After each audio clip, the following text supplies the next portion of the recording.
Sound check, 1, 2, 3.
Good morning, everyone. We're going to get started in 2 minutes.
Good morning, everyone. Bon matin. We're going to get started. I want to welcome everybody to the Community Service Committee for Tuesday, April 22nd, 2025. Il est important de souligner que la ville d'Ottawa se trouve sur un territoire non cédé de la nation Algonquin et Anishinaabe, whose culture and presence have nurtured and continued to nurture this land. We don't have any regrets to date, and I will ask the committee coordinator to call the roll. Councillor Brockington. Here. Councillor Brown. Here. Councillor Carr. Here. Councillor Hill. Present. Councillor Kavanaugh. Present. Councillor King. Here. Councillor Lowe. Here. Conseillère Plante. Ici. Councillor Troster. Here. Vice Chair Bradley. Here. Chair Dudas. Present. You have quorum, Chair. Thank you very much. We have no declarations of interest. And we have confirmation of the minutes for Tuesday, February 25th, 2025. Is that item carried? Carried. 4.1, we have an inquiry request for information on cash of lieu projects, and we don't have that request to have that lifted. 4.2, we have an inquiry for park signs, and I understand Councillor Brockington has asked to have that lifted. If I have the will of committee, is everyone amenable to that being lifted to the agenda? Okay, thank you. Councillor Brockington. Thank you so much, Madam Chair and colleagues. Good morning to everyone. Just a few questions for staff. Just to provide some context, it's difficult for members of the public, at least in my ward, to understand the dog designation of each park. And as a result, a number of conflicts happen with park users because dog owners who are enjoying the park maybe are not aware of the rules. And as I said, a number of issues happen. The reason for my inquiry was to suggest a cost-effective way to make sure the designation of each park is clearly visible. And in this case, putting a low-cost sticker on each park sign to at least indicate to the public what the designation is of that park instead of infiltrating the park with signs. The staff response basically implied this was cost prohibitive, that there isn't a problem, when in fact, we can illustrate over and over again the number of instances where this really is an issue. So I just wanted to ask staff if they could expand why installing stickers or some other cost-effective option is not viable and does not have their support at this time. Chair, I can start with staff do not believe that stickers on park signs would be an effective way for a couple of reasons. Firstly, our park signs are not placed at entrances of parks in all situations. The main criteria for the actual park sign is visibility from the roadway. And generally not necessarily near the entrance to the park or the pathway into a park. The signs, the regulatory signs that are installed are generally standalone signs, metal signs that are placed at the main entrances to the park so that there's good visibility as people walk into the park with their dog. We're also mindful that many parks have, in some cases, 2 or 3 designations, depending on areas of the park, which with a sticker program would get fairly onerous in terms of trying to illustrate which parts of the park are allowed on leash or not allowed at all. What staff are suggesting is that we have a look at some of the sites, and what the response suggests is that we start with our 20 most problematic sites in terms of people not following the designation. The other part that we want to look at falls a bit into another inquiry, which was on what accessibility features are available for parks. And I believe it was Councillor Kitts that requested that we have a look at better representation of that on Geo Ottawa. And we think that there's an opportunity to do a better job on ottawa.ca in terms of indication of dog designations for parks at the same time that we're doing work on accessibility of the parks. Lastly, we've had fairly, with respect to stickers, a couple of things. We've had some requests to put other stickers there, and the city's visual identity calls for no alteration to park signs under the guidelines. And we have had other requests to put things like accessibility and other notices on those signs, and so far have not gone that route. In our climate, stickers have not done well in terms of weathering on signs. So for those reasons, we're recommending that we stick to the metal signs that are placed in parks, and that we work with bylaw services to enhance those signs where there are issues, and that we start to do a visual inspection of sites to make sure there's good coverage. Thank you, Madam Chair. I'm certainly willing to take this offline and work with the general manager. The problem that I just boil it down to is when people enter the park, they don't know. And yes, they can go online and dig through information there, but if people show up in a park, they should know what the designation is. There should be an easy way, and whether we have conflict in Owl Park or Mooney's Bay Park or Moffat Farm Veterans Park or Carlington, the issue needs to be addressed. So I'm happy to take that offline and work towards a solution, but I wanted to raise that today. Thank you. Thank you, Councillor Brockington. Councillor Kavanagh. Yeah, just a quick comment. It is very confusing, but one of the problems is that like a park like Britannia has multiple designations, and we have a area that is a dog park within not too far from the beach. And one of our biggest issues is that people set up their picnics in the dog park and get surprised. So it's been an ongoing problem. And we've got 4 signs at least, but they're designated. Don't go here, but but it doesn't make it clear to people picnicking that you're going to come across dogs. So we still need to work on that. So there's still some work to be done. Anyway, I know that the general manager is aware of that, and we still have to work on those issues, but we want to make it so that no one is surprised. Thank you. Thank you, Councillor Kavanagh. Seeing no further questions, I understand Councillor Brockington will take this offline with staff. We don't need to receive this item. It's already been chatted, so thank you very much. Item 5.1, we have been asked by the delegation to hold it for a little bit longer due to a conflict. So we have asked staff and we're going to hold that until after 6.1. So just so everyone knows, that'll come after the departmental items on the agenda. So we are going to go straight to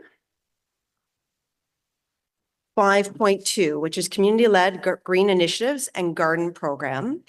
We do have a number of delegations and we do have at least a direction. But before we get there, we're going to have a presentation from staff who are going to explain a little bit more about the report and what they're recommending.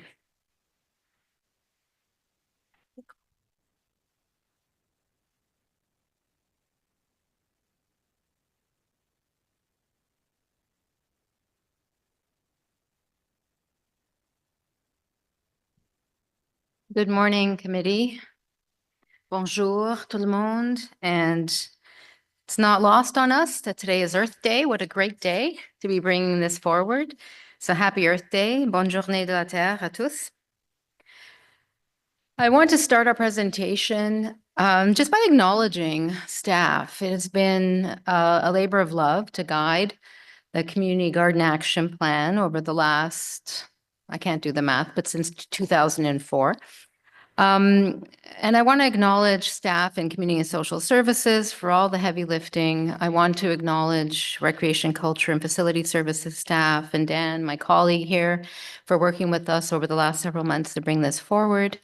Our Public Works colleagues, Infrastructure, Water Services, Strategic Initiatives who have guidance over our climate change priorities, and planning, developmental and building code services, and many other staff across the city organization. It really is an all of city program.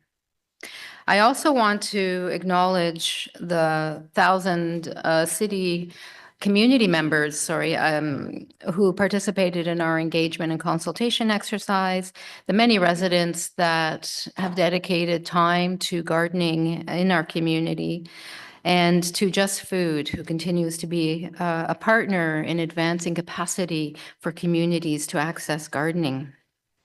What we're bringing forward today represents a purposeful and meaningful step forward, we believe, in response to both all the community feedback and also feedback from internal city staff. So we have, as I mentioned, a long history of supporting community gardens in Ottawa. And Council in 2004 acknowledged the importance of community food gardening in particular and approved the Community Garden Action Plan at that time, reaffirmed it in 2009. And throughout that time, gardens have grown, no pun intended, as did the demand for gardens and the complexity, both technical and otherwise, of gardening. We grew from 6 gardens in 2004, and there are over 120 food gardens in the community right now, both on and off city land, 27 on municipal land. And this was possible through the partnership and help of Just Food, who receives funding from the city to build capacity for gardening in the community through the Community Garden Network and through the Community Garden Development Fund. In Community Social Services, we did our best to shepherd the program over the years. We never had, though, the proper organizational structure or mandate required to sustain what has, again, grown in complexity and the growing demand for gardens. In 2003, Council asked us to do a review of this program and bring back recommendations for process, scope, lead and governance structure, resourcing, and to expand the scope to consider other green initiatives. Those could be food gardens, ornamental gardens, allotment gardens, pollinator gardens, and the list goes on. So we undertook a review over the last year, probably more than a year, and consultations. You can move on to slide 2. Yeah, so We undertook engagement over, as I mentioned, 1,000 residents and organizations participated and expressed clearly a desire to expand and improve green initiatives and community gardens in Ottawa, really looking and wanting more equitable access to municipal land for gardening initiatives and more simplified processes to do so. Emphasize the need for the city to really take a more formalized and leadership approach, proactive approach, and continue to partner with the community in this endeavor. Staff in the city across all the departments that I mentioned earlier also confirmed for us that over the years, there had been an ongoing increase in desire for gardening in the community and desire for access to municipal land for gardening, and that the requests had become more and more varied and numerous.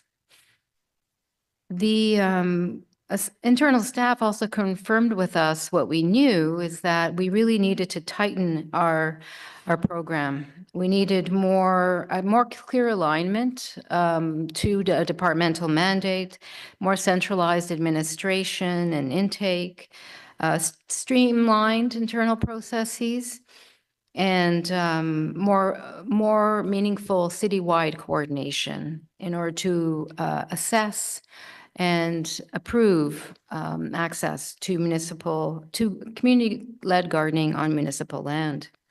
We did an environmental scan and a municipal scan and confirmed that other municipalities in Canada, Ontario and Canada, also have community-led gardening programs with clear governance and roles and responsibilities. So next slide, please. So the report brings forward what we feel is a very meaningful response to community feedback. Does it respond to everything that people said they wanted us to do? No, but it does bring us very much forward in achieving and responding to what people said was important in this community. We have concrete recommendations. As I said, represent a meaningful step forward. And we heard from the feedback and have reflected in the recommendation a program that looks forward, that has more of a long-term view, can grow over time, that looks at streamlining our operations, expanding over time and addressing the diversity of requests, and continuing to work with key partners such as Just Food. We will look at, through this program and through the transfer of the leadership for the program to Recreation, Culture, and Facility Service, that group will look at the ability to look at gardening requests that are in the queue already and requests for other, whether it's expansion or remediation in gardens that are in the queue. These requests have not been responded to since we started the review. And I'm very pleased that the program will be transferring to Dan's shop for many reasons, but more so because the fit is right. And he'll explain that. And it enables us to really also expand the scope and respond to what the community was saying, that food gardens continue to be a priority, of course. But there are also other greening initiatives that people want to explore on municipal land. And approving this program will facilitate access, enable us to look at developing centralized communications and issues resolution functions, streamline the processes, and create a formalized internal coordination response. And so Dan's going to share more about what that will look like.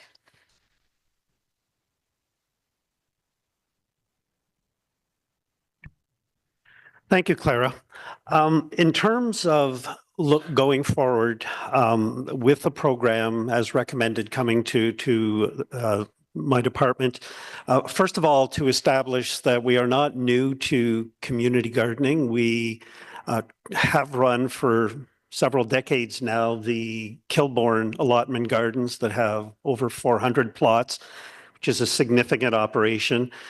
We also operate the ethnobotanical gardens at Lansdowne Park that feature, since the park opened, examples of Indigenous Algonquin plantings and plants that are important to that community. So not completely new to gardens, although this is, understandably, gardens in communities are a bit different, and there will be certainly some things to learn from Clara's department as we take on this transition. The report identifies two phases to this, an early phase, which is really trying to set ourselves up initially for success, and then a later developmental phase that will take us to where we think this needs to grow to.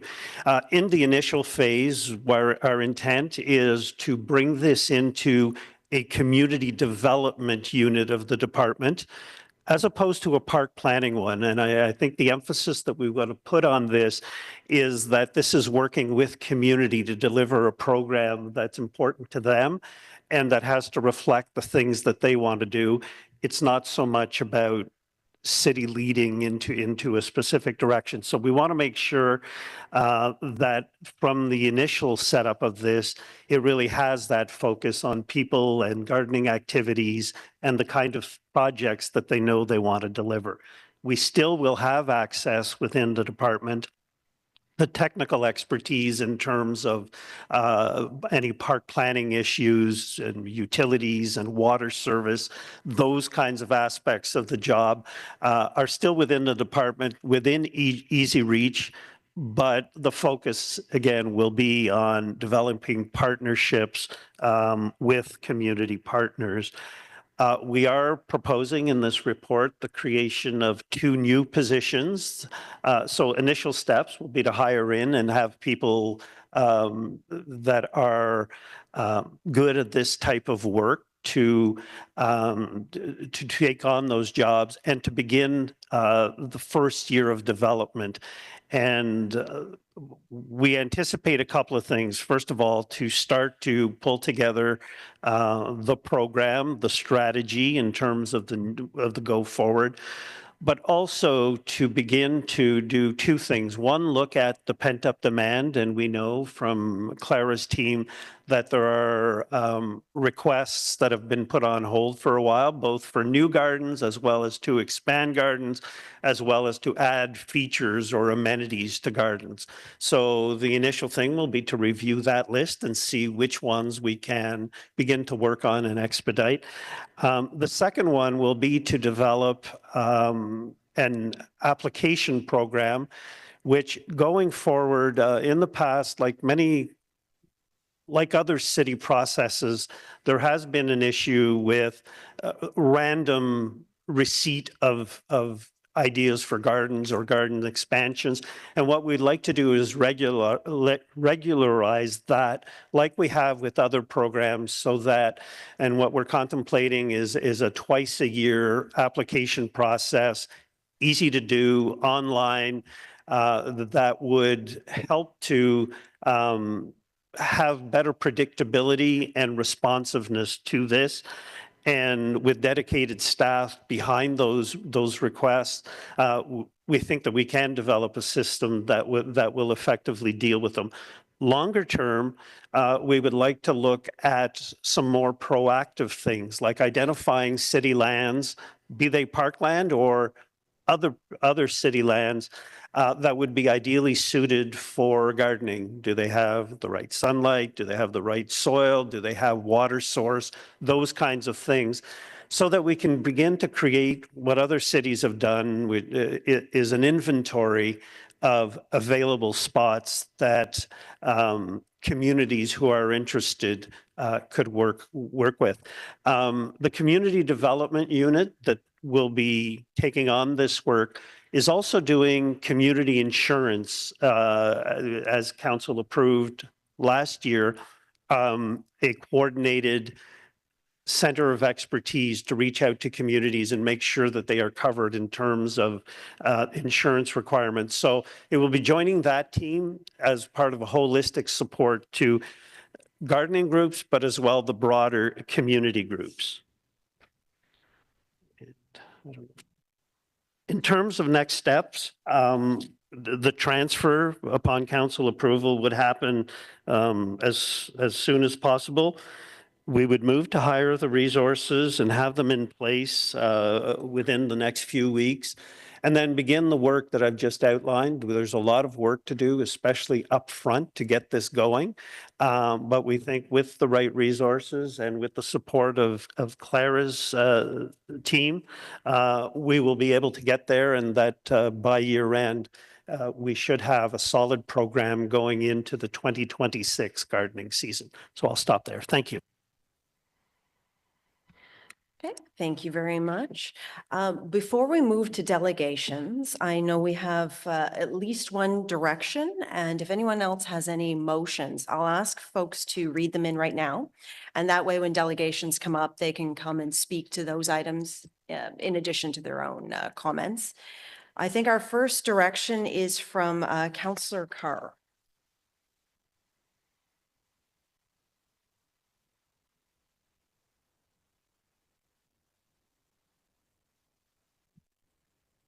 Thank you very much. Through the community-led green initiatives and gardens programs, staff from Recreation, Culture, and Facility Services will assume responsibility from the Community and Social Services Department to lead the program and approve applications for community gardens. To ensure a smooth transition, that RCF staff be directed to create a centralized resource or interdepartmental group to support the community-led green initiatives and garden program, to facilitate interdepartmental input, to maintain continuity of expertise during the transition from CSSD to RCFS, and to streamline decisions regarding community garden application. In addition, that the removal of invasive species being undertaken as part of garden initiatives be incorporated into this program and be coordinated with the work underway within public works related to invasive species.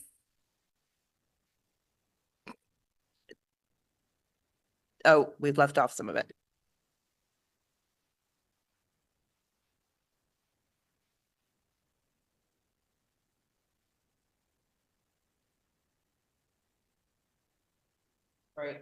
So I think we're just going to get the updated version on there.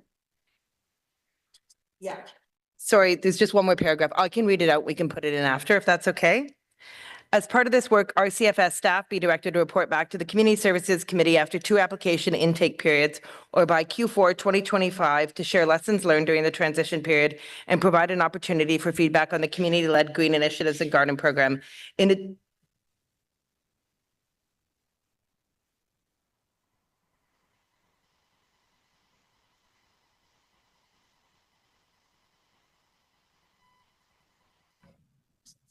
So thank you very much, Councillor Carr. I just got a note saying that we don't have audio on the YouTube feed, so we're going to just break momentarily while the more intelligent minds than mine figure that one out.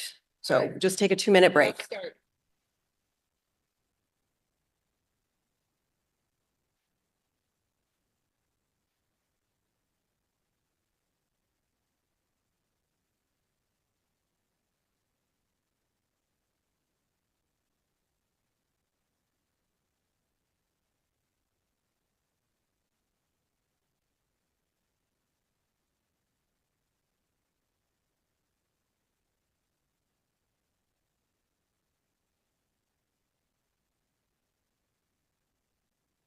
Audio test for the YouTube stream.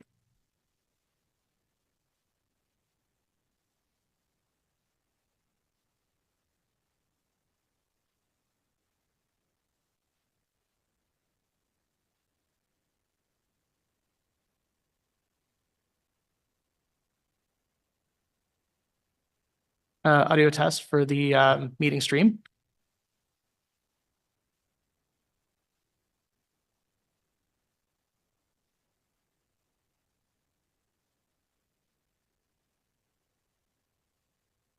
All right, we just received confirmation that the YouTube is working. We have had that direction read in, and I know that it wasn't maybe heard correctly. What I'll do is we're going to let it ruminate. Our committee coordinator is going to circulate it to the committee members. I'm going to get staff to hold off. I know they've been working closely with Councillor Carr and that they do support the direction, but just in case anybody has any questions about it. So I'm going to get you to pause and we'll ask for your support, if you support it or any comments at the end.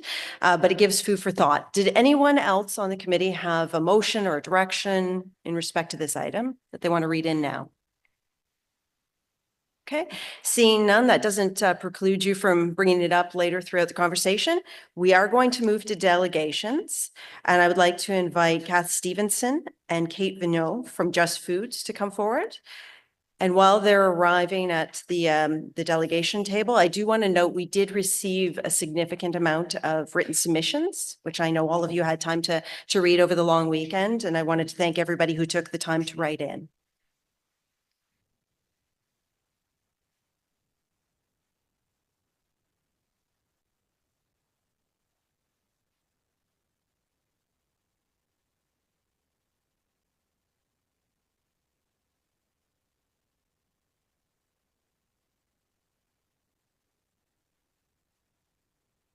Yes, we're just getting the slides up. Yep.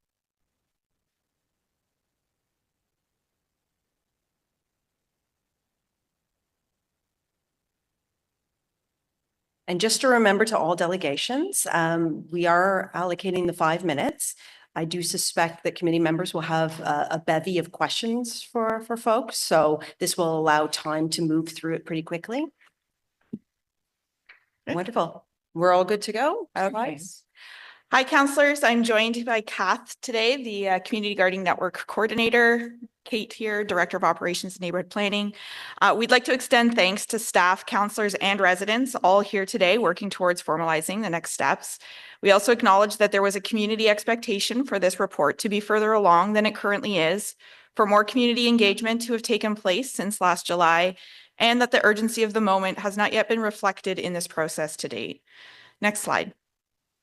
The original motion from 2023 directed city staff to bring forward formal recommendations to committee on the internal processes, scope, lead, and necessary resources for the implementation of this program. Next slide. And the report in its current state is formally recommending the lead with the shift from CSSD to RCFS and with the department-led working group as support. Processes are yet to be established, scope has not yet fully been clarified, and necessary resources cannot sufficiently be determined for the long term until the remaining pieces are in place. So we are requesting, and thank you, Councillor Carr, for bringing forward a motion for city staff to return with a progress report. I will say we would like to see it earlier than at the end of Q4 2025 to really ensure that progress continues to be made and that the timelines are kept to, as timelines are very vague in the report as is. Next slide. There is also a collective lack of clarity around the scope of this program, and we need to ensure that both the city and community are on the same page of what this program is inclusive of. Green initiatives is a vague title that can include things like solar panels, permeable pavements, green roofs. It also continues a false narrative of a separation of interconnected initiatives that are seeking access to city land, all with a common denominator of activities being related to plants, and all of which, aside from strictly invasive species removal, have been supported by the Community Gardening Network since 1997. These include food gardens, pollinator gardens, native plant gardens, orchards, food forests, perennial bushes, indigenous gardens, children's gardens, healing gardens, and more. These activities are not separate. They require a streamlined internal process for all plant-related initiatives seeking access to city land. This should be reflected in the scope, the mandate, and the program name. I'd like to take you through some examples of these interconnected activities already happening on city land. Next slide. We're going fast through this. The Orleans Children's Garden has encroaching wild parsnip that is consistently sprouting in the garden space, and they do need to engage regularly in invasive species removal for the safety of their young participants. Next slide. Leslie Park Community Garden already has an orchard and perennial berry bushes. Next slide. The Orleans Community Garden has beekeeping, an orchard, pollinator gardens, fencing surrounding their space. Next slide. Bayshore Community Garden has fencing and a community bake oven, an incredible community asset tied to their community garden. Next slide. The Ottawa Children's Garden has fencing, they've kept bees, they have pollinator and native flower gardens, fruit trees, educational signage. We understand that their operational decisions are yet to come, but it is incredibly important that the development of this internal process recognizes that there's not a division between these activities in order to ensure a strong mandate across departments. Next slide. Last example I'd like to give is of a community garden actually not on city land. JoJo's Community Garden is located in Stittsville, and they're an inspirational site for what can be developed as an all-encompassing community asset. They have native plant and pollinator gardens, herb gardens, a food forest, fruit trees, a children's school garden, raised accessible beds for seated gardeners, a seed library, and more. Next slide. This is an example of what we can collectively accomplish through a strong, inspired, and innovative shared mandate. Next slide, please. We also just want to quickly note that there was no representation of rural or suburban communities in this report, which is an oversight that we would like to see corrected in the progress of the next steps of this report. As a community garden network coordinator, I have the privilege of working closely with residents across this city who are willing and ready and willing to transform underused places into vibrant, nourishing spaces for their communities and fellow neighbors. Nearly every week, I find myself in conversations filled with disappointment and volunteer burnout due to extended city timelines. For some groups, they have been waiting for over 3 years, for others, even longer. Last week, a community group informed me that they had made the decision to walk away from their project, not for lack of passion, but because the city's processes have extended time and time again and remained so unclear that they could no longer justify holding on. Prolonged and unclear timelines continue to run the risk of losing invaluable volunteer time, experience, and capacity. 2025 must be the year these gardeners receive answers.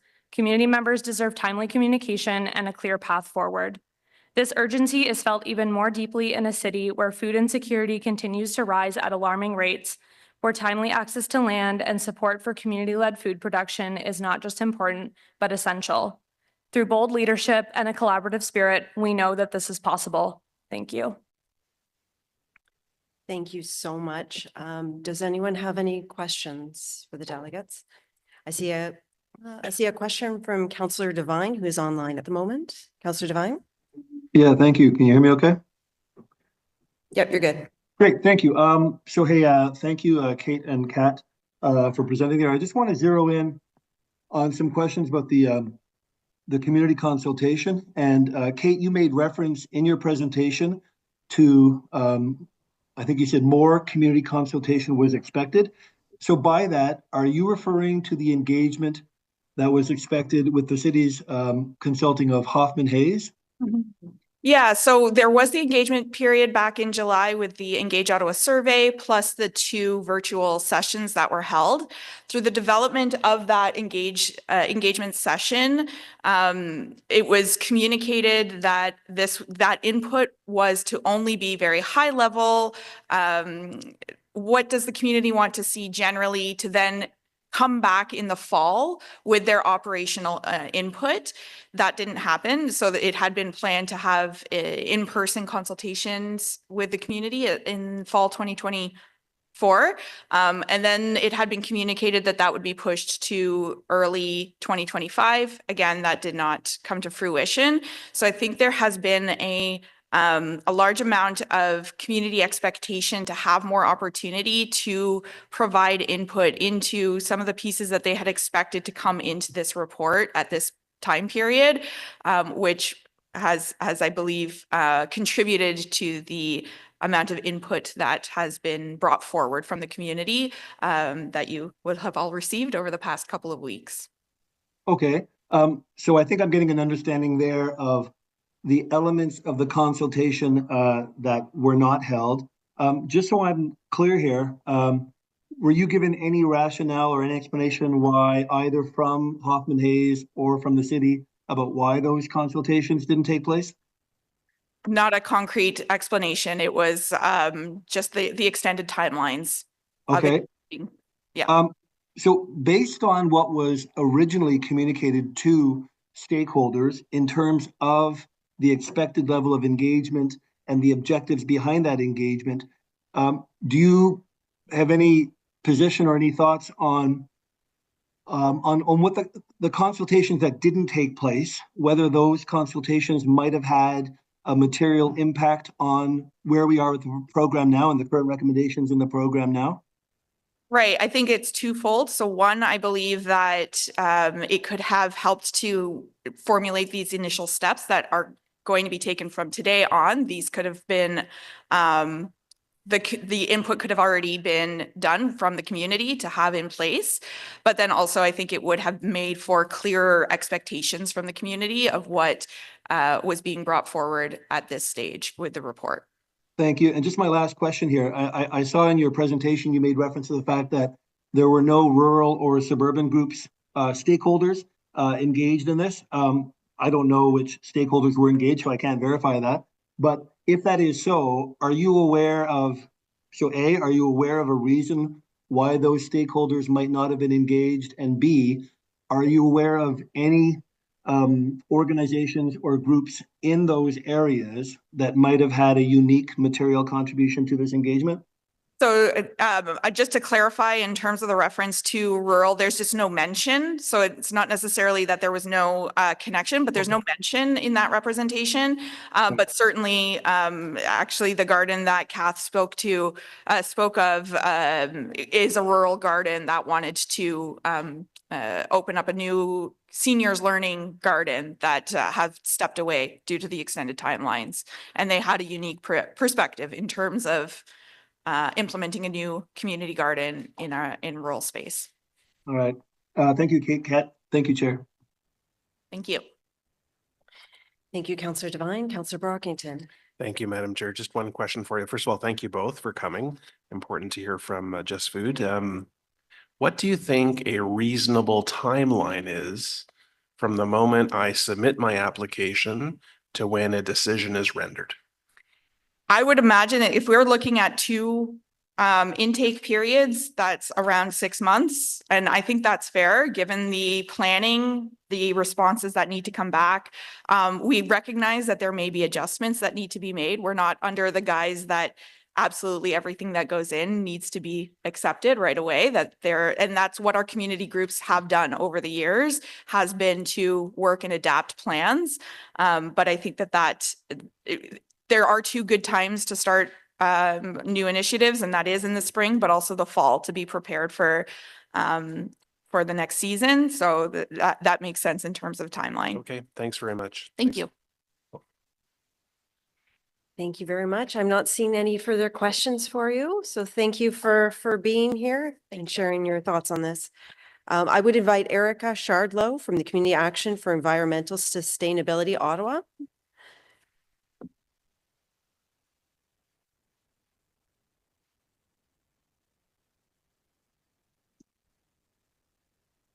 Hello, can everyone hear me okay? Yes, we can hear you. We're just, I understand you have some slides. I do. Okay, we're just getting that up. So if you give us 1 second.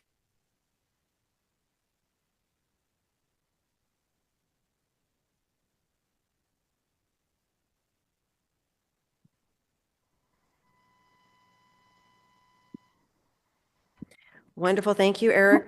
I feel free to get started. Wonderful. Well, thank you so much, everyone, for the chance to speak this morning. My name is Erica Shardlow. I'm the Trees and Green Space Coordinator at Cafes. So we can go to the next slide, please. I know many of you know Cafes. We are an environmental network that is local to Ottawa. We can go to the next slide. And this is just a brief overview of what I will touch on, so we can keep moving on to the next slide, please. So we'll just start with some context here that, gardening is not just recreation. This is a very essential service for the community that supports climate mitigation, ecological services, biodiversity, health, culture, social capital, and more. As a community organization at Cafes, we are really excited. We're excited to contribute our skills and services, really looking forward to this new program. And we want to thank staff for their very hard work. As we all know, as we become a denser city, this has to be accompanied by proportional community green spaces. The official plan states that people should live within a 5-minute walking distance from public green space. The Parks and Rec Master Plan aims for a target of 2 hectares of park or leisure space per 1,000 people.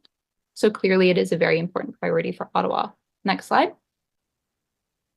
So we also want to recognize the community for such dedication to planting and caring for the lands in our city. We have been a part of some very excellent community consultations this year led by the People's Official Plan Coalition. And we want to give credit to Just Food as well for their leadership and many years of capacity building for community gardens. Next slide. So we absolutely welcome that the report emphasized implementing a streamlined intake process for community requests through a single external facing process. This is a really important step forward. We are hoping that whether groups are interested in food gardening, pollinators, rain gardens, invasive trees, that these community-led activities will all go through the same process. Next slide.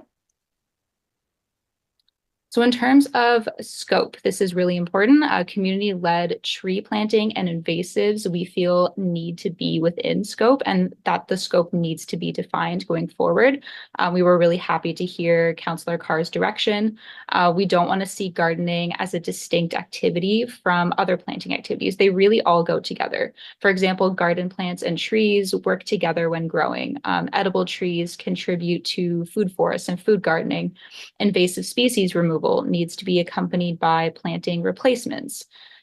So we understand that while city-led forestry programs are out of scope, if a community-led greening initiative wants to plant, say, apple trees as part of their food garden, that should be okay and included in this process. Next slide, please. Okay, so in terms of equitable access to land and insurance definitely needs to be provided for community groups. For projects, however, that don't require, let's say, heavy machinery or power tools, can we introduce a waiver option? For example, pulling out dog strangling vine with gardening tools should be an activity that is accessible and only really requires a waiver for people to participate.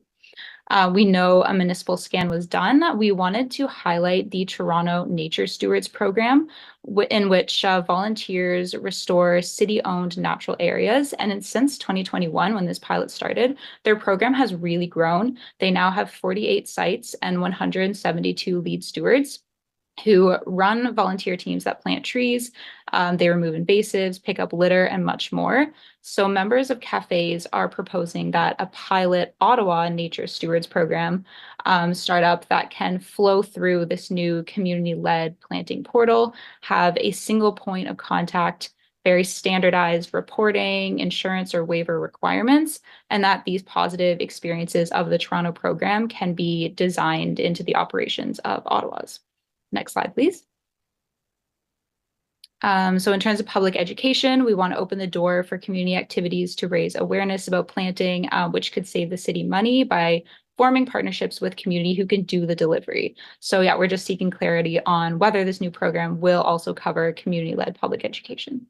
Next slide. And just lastly, I will touch on the suburbs and rural areas, as just mentioned previously, were not mentioned in the report. Is this new program going to be citywide or just applicable in urban areas? We'd like to see a bit more thought put into how it might apply in the rural areas. Also, what about informal groups that are not incorporated? Will the application process be enabling for these groups as well? And then, of course, when ironing out the program operations going forward, which we really look forward to seeing, we hope to see very in-depth community engagement that is citywide. So if you go to the next slide, that is everything. Thank you again very much. Thank you very much, Erica. You have a question from Councillor Carr.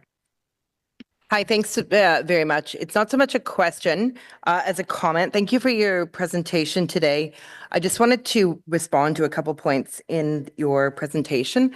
I certainly appreciate that it can be confusing from a community standpoint when we have different committees that look after different components, and give the example of the PWIC committee, which used to be called Transportation, looking after planting in the right of way.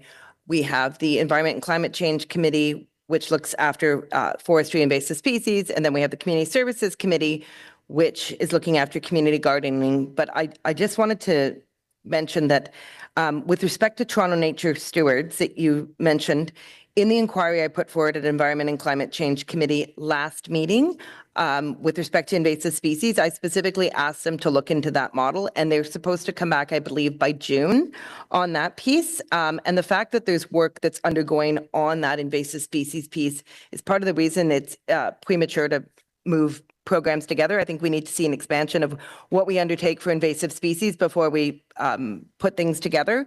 And also just a note on insurance, we do have a separate initiative through the Community Partners Insurance Program where we're looking at expanding that program. There's resources that have been dedicated now, I think 2 resources. And my understanding, and I'll confirm this with staff, is that program is actually going to be located in the same area, roughly under the same director as the new community gardening program. Can you just nod, Dan, if I've got that correct? So I think there'll be a greater synergy for there. So appreciate the points, but it is difficult to communicate sometimes all the things that are going on and put that together cohesively. But really appreciate the input. Thank you, Erica. Thank you, Councillor Carr. Erica, you have a question from Councillor Kavanaugh. Yeah, thank you. You talk about defining gardening as an essential service. What would help the city to define essential service for gardening? Because if that is a major criteria to help us move forward. For sure. So sorry if I understand correctly, how the city would define an essential service or how they would define gardening? Define gardening as an essential service. I just really think it needs to be communicated, all the benefits that gardening provides, because, you know, right now I think there is a really big culture that gardening is a hobby, it's recreational, it's something really fun. You know, we like to see pretty plants going in. I think that really needs to be shifted, especially in the language and the wording, that an essential service is something that brings, you know, health benefits, ecological services, something that really contributes to a healthier, livable, more accessible, equitable city. And in the definition, I think it needs to be mentioned that, you know, these are climate practices, these are cultural practices. It's, you know, contributes to, like I mentioned, social capital, like bringing community together. And I think working in some of that wording into the definition would really communicate it like within the city, but also to the public as well, if that makes sense. Yeah, no, thank you. I think it is important to define it so that we can move forward on it. So just wanted to get your intake on that. Thank you. Thank you. Thank you, Councillor Kavanaugh. Erica, I'm not seeing any further questions for you, so thank you very much for your delegation. I'd like to invite our next delegation, Harry Fisher from the Bel Air Community Association and the Maitland Area Pollinator Project.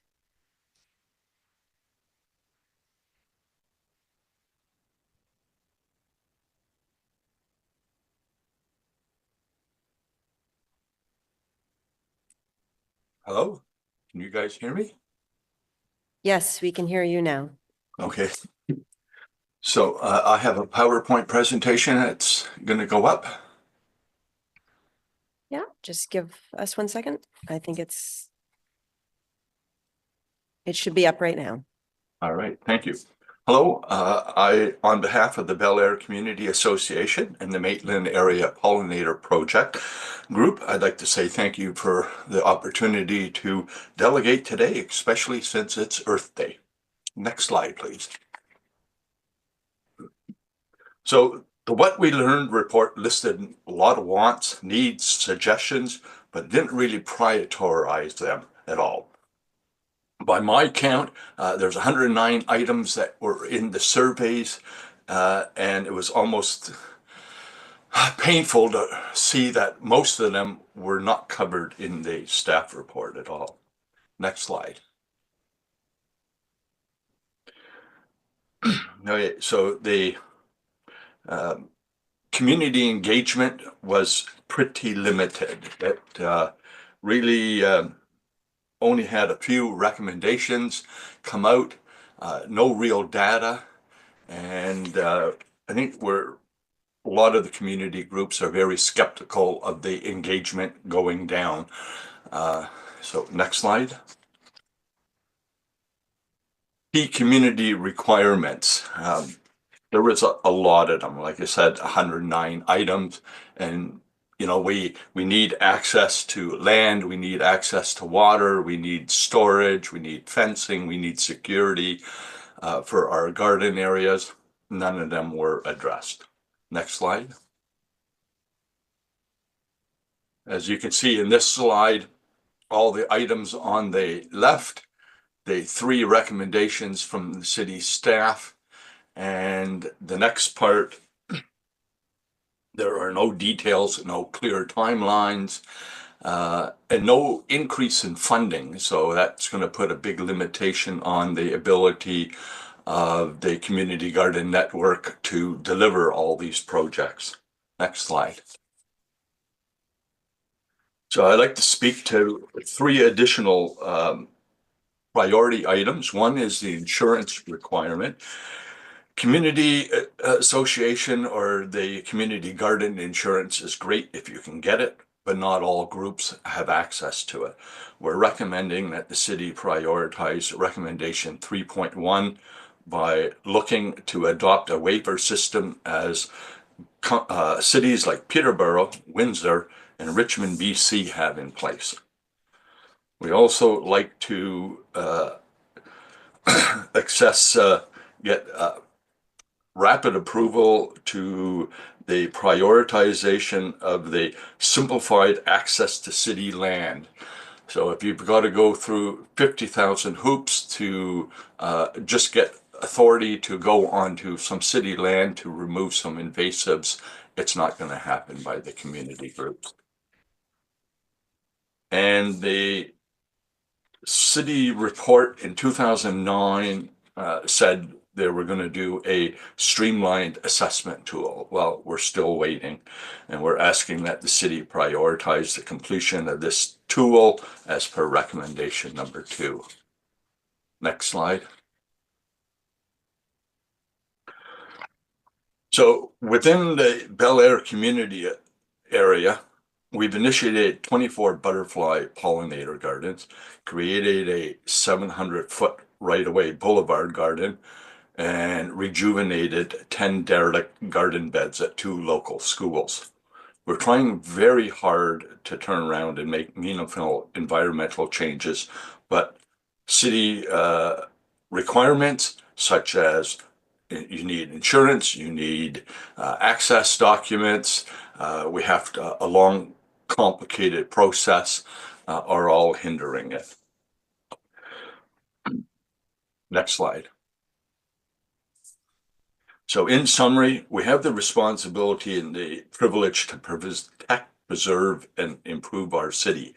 Our future grandchildren may be either applauding us for taking forward-thinking actions, or they're going to just complain we tinkered with the status quo. Okay?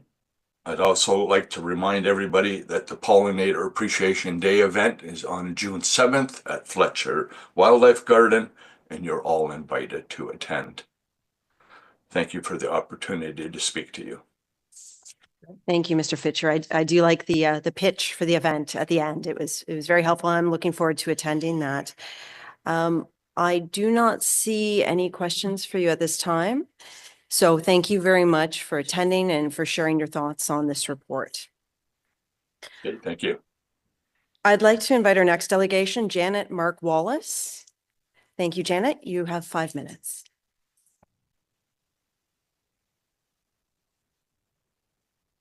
Sorry, Janet, if you could just press the microphone, and you're welcome to start again. Okay. Good morning, Madam Chair, staff and committee members. Thank you for the opportunity to speak this morning. A number of the points that I have are similar to ones already made, so I'm not going to go through my whole text. I'm going to flag something right at the beginning that I think is really crucial.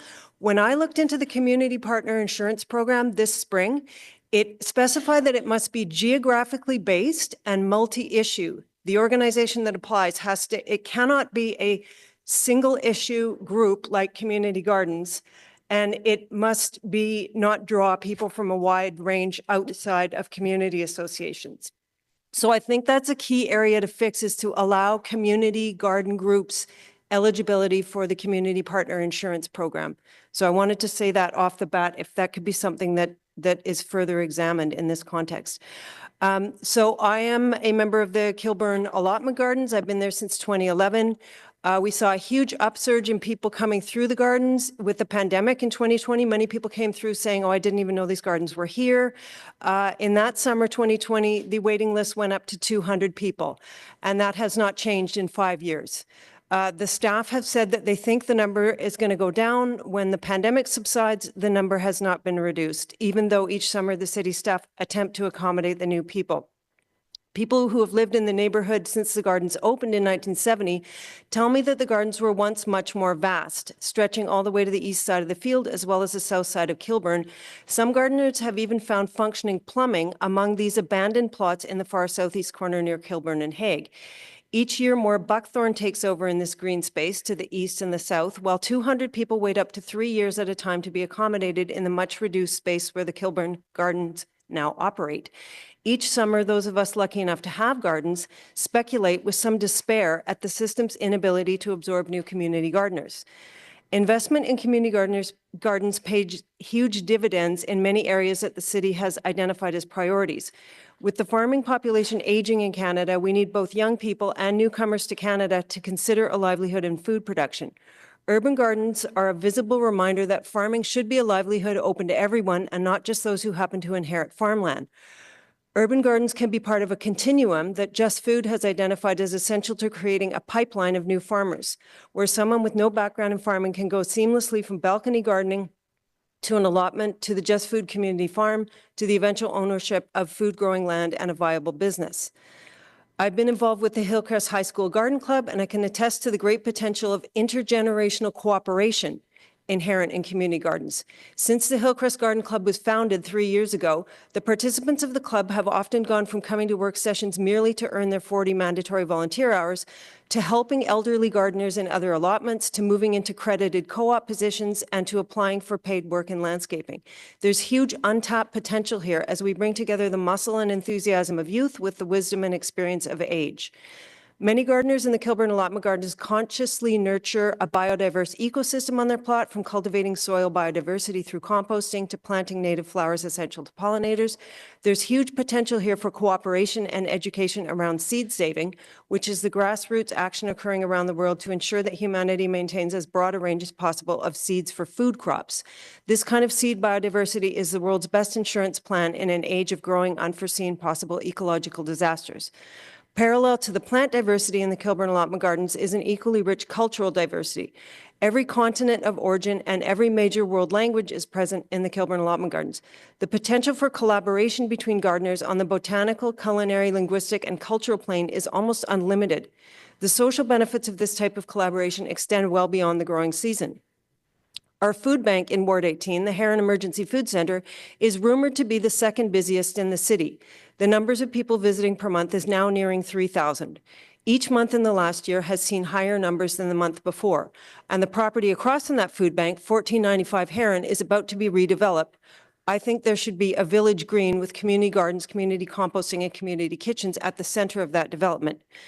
As fuel shortages, climate change, and political unrest make the global food system less reliable each year, it makes economic sense to invest in food growing as the center of our economy.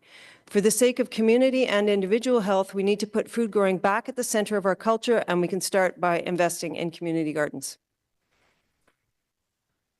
Wonderful. Thank you very much. You have a question from Councillor Carr. Thank you very much, Janet. Thank you for being here today. I just have two clarification points. One is with respect to the CPIP program in the community gardens. My understanding was CPIP extends to any community gardens signed up with the community garden network on both city land and off city land. Is it insurance specific to Kilburn Allotment Gardens, which fall outside of the community garden network that you were speaking about not being able to get insurance? So my understanding was that you don't need to be incorporated, but you do need to be a geographic community association that takes on a multitude of issues, not just a community project. That was my understanding of the criteria when that insurance program was passed. And that's what made me worry that community gardens were not eligible.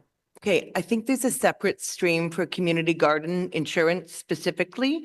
And it's not the same as the general community association, but there is work being done on that program, but I'll follow up with you offline about that as well. I'll confirm that Okay. with staff after There's- questioning. There's a terrible patch Oh. of buckthorn and DSV right across from the staff shed, and nobody seems to be allowed to touch it. So neither them nor us. Okay, I will look into that separately. And I think Dan Chenier, who's the general manager of Recreation Cultural Facilities, was nodding when I said there's a separate stream for community garden, but I'll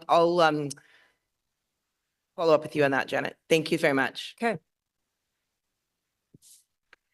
Thank you, Councillor Carr. Janet, I'm not seeing any other questions for you, so thank you very much for being here today.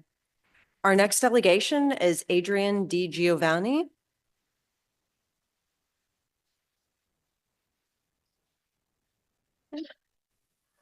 Hi, everyone. Can you hear me? Hi, Adrian. Welcome. We can hear you. Yes. Great, thanks. I was just getting online.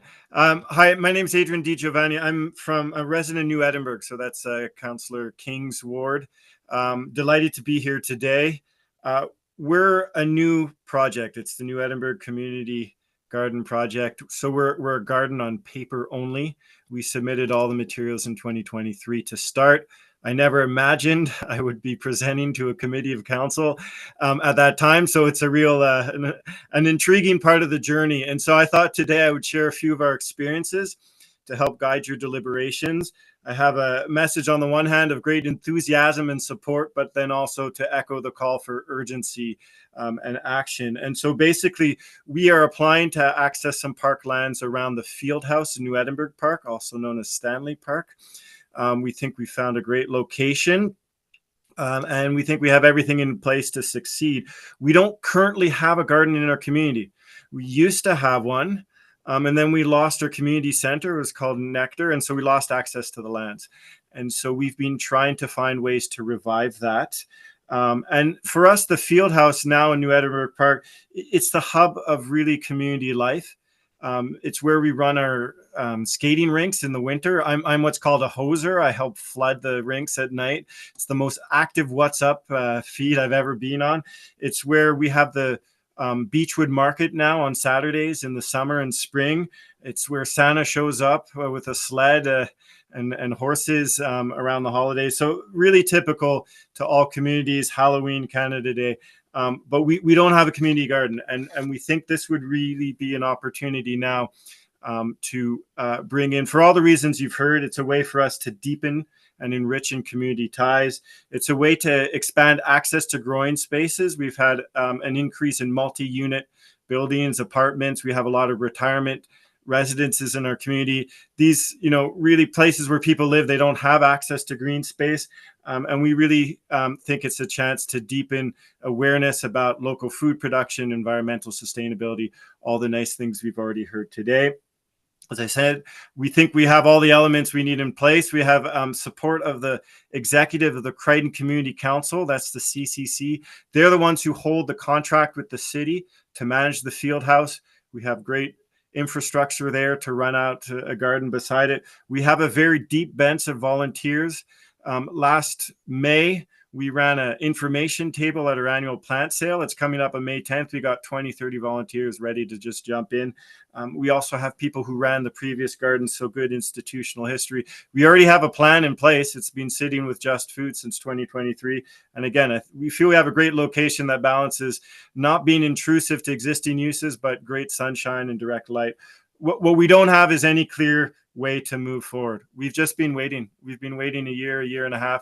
Every couple of months, I write an email to Ralston King's staff. We write to Just Food, any news. And just to say, we don't take anything for granted. What we're really looking for is a way to engage the city in partnership to move forward, to gain access to the lands if we can. We don't presume we can, but we'd love to. And really to go back to where many of the gardens you've had the opportunity to set up over the last decade, where they've been, and so we can really flourish and move forward. And so that's why we're willing to road test, pilot any new program approaches that come in place, walk through the rules, feedback, whatever we have. The reality, that's the message of enthusiasm and support. We're ready to go. The urgency in action, we've lost 2 growing seasons. We're scared we're going to lose a third one. So we'd want shovels in ground by fall, or even this time of year. We could get it all set up in a couple of weekends to get planters coming in. And so really we're here. We're waiting. We hope we don't have to wait longer. Last year, I put a small write-up in our New Edinburgh News about what we're planning to do, and we stayed quiet. And our next plant sales, May 10th, hopefully I have some positive messages. And we do see some light at the end of the tunnel, but it does feel a bit faint. So thank you for the chance to participate and share my experiences. Thank you so much, Adrian. Your enthusiasm is contagious. It almost makes me want to garden, but I don't have a green thumb whatsoever. You have a question from Councillor Plante. Hi, Adrian. Thank you so much for that delegation. I don't think we've met before, but I'm just the counselor across the way on Beechwood, the better side of Beechwood. Anyway, just wanted to say, if ever you want to meet with those who are doing the community gardens, we have some wonderful people in Sandy Hill and also in Vanier at the Richelieu Vanier Park. That's also part of a whole agreement with Partage Vanier. They grow some food there. So happy to connect you if ever they're kind of going through some of the same growing pains that you talked about in terms of demographics in the area. So happy to connect you if ever you need it. And I see also your counselor has his hand up, so I will let him have a say, Madam President, because I'm really excited to hear about everything that's going on the other side of Beechwood. So thank you. Wonderful. Thank you, Councillor. Councillor King. Thank you so much, Chair. And I really just wanted to thank Adrian for his presentation, and more importantly for the community's patience and perseverance. We do know that since 2019, there's been no community gardens that have been approved on city land, and that has created a real challenge for the community in New Edinburgh.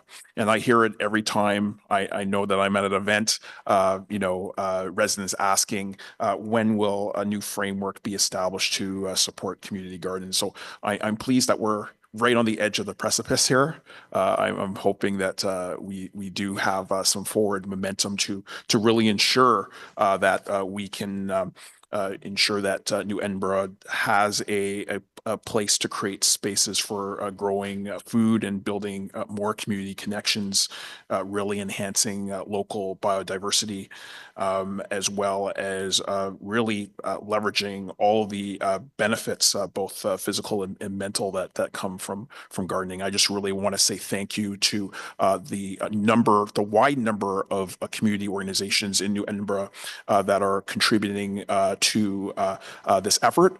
I know a plan is in place, and I'm also bated holding my breath. I want to see this move forward, and I know that it's really an effort of a tremendous number of people in New Edinburgh. So I really just want to thank you. I want to thank you for the plan. I'm looking forward for the implementation of the plan and working with the community to make it a reality. Thank you, Chair.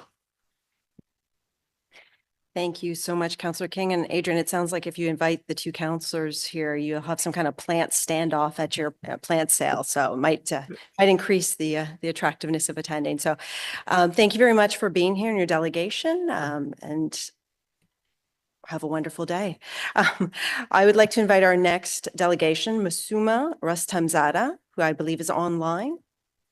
Good morning, everyone. Can you hear me? Good morning. We can hear you. Please proceed. So my name is Masuma Rustamzada. I'm here today on behalf of Queensway Terrace North Gardens. And since 2021, QTN Gardens has been actively working with Just Food and the City of Ottawa to expand our community garden beyond the current 6 beds. This effort has had community support and volunteer commitment and ongoing coordination, but despite years of work, we're still waiting for real action. Even more surprising is that this isn't a new idea. Back in 2016, a previous coordinator had already engaged the city to expand the garden to 12 beds, but that's almost a decade of conversations and intentions with nothing yet built. And this year, the city released the report. While we appreciate the step, the only outcome has been transferring oversight to Recreation Department. There is no timeline, no beds, just another layer of delay.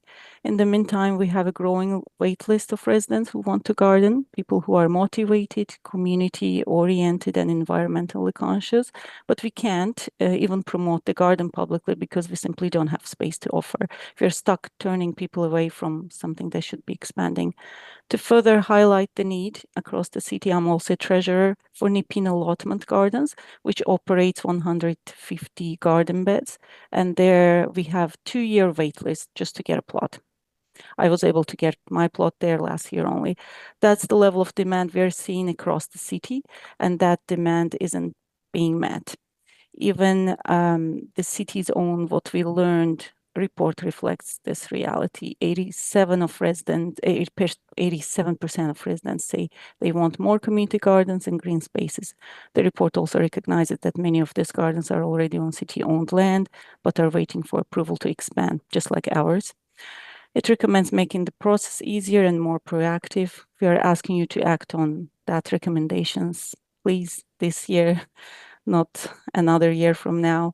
So today I respectfully ask, please amend the current plan to fast track the QTN Gardens expansion, set a clear public timeline so we can move forward this growing season.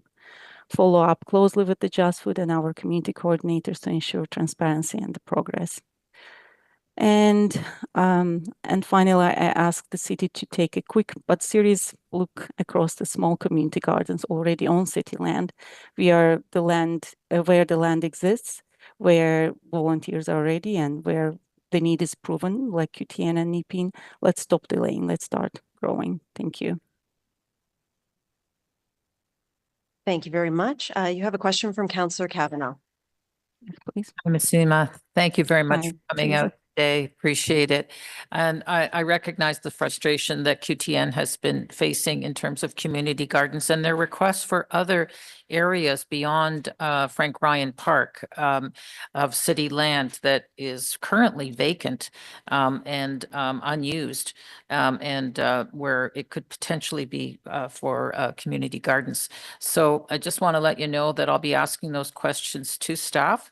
And see if we can move things along. And I realize it's been years of frustration, and we want to get things moving. So thank you very much.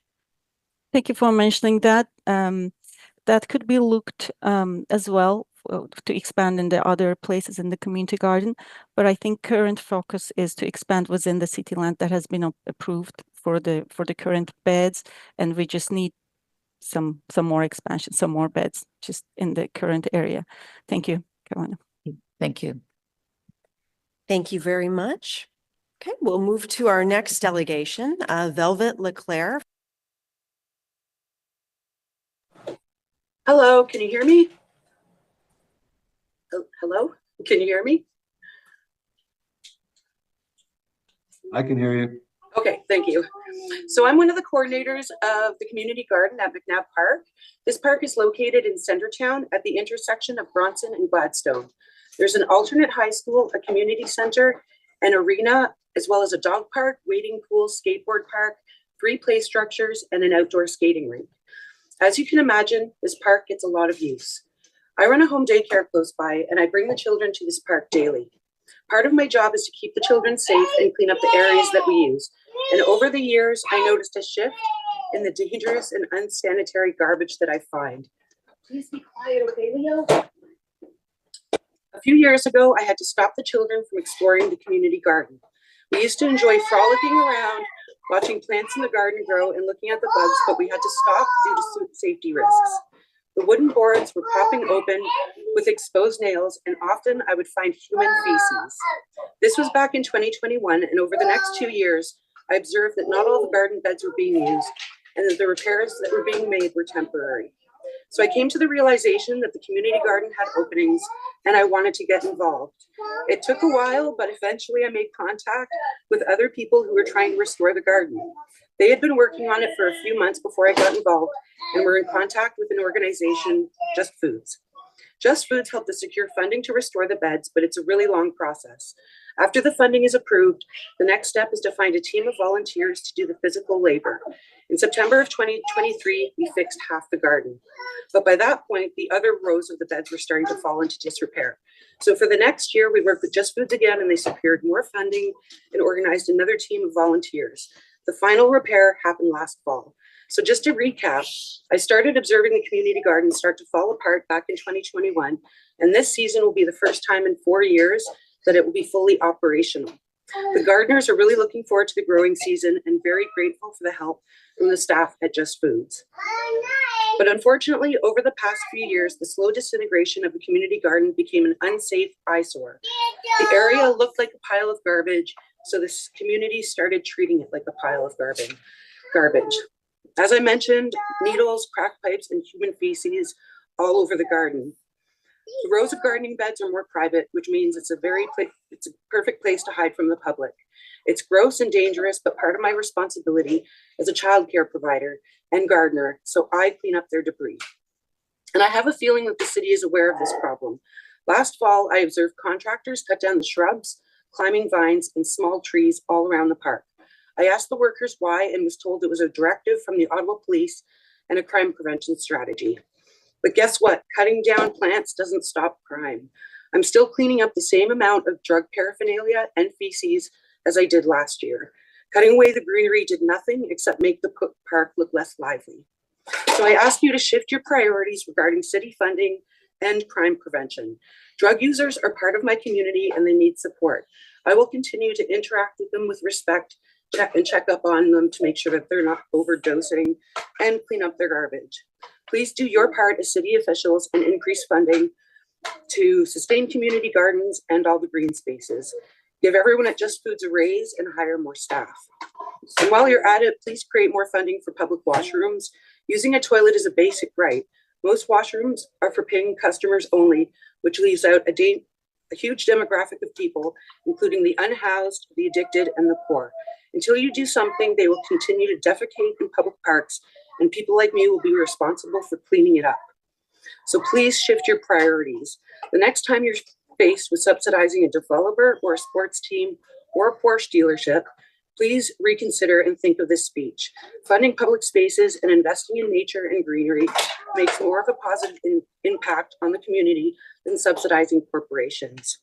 We're all living in a strange time and we need to unite with each other.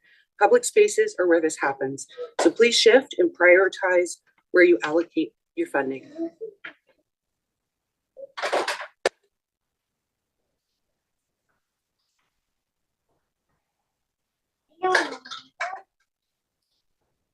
Don't know what happened here. Did anyone hear that? I heard it. I hope everybody else heard it. I trust they did. Okay. I don't see anybody anymore. The view changed. Okay.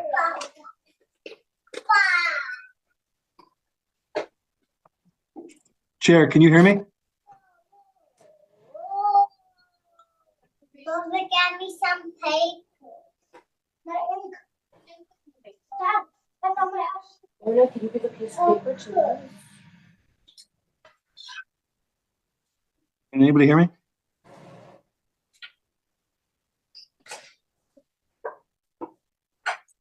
I'm not sure what happened. Did anybody hear what I just said? Yes, we have. I believe there's an audio issue in the room. We can't hear what's happening inside committee chambers, but those on Zoom can hear. So I'll just ask everyone to wait for a moment while our IT folks sort the issue out.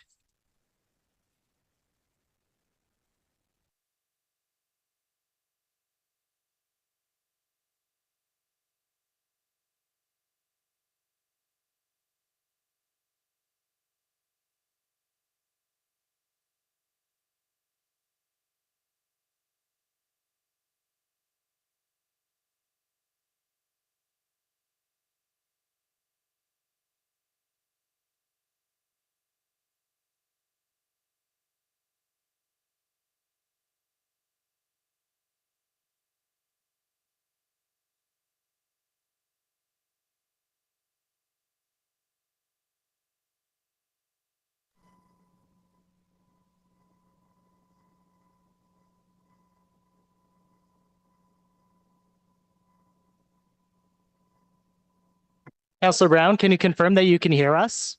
Yep, we can hear you now, Eric. Can you hear us? Yes, thank you, Counselor. Thank you.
Okay, everyone, we're going to get started in 1 minute. Just confirming that we can still hear what's going on in the room, Chair. Sorry, Councillor Brown, did you say you can hear us now? Yes, we can. That's excellent. Okay, let's, I'm just getting people settled in the room and then we'll resume in about 1 minute.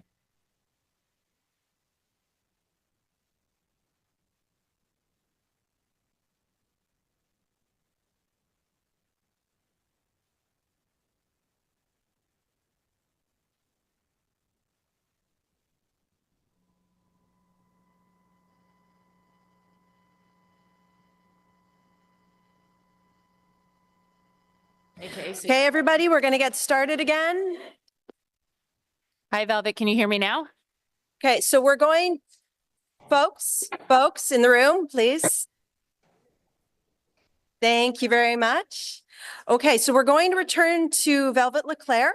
Velvet, you have a question from Councillor Troster. Can you hear us though, before we get started? Yes, I can hear you. Did you Okay. hear my speech? Like I have no Yes, idea. we can hear you. Everything perfectly. Yes. So Okay. We can hear the very adorable toddlers behind you. So first, Yeah. I want to commend you for doing a delegation to committee while working as a childcare provider with many toddlers behind you. That deserves an award. And I also want to thank you for taking over the community garden at McNabb, which we all did notice became quite overgrown without a caretaker.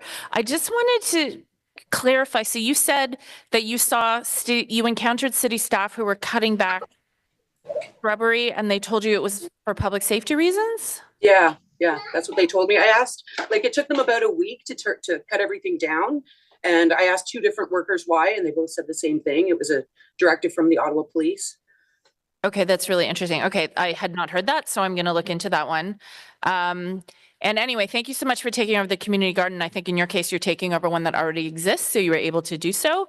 And I really understand the frustration from the community of folks who've been wanting to start new ones, and there's been this delay. So rest assured, I think a lot of councillors across this table want to see those gardens be able to move forward as quickly as possible.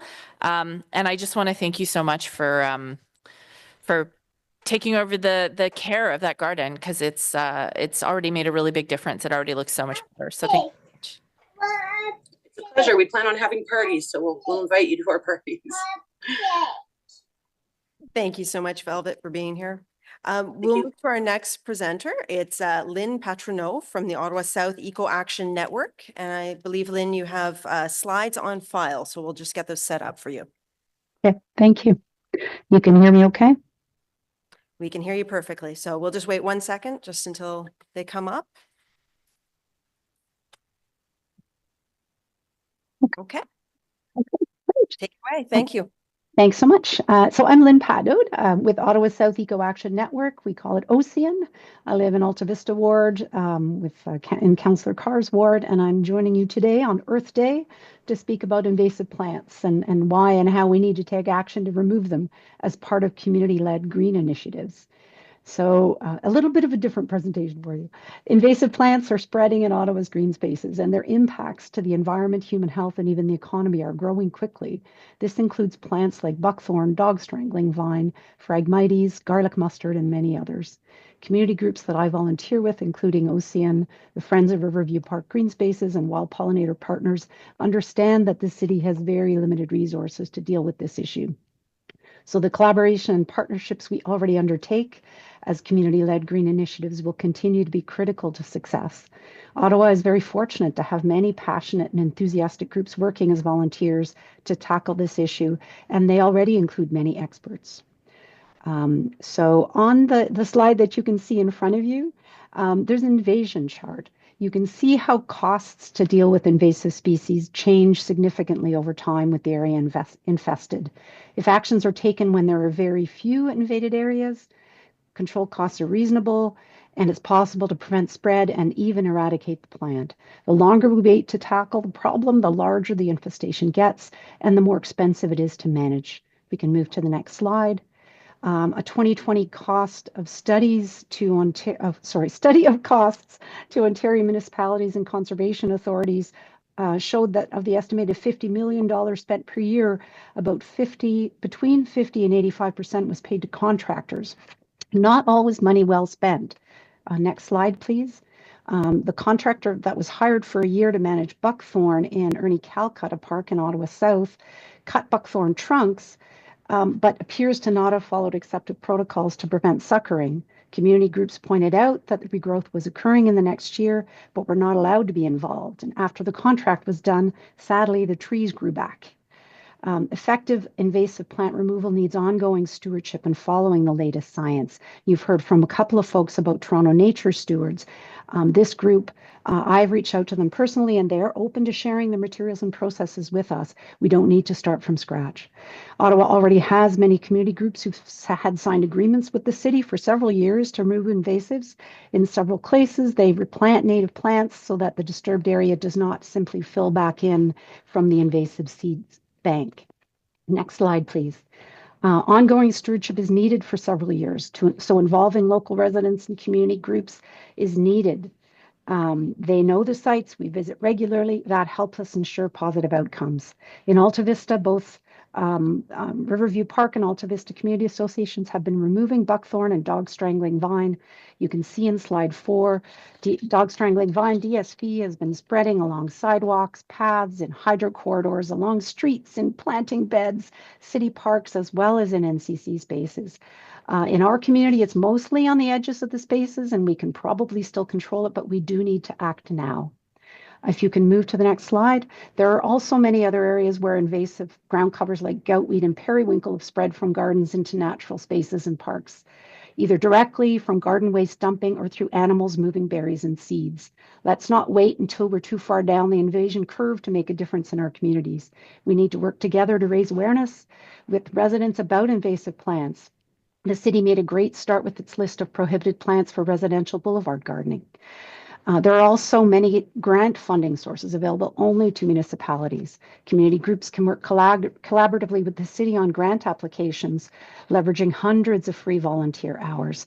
This is a big unrecognized cost saving for work that needs to be done but isn't budgeted. These are in-kind contributions that should be recognized when we assess environmental impacts. And we really do need a single streamlined approach to steward city land, not a separate one for forestry and for other departments. It needs to facilitate action and remove impediments. Community groups have demonstrated we have the needed knowledge, and we already network and share with newer groups. We can develop templates, we can list invasive plants and removal methods, develop accepted lists of native plants that can be used. Trusted groups can be more effective with ongoing agreements rather than needing to renew every few years with all the time this entails for staff and volunteers. We can work together to get things done rather than on more process. So I thank you very much for letting me speak to you, and for Just Foods and Cafes and other folks in the People's Plan Coalition for bringing together community voices so that you can hear that we really do stand together and appreciate the work and the networking that we do on this file. So thank you very much. Thank you very much, Lynn. You came right down to the minute. Thank you very much. You have a question from Councillor Carr. Hi, Lynn. Thanks very much. Thanks for coming out today. And I appreciate how much work that you do in the community on removing the invasives. I know that there are 12 stewardship agreements that exist with forestry to remove invasives. And my ward, as you mentioned, has 2 of those, one with your group and one with Alta Vista Community Association. So I know we're very actively involved in it. I know there's disappointment in the community that that the removal of invasives and the community gardens are not being packaged all together. And I will say that I do take a little bit of responsibility because I put that inquiry into Environment and Climate Change Committee last month, specifically looking to expand the current invasive species program to look at many of the elements that you mentioned today. So including looking at a program like Toronto Nature Stewards, which I explicitly mentioned in the inquiry, as well as expanding educational efforts, expanding tools to identify and map the invasive species. And so I think I probably caused a little bit of the problem in that staff agreed to come back by June, reporting back on what could be done and what it would cost to expand that program. So that work is staying in Public Works for now. But I recognize that when we remove invasive plants and plant pollinators on top of them, for example, that is, 2 different activities. One could be considered community garden, one can consider invasive. But I have talked to staff about this numerous times. I think they know me as the invasive plant counselor, to ensure that, it is seamless for community groups, because we do want that, and we want to certainly expand your ability to have stewardship on that land and remove that, because I think we all know, I personally know how many thousands of hours have gone into restoring our green spaces in Alta Vista because of your efforts. So thank you very much for coming out today, and I'm happy to have a sideline discussion with you on this with OSIN or Riverview Park as well. But really appreciate all the work, and I know that I'm committed to getting more funding for the invasives too to make it better. So thank you. Okay. Thank you, Marty. It's they are the approach of going into parks and green spaces that are not a space limited issue, that they are much broader and there could be invasives everywhere and replanting needed everywhere. So it's different from gardening, but there's so many overlaps as well with the sorts of things that we need. So it'll be interesting to see how we can come up with approaches that are coordinated but separate, if that is indeed the way you end up doing it. One window is easier for us if we can do it. So looking forward to hearing that, but we want to get on the ground where we like to get things done, and I know you do too. So thanks so much. Thank you for being here, Lynn. We'll move to our next delegation. It's Rebecca Last from the Michelle Heights Community Gardens. And I see, Rebecca, you're online. I am. And give me 1 second while I pop up my little speech here. First of all, thank you so much for the opportunity to be heard today. J'aimerais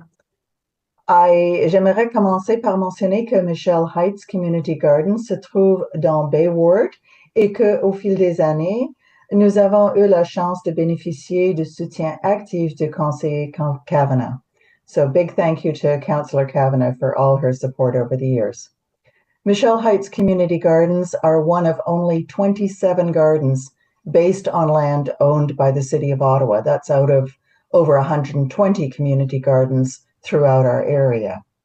Our gardens began about 20 years ago. I've been gardening there since 2013. And in response to demand over those years, our gardens have expanded within their original footprint several times, and we now number over 40 garden plots of various sizes.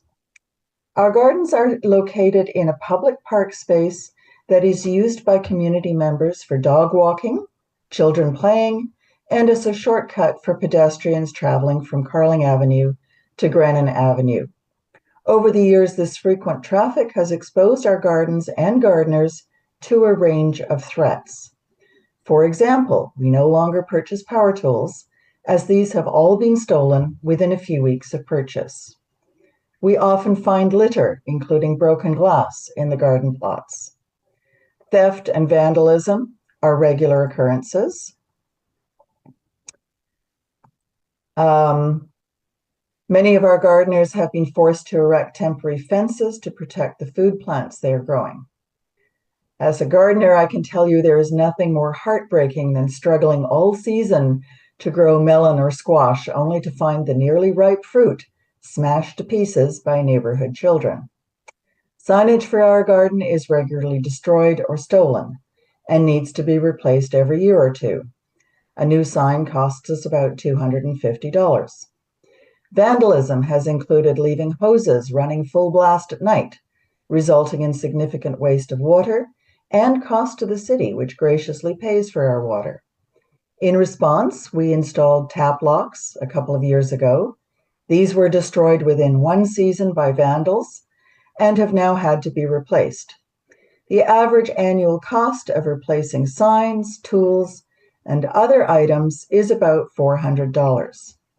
This doesn't sound like much, but it is a significant expense comprising more than 20% of our annual revenue, which is only about $1,800 per year.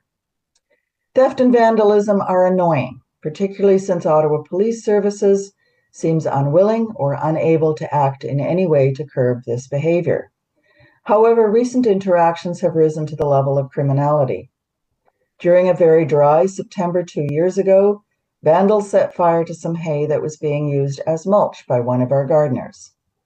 Fortunately, the fire was spotted and extinguished before it could spread to nearby housing. It's not only children who steal and destroy our food. Their parents often arrive in 2s and 3s with shopping bags so they can help themselves to fresh produce from our gardens. When confronted by our gardeners, these individuals behave aggressively, shouting, threatening, and in a few cases, assaulting our gardeners. Again, police reports have not resulted in any meaningful action. As a result of these disturbing interactions, our gardeners have quit because they feel unsafe or were discouraged by the unremitting theft and vandalism. Our garden has repeatedly requested police assistance. None has been forthcoming. We have repeatedly requested permission to build a perimeter to protect our gardens, whether a built fence or a thicket of shrubbery. Both requests have been denied. Now that the City of Ottawa has completed its community gardens review, we urgently request that Michelle Heights Community Gardens request for protection from theft, vandalism, and criminal harassment be granted. Please allow us to fence our gardens. Thank you. Rebecca, you have a question from Councillor Kavanagh. Hi, Please go ahead. Hi, thanks for all you're doing, not just at Michelle Heights, but your advocacy for community gardens overall. I really appreciate it. And of course, I am aware of the issues at Michelle Heights, and I will be asking questions to staff on what we can do on these cases. You're not the only one. I know that there's other community gardens that have had issues with vandalism. I know Bay Shore has had some issues as well, for example, and there's probably across the city. That we need to continue with community gardens and find a way and find a balance. There's obviously social problems in the community, and we need to address them. I'm certainly going to raise it with Ottawa Community Housing as well. And perhaps it may need more expansion because if it's so limited, maybe there's a lot of people that would like to have a community garden that do not have one right now.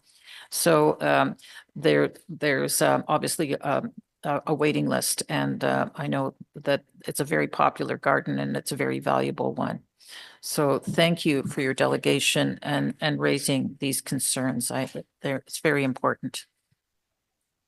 Thank you, Councillor Kavanagh. We appreciate your support. Thank you, Councillor. Thank you, Rebecca. We will now move to our next delegation, Christine Johnson.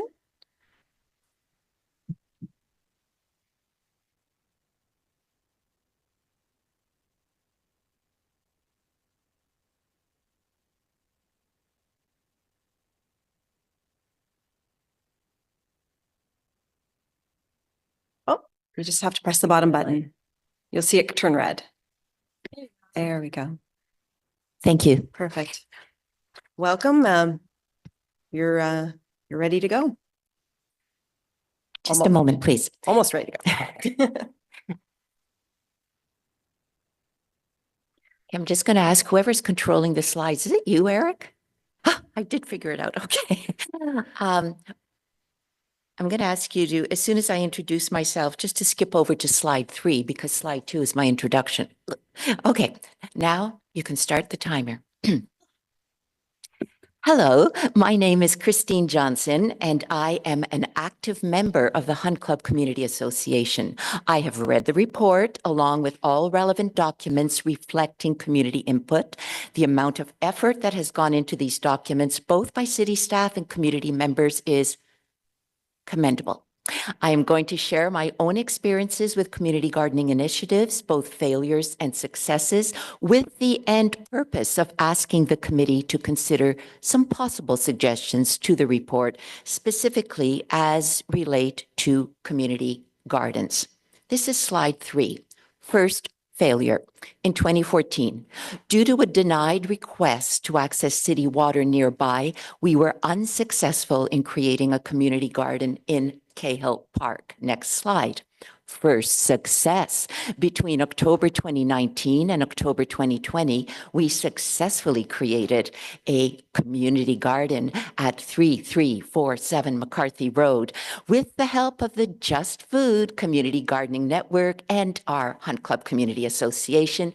We secured land and water, recruited volunteers, got insurance coverage, designed and built our garden, and enjoyed our first vegetable harvesting season. Next slide. Most striking about this first success was the ease and speed with which it all came together, thanks to the goodwill and generosity of the church pastor giving us access to land and water. Aside from contributing to food security, this activity was truly transformative as a community engagement project, enhancing well-being for all involved. Second failure, 2023 to 2024. We're on slide 6. After securing interested community members to build another community garden, my attempt to get permission to access the identified vacant city land and the nearby water source on city land proved completely unsuccessful. I was bounced from a city councillor to a city staff with CSS to Just Food to the manager of RCFS. That is when our request fell through. The quoted estimate of the cost to access the water was between $50,000 and $70,000. Prohibitive. I was told that the site we had identified was also designated as a safety zone in case a baseball would fly over the adjacent baseball diamond.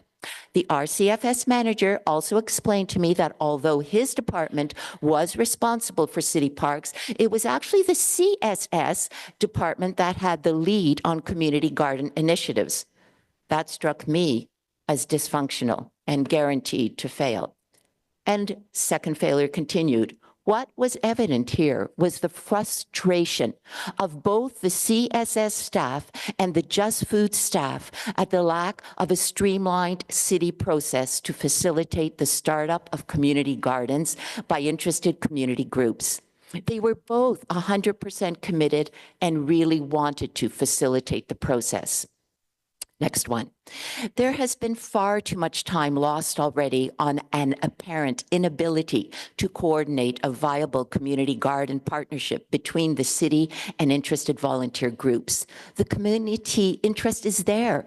We have an ever-growing membership on our Hunt Club Food Security and Community Garden Interest distribution list. What if, with some creative ideas and budgeting, would it not be possible to plan to have a community garden installed on every city site where there is also a skating rink, therefore a water source? In winter, the water would be used to flood the ice. In spring, summer, and early fall, the water would be used to water the garden plots, only on an as-needs basis when rain barrels would be empty. What if this were mandated as part of this report? Wouldn't it be a forward way of thinking and planning as part of a solution to deal with the likelihood of an ever-increasing food security needs? And so, a leadership partnership with shared authority and responsibilities might look like this. Gosh, I hope that's big enough for you to read so I don't have to read it all. But on one side is city staff, authority and responsibilities. On the other side, community volunteers, authority and responsibilities. So just take a look. I don't know where my time is, but I'm almost there. Thank you. Next slide. Thank you for listening and for carefully considering our suggestions for a clearer and more streamlined process for a partnership between the City of Ottawa and volunteer community groups to start building community gardens all over our great city. Thank you for contributing to food security, civic participation, and community well-being. Voila.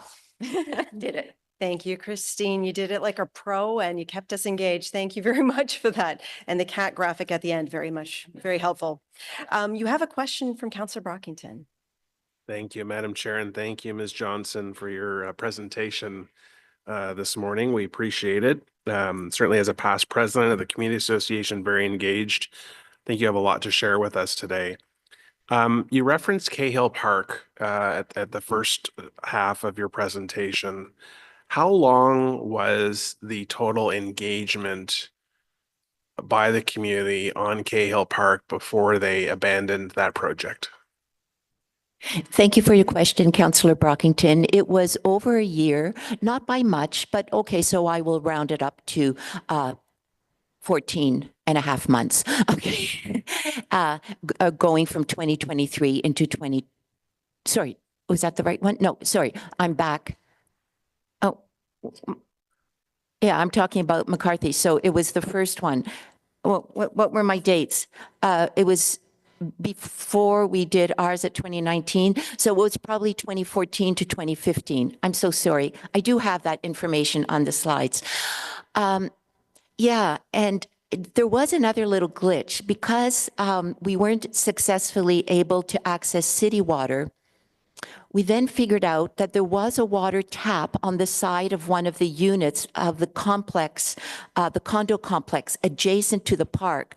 Unfortunately, and we were quite prepared, and we had explained to them, we'll reimburse them for any water use, and anyways, we'll have rain barrels.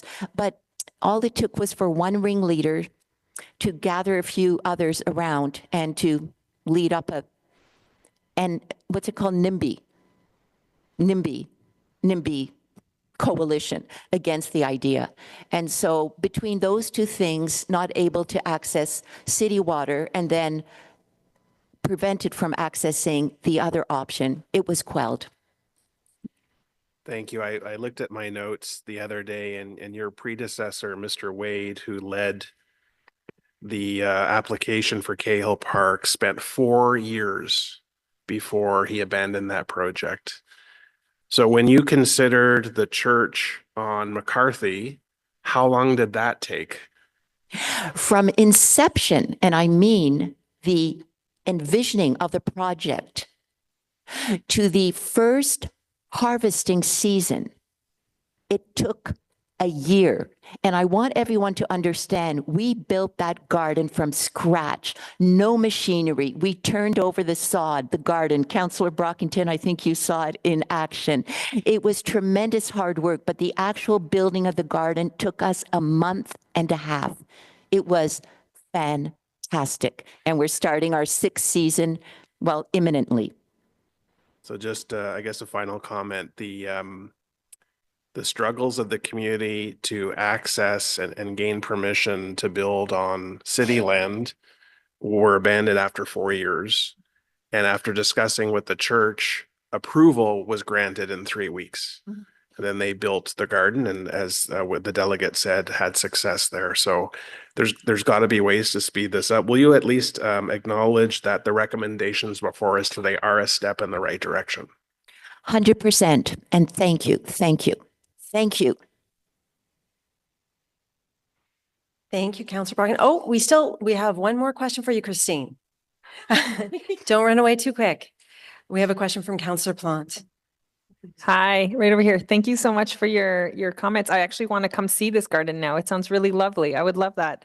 I was just wondering, could you just clarify a bit? You, Councillor Brockington unpacked it a little, the timelines. You said you tried to get this garden started in 2014, but it's not clear to me if you've, like, are you at the end? Are you done? I'm just wondering if you could clarify that, please. We just dropped it. You know, we all have our tolerance levels for discouragement, right? I won't say more. Wonderful. Thank you very much. We had one delegation who had to step away. So Mr. Ridley has submitted his comments just for members to know that they are available within the written submissions. And we are at the end of our delegations now. So I'll invite staff to come back up. You're back on the hot seat. And as they get positioned, I do want to revisit the direction that Councillor Carr had read in. And I believe it's been circulated, Eric? Okay, so everybody's had a chance to see it.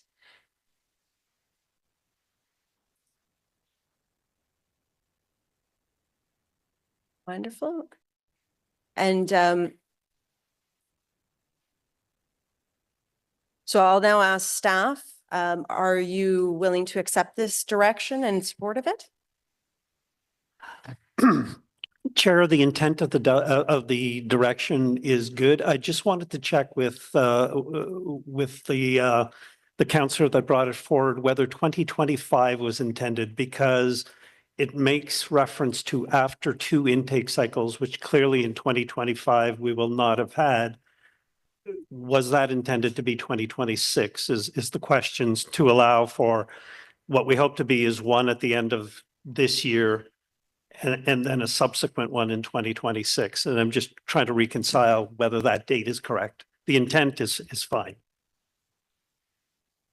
Councillor Carr? Yeah, I think we want it after 1 cycle. So, yeah, I think we want to get the lessons learned from there. Sorry about that. Cutting and pasting. Thank you. Okay. So we'll amend that on the direction, but our staff yes, going to accept. Okay. Okay. And so we'll go to questions to staff. Councillor Troster. Thank you so much. So first of all, I want to thank all the delegates who came today. Gardeners certainly are passionate about what you do, and I'm really thankful for that. Look, we've heard that there are projects that have been sitting on ice for years because we closed the intake process. I understand it's going to take some time to hire 2 new staff members, which I think is a step forward to have dedicated staff associated with this. But do we have a sense of what the realistic timeline is and how we can fast track the approval of those proposals that have been waiting for so long? Chair, I hesitate to give a precise timeline. What I can say is that we'll make best effort to get started as soon as we've hired the staff this year. There may be some, and I understand that there's a combination of new gardens, of expansion of gardens, and then of requests for things like fences and sheds and those kinds of things. And I don't know the complexity of each site and what it's going to take to resolve those in a final way.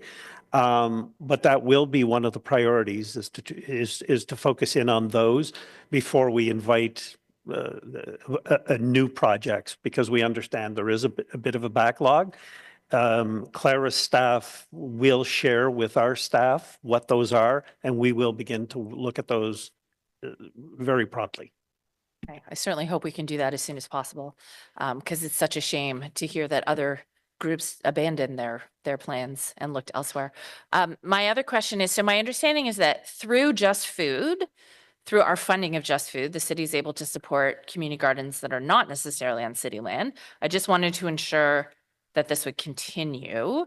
Because as you've heard, a lot of volunteer gardeners looked elsewhere, and it might be adjacent to city land, it might be hydro land, it might be church lands, but there is a need for that coordinating function and for that general resource. So are we still providing that? And if so, is it through Just Food or is it through some other way? Chair, the intention is to continue the partnership with Just Food. Right now, through the community funding framework, we fund Just Food for to manage the community garden network. So that's a network of community gardeners that can come together and build their capacity and knowledge and answer questions about gardening. And we also fund them to administer a community garden development fund, which is a startup fund, if you like, or funding for other elements of garden enhancements that gardens may need or gardeners may need. The intention is to continue that partnership. Okay, that's great. And I just wanted to give a shout out to the gardeners who garden at Dundonald Park, often under very difficult circumstances, to the new group that took over at McNabb. And there's also a new community garden called Sweet Willow Community Garden, which I believe is on a piece of empty developer land. But, you know, people are really, those are just a few of the community gardens in my ward. There's also Nanny Goat Hill. So I'm really optimistic about this project going forward, and I'm just really hoping that we can clear the backlog as soon as possible. Thank you so much. Thank you, Councillor. Councillor Carr. Thank you very much. I have a few quick questions. Thank you for this report. Very much looking forward to moving forward on having more gardens on city-owned land. We've heard people concerned about the backlog and wanting to get moving. Can I just clarify, do we expect that we'll get through the backlog this growing season? Chair, I have not seen the backlog, so I would be speculating. I think there are perhaps some that we can get done this year because they're perhaps easily resolvable. But I hesitate to say more than that because I suspect there may be more complex ones that will take where next spring might be a more reasonable horizon. But I really don't know. So I'll say we will do our level best to assign and look at those as quickly as we can. Okay, thank you. So you wouldn't anticipate that the new group would be able to identify any new lands this year because primarily you're going to be working through the backlog, correct? Yes, the focus initially will be on the backlog. And as I said, there's a combination of what those are, from completely new gardens to expansion, adding plots to existing, to more site amenities and getting permission to do those on the site. And the complexity of those likely varies significantly. So we'll have to know more, and we'll get a better understanding once the program actually comes over to us. Okay, thank you very much. So one of the items that we heard about was that folks were concerned that other elements that are within the scope of gardening, but not specifically the act of gardening, such as fences, movement of sheds, watering, I think I heard composting. Will this address all of those elements then when you receive an application? That is the intent. We understand that some of the frustration doesn't necessarily just reside with a go, no go in terms of the site, but also in terms of what we will actually allow there. And if I am reading what people have told us, they want us to take a more permissive approach to allowing these things on the site. So we will have to find, the happy balance of what we can allow. But that will be early work to try to resolve that so that it doesn't become an impediment going forward. Thank you. The interdepartmental working group, when a piece of land is then selected and people are granted permission to plant on it, how do you foresee the communication to the rest of the community that this garden will now be on community land? Do you see that as something going through the councillor? Will it be on Engage Ottawa? And I ask because I'm a big fan of getting access to land, but in some cases, when you've got community groups butting heads, I think it's happened to all of us around the table, and ownership, how will that be managed? Chair, we haven't fully fleshed this out, but I see it very much with along the lines of what we've adopted for CIL projects or community partnership projects, because in essence, they are somewhat the same. We're adding something to a city park.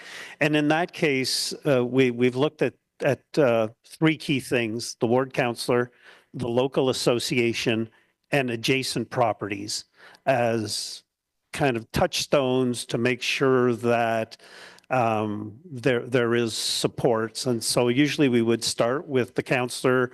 They would work with the association to get a sense of it.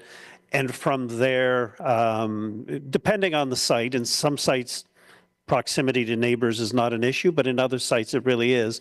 And so in terms of the straw dog of that, I think it will look like that.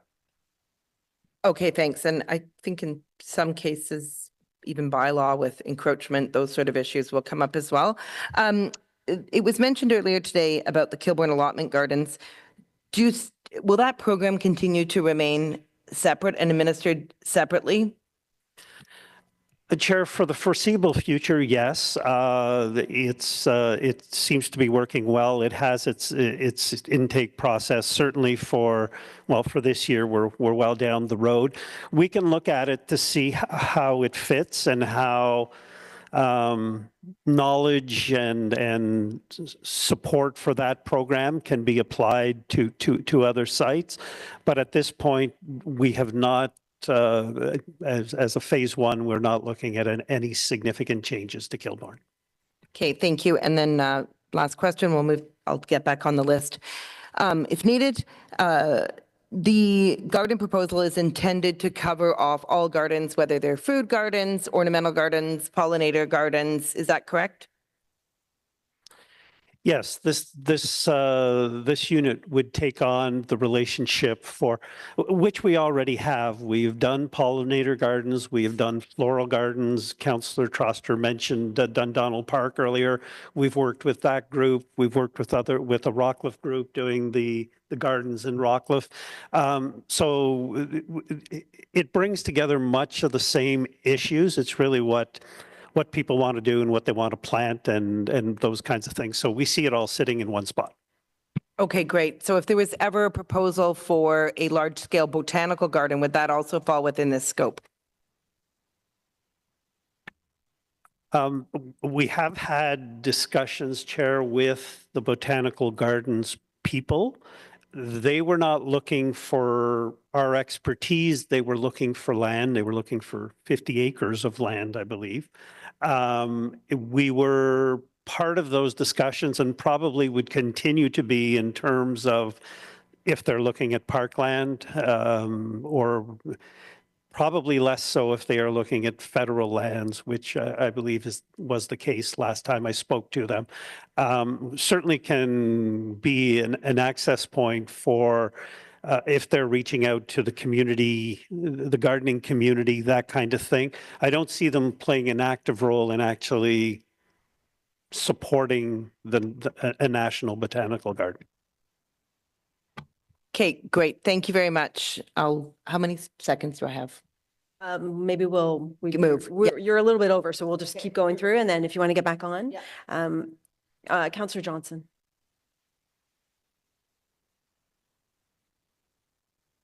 Thank you, Chair. Thank you, Chair.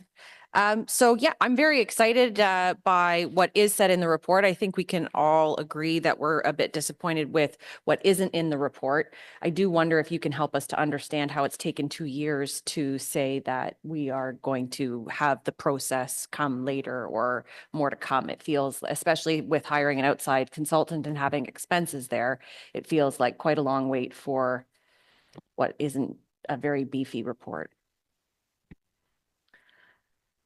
Chair, it's taken 2 years with ongoing and constant engagement through Just Food with the community, establishing the process for review, bringing that, receiving the direction from council, setting up the process to undertake the review. All of this has taken a significant amount of time, but it's not in absence of ongoing communication with the community. And so what has also taken a significant amount of time is to work through establishing this internal partnership and the governance. And that takes some time in our corporation. We engage with 50 staff from across, as I mentioned at the beginning of my presentation, multiple departments, and that takes some time. The work that we've done together in the last 6 months has been quite pivotal in establishing the direction forward in this report. And we do feel that when you look at what was heard or what was learned document, that we've addressed a significant amount, and from what we heard today from delegations, we've addressed a significant amount of the concerns: a streamlined process, equitable access, quicker access in a department that has the purview over parkland, insurance, facilities, all of those things, and a formalized process to bring us all together under a formalized departmental working group to continue to work together. We have never adjusted from the partnership with Just Food. They continue to provide and have continued to be active in the community, providing the work. And no, we haven't approved any new gardens since 2019, but the gardens that were pre-approved have gone through. So other gardens have been established in the interim. So work has continued while we did our due diligence to establish the program. So I hope that provides a little bit of clarity. Yeah, it does. I mean, I don't dispute that a lot of work has happened here and that you have, since 2004, been taking on a project that has had no home really, and trying to steward it as best you can with the resources that are given to you. What I'm hoping for in this case is that it's an example of when we go slow to go fast. So often, you're doing the work to try and put the foundation down so that when we launch, the waiting is over and that we can expedite a lot of this work. So perhaps we can frame it as that idea, I hope. So in that sense, I understand that we don't have an idea of how quickly we can move through the backlog, but I wonder if perhaps as an additional piece, or perhaps it's already implied through the direction, when we report back under that interdepartmental group that we have the numbers, we can understand how many are in the backlog and how we're advancing on those numbers, be able to bring forward some kind of tracking over the course of the reporting back. Would that be amenable? Yes, Chair, we will paint that picture as part of our report back. Okay, tremendous, because I do think that the numbers will be very valuable here, and being able to break out, as certain delegates have described, expansion versus new versus whatever that are in the backlog. I think that might be an interesting way to parse it out as well. If perhaps expansions for well-established gardens are traditional, like are seen to be quicker to take on, perhaps, as you do the more fulsome review, maybe you can bang out a few of those and even it out across some of the other actions. So I think that will be very helpful. Just as my final piece, I wonder if we can focus on the liability aspect of it, because I know that is very much of interest. I think people just want to be able to plant some stuff in the ground. And, as my fabulous resident Harry Fisher often likes to say, really all we need is the water and the soil and the sun. Perhaps we don't need the $5 million liability insurance in order to get those plants to grow. They don't grow better or worse when they are insured. So can you help us to understand how in the new community development team, which, my spidey senses are tingling. I love that team. I'm glad to see it grow. How we might see that insurance and liability shift over time. Thank you, Chair. And in fact, the community development team is the team that is taking on the current implementation of the CPIP insurance program for the community associations. So since January, when we brought on staff to do this, they have been busy bringing on all of the community associations that are geographic in nature. That is the reference, I believe, that the speaker this morning, the delegation, was talking about. And that is perhaps part of the confusion, is that we have been going out with quite a bit of public information in terms of bringing those groups onto the program as per council's directive. That is separate and apart from what we do with outdoor rinks and what we do with community gardens. That are on city land, and we're only talking about the 27 or so that are on city land, where as part of their contract with the city to be on city land, they benefit from the liability insurance. So we will make sure that that is clear for the groups.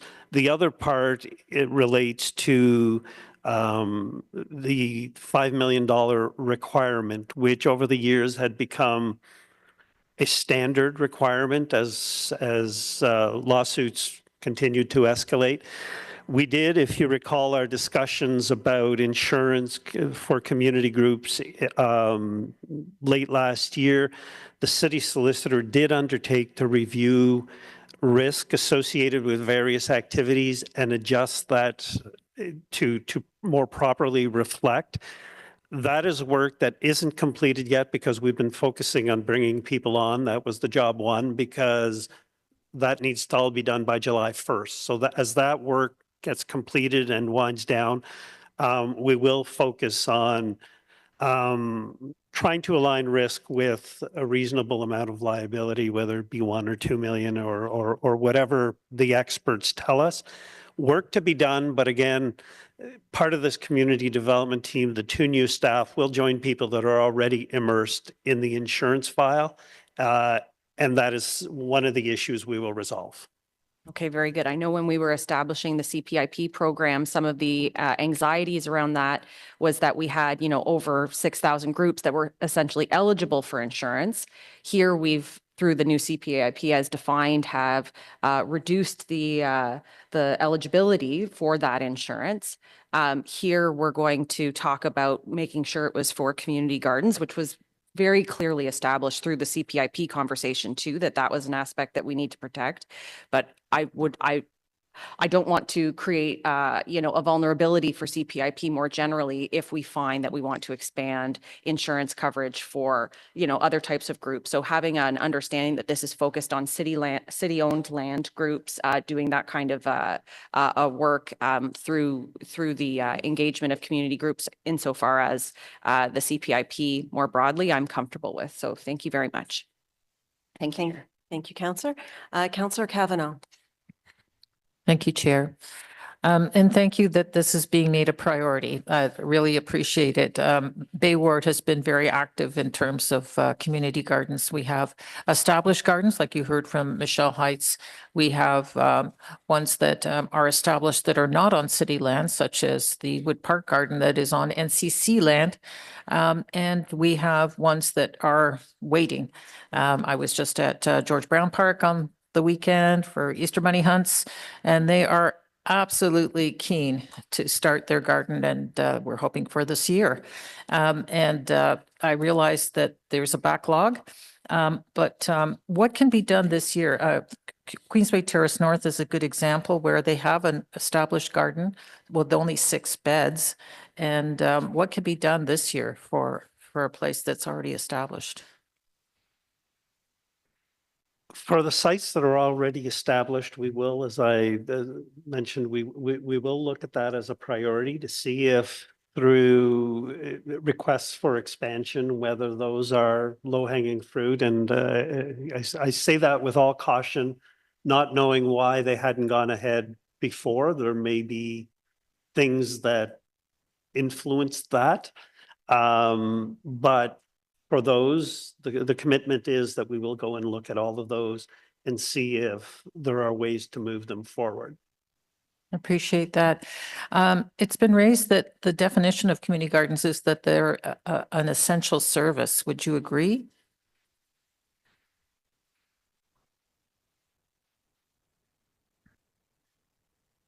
I'm sorry, Chair. Can you, the question? Can we define community gardens as an essential service? We would have to take that back and to understand exactly what an essential, how an essential service would be defined under that context. I think so much of the work that we do across multiple portfolios can be considered an essential service. And under the poverty reduction strategy, the community safety and well-being plan, we refrain from picking and choosing what's essential over other really pivotal and important community initiatives. So I think what you're hearing in the room and what you're seeing from the two general managers sitting here is that we are committed to bringing forward a program that can be sustainable within the context of council's priorities, our budget realities, and our operational work plan realities. And so I refrain from using the word essential. Is it important? Yes, that's why we're here. Okay, we'll work on that. This has been raised, and that's why I asked delegation from cafes on that, because they've raised that. But it is something that's just beyond growing food. And right now, with the current situation, local is super important. And growing food locally, it started during the pandemic when people had that feeling that they should have something local. But now with the political climate, it's even more important. And I think there is pressure that way too, that people realize that that's important. But beyond that, my own observation of community gardens is mental health. They are very valuable. And they are an important outlet for social connections and for personal mental health. And so that's why I see them as being highly important. And I think we have to keep those observations in mind when we're looking at them. They're just more than growing food. And hence the frustration when they get held up. What is in terms of expanding on, one of the things that was raised for QTN was vacant lots, not parks. And can we see some movement on that? So that's beyond your general manager role of parks, but on vacant lots. And you know the one I'm talking about, because there's vacant lots that are just along Carling Avenue that are just collecting garbage, really. Agreed. And yes, the intent of this, and I think I've spoken to this at the individual meetings we had with councillors, the facilities part of our CFS does include a broader landlord function for a variety of city sites where there is a user, whether it's fire department, childcare, or other operators. But we also hold that general property oversight piece. So we're happy to look at non-park sites that are in city ownership and to work with whoever the host department might be in terms of that. We are sensitive to the fact that some have future plans for these things. In the case of the lot you're talking about, it is a bit of a mystery to me as to why that has not gone forward in the past. And we're happy to look at those. Those will not be excluded. I appreciate that very much. And do we have a working relationship with the NCC as well for coordination for community groups, for community gardens? We have a relationship, Chair. It's how it works will depend. I mean, land use issues with the NCC continues to be something that we're working on. We do have NCC land that is leased by the city and hosts gardens. Those are one of the things that we need to look at as the NCC looks to renew those leases and those kinds of things. So there are relationships there, and we are talking to them, and we'll continue to try to do the best we can to make sure these kinds of gardens can happen there and stay there when they're already there. Thank you. I think the most promising word I heard from you was proactively, when you were talking about scouting ahead and looking at areas ahead of time. I think that's really, really valuable, and I think that shows a commitment. So I appreciate that comment, and I'm hoping that we can move as fast as we can on these requests. Thank you. Thank you, Councillor. Councillor Lowe. Thank you, Chair. Thanks, Chair. I'm curious, you had mentioned, well, so at the very beginning of the presentation, it says we're shifting this from community services towards into our CFS. How is it managed in community services right now? Like, is it more of a side of desk thing, or are there dedicated staff? Chair, thanks for that question. When it first came to community and social services, it didn't come with a particular budget or staff resource, if you like. So yes, it's been part of the community funding framework team traditionally. And one member of the community funding framework would take lead to assist and assist Just Food, essentially. So the person who would manage that funding contract and that relationship with Just Food would also work with Just Food on accessing internally the departments and the information that community gardens would need to access in order to move forward. Okay. Thanks. So I guess, yeah, it's nice to see that there will be some dedicated resources to this, because in the suburban communities, like in my community, there have been demands for some community gardens, whether it's on city or private land. I don't remember how many, but there certainly has been. Is it fair to assume that there will be another committee update when this is, I know the second recommendation is to give you authority to develop and implement, but will there be another update for us before the implementation, post development? As I understand it, the directive to staff is to report by the end of this year, which will give us time to hire the new staff, set up the initial pieces of the program, look at the priority list that Claire's team will hand off to us. And as I said, we will try to paint a picture of where we're at by the end of Q4 of this year. Okay, thank you. Third question is, I know there was a question earlier about the types of gardens that this would cover, like food gardens, pollinator gardens, etc. Will this also include the little community gateway features that are fairly common in suburbs that were built in the 80s, 90s? So like the little things that, say, for example, my ward, Chapman Mills, and then underneath is what is objectively now just a scraggly bunch of weeds, but at one point there was definitely some ambition in maintaining it and having it look nice. So will those features be part of, do you anticipate those features to be part of the permissible lands?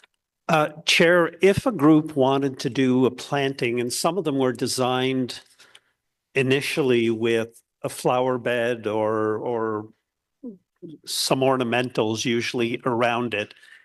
If a group wanted to take that back, and I think it was ambitious when they were built that someone would continue to do it, and sometimes it's dropped off. But if a group wanted to take that, I think it would be a logical thing to send them to us. If they're not already working with the right-of-way folks, because sometimes these are on the right-of-way, but if they're not, or perhaps this is something we can explore in terms of, the ownership of those features in terms of signage, and in some cases it's stonework and those kinds of things. The rehabilitation of those as they weather has been a contentious back and forth issue.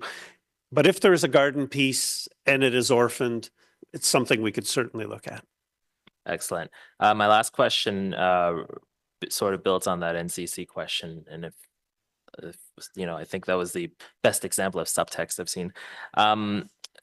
Do we have are we anticipating like a sort of partnership or allowing the schools to be involved? We have a lot of schools that are right beside parks.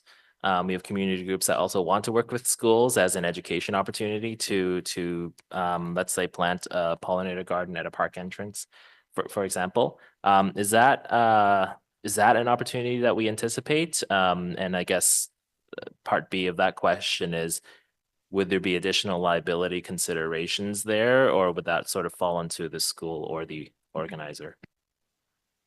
Chair, I'm not sure if that exists now. There's nothing in what we're doing that would preclude it from happening. You're right. We do have proximity to schools where if they wanted to take something on, I am aware in some cases they do it on their own land, and that's probably the easiest from a liability perspective for them, that they don't have to leave the school grounds.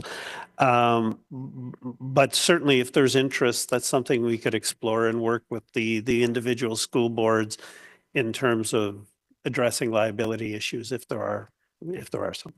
Okay, thanks very much. Looking forward to seeing this report. And I'm mostly curious about the insurance bit that was mentioned earlier too. Thanks. Thank you, Councillor Lowe. Councillor Plante. Yeah, hi. Just a quick question. I didn't see this in the report, but not suggesting we have these in my ward, but we might. What do you do when you find or staff find rogue gardens? Chair, we do have rogue gardens, and they tend to be in situations where people are backing onto parks and have extended their backyards, if you will. So they are encroachments.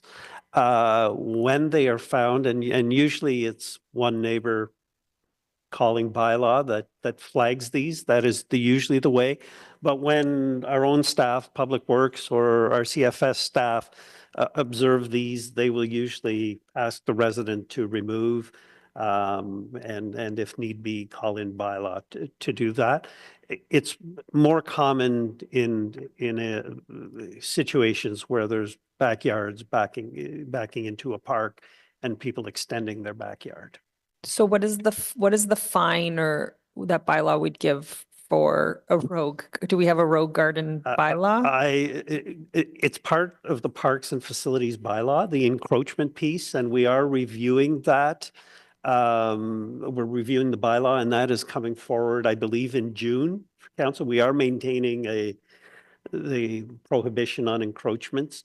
It's not just gardens, it's often sheds, it's sometimes other things. I could get back to you on the fine. Off the top, I don't know. Merci, Councillor. Councillor Brockington. Thank you, Chair. When a community group organizes a Clean Up the Capital campaign initiative where they spend a couple hours in a park cleaning up, are they required to have insurance for that event? I'll ask Alain since he runs. Chair, I'm not sure on that, so I'll get that information and get back to you, because we have a number of community groups that would be helping out. So just trying to see what the overarching insurance policy is on that. Thank you. I know it's a city sponsored event where we work under the auspices of the city, but it's interesting to know why some events may not require insurance and others do, because people are quite concerned with the insurance requirement. Such high liability or such high premiums or coverage amount. And that's something I want to look into further. Invasive vine removal. I have at least one group in my ward, if not more, that have the expertise and the skill set and the care to do the removal carefully. The city has expressed its desire to not engage public members to use a contractor. I believe one of the presentations from Ocean referenced this morning. Can staff just comment on their openness to allowing community groups who have the expertise, maybe they have to prove it some way, but in removing the invasive vines? We're losing the battle in this city. And if there are people who want to specifically engage and organize work parties and can help in this regard, I think we should help facilitate that. But I'm interested to hear what staff would say. Chair, this is part of the review that we're all undertaking following Councillor Carr's direction to staff. So we'll be reporting back on that in June. Okay. To staff again, the process to determine whether a requested site or location to facilitate a community garden is lengthy. I'm assuming a number of checks have to be done to ensure the soil or the land isn't contaminated, that there's no, underground utilities at that site, that there's no even archaeological matters. Would it not be faster to invest time upfront in preparing a list of known adequate sites that check all these boxes, that we've already done the homework? Yes, you've got to spend some time. And that way, when interested members of the public in a particular neighborhood want to engage, oh, these parks have already been assessed. We know this area of the park can do that without the community groups having to go through that process. Can you just comment on that? Chair, staff agree with that. As part of phase 2 of what we're planning, and I believe it is a best practice in other municipalities, we will look at identifying park sites that we believe have some or all of the features that one would be looking. So the things you said, sun, soil, a water source, those kinds of things, so that we can build up an inventory. And when people come to us and say we would really like to do a garden, we have some spots identified that we can make available. That won't be in the next 2 months. This will be a longer term piece to do a review, but ultimately we would like to have a proactive approach to identify sites that are available. That's excellent to hear. I can't recall if this is in the report, but does staff mention what they believe an acceptable timeline is for an application to go through a process and have a decision rendered? Chair, I believe this was brought up earlier, and the mention was 6 months is likely a reasonable time horizon.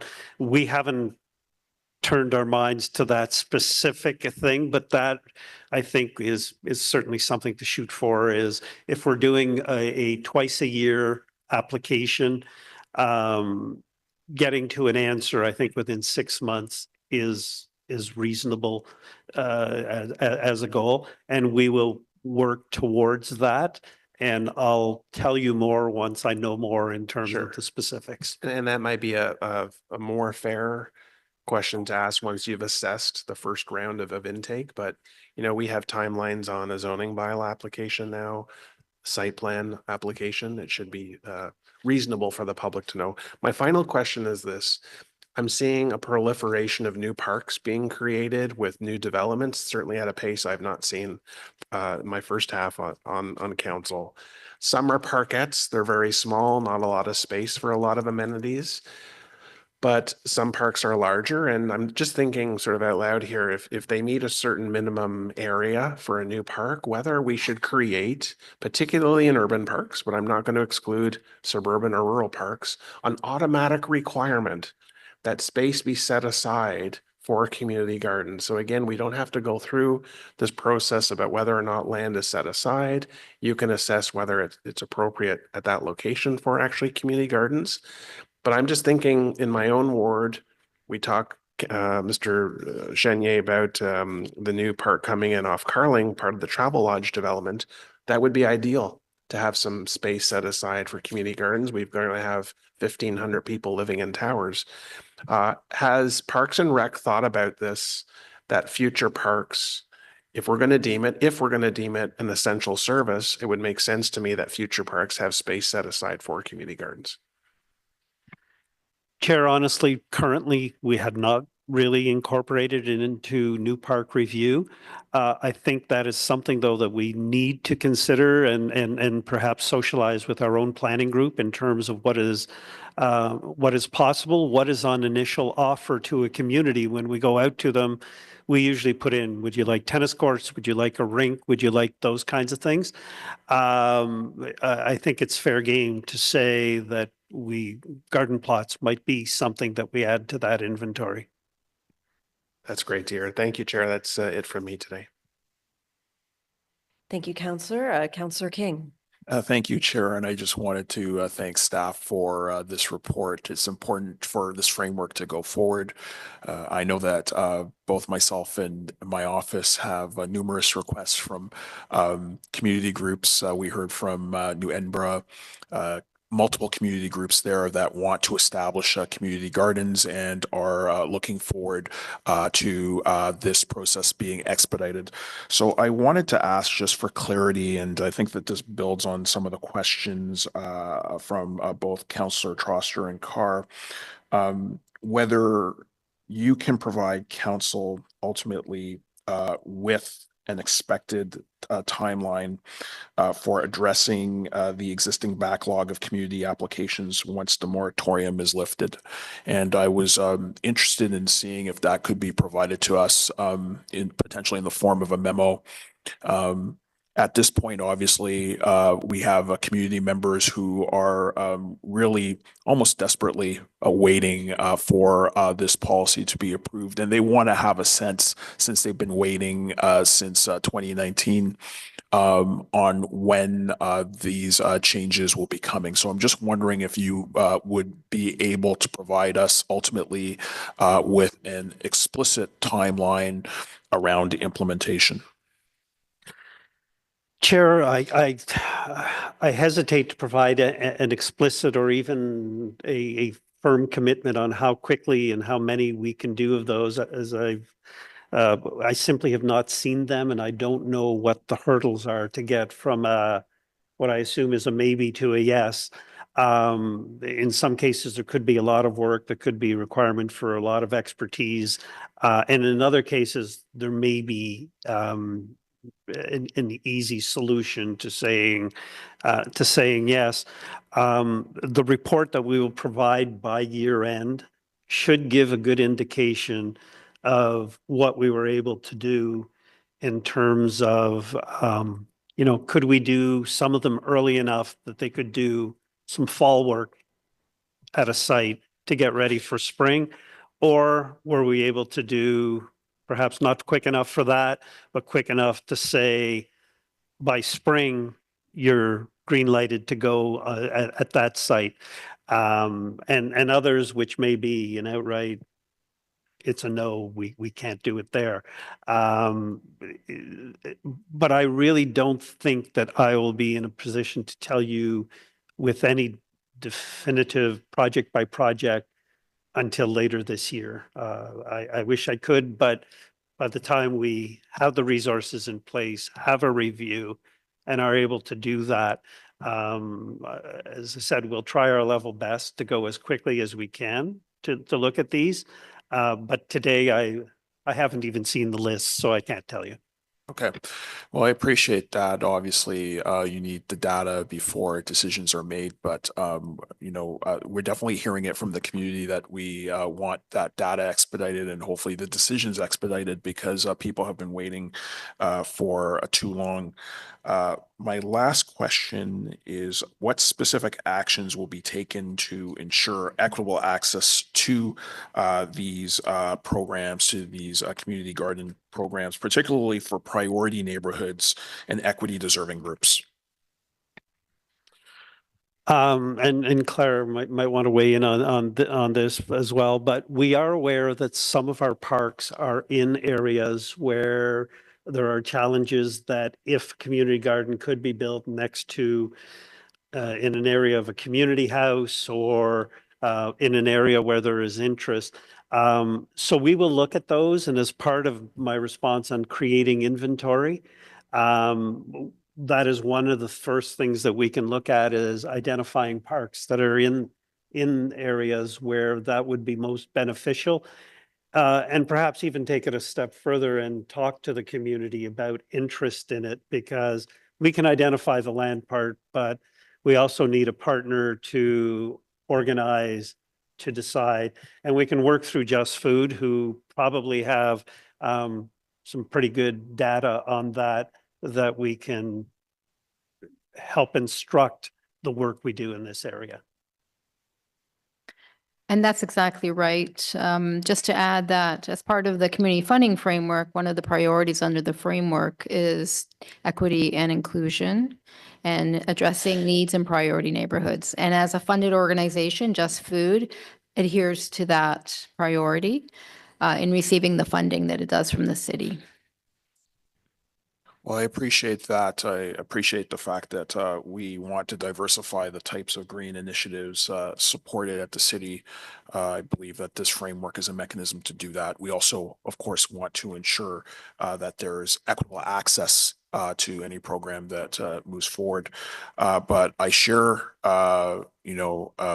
the concerns of my community members in terms of ensuring that we move as quickly as possible with the implementation of this program. People have been waiting for a long period of time to increase the number of community gardens throughout, I know, my ward in the city.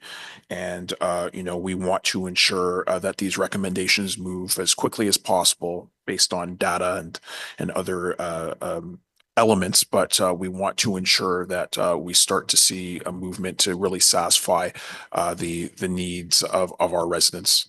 Thank you so much for the report. Thank you, Chair. Thank you, Councillor King. Councillor Kitts.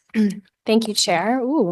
I was listening to the presentation and the delegations in my office, and I think I probably missed a couple questions as I was walking down here. So I just have one and then some comments. The planned sessions for fall 2024 and January 2025 those did not take place. Is there, I guess, what was the reason for that?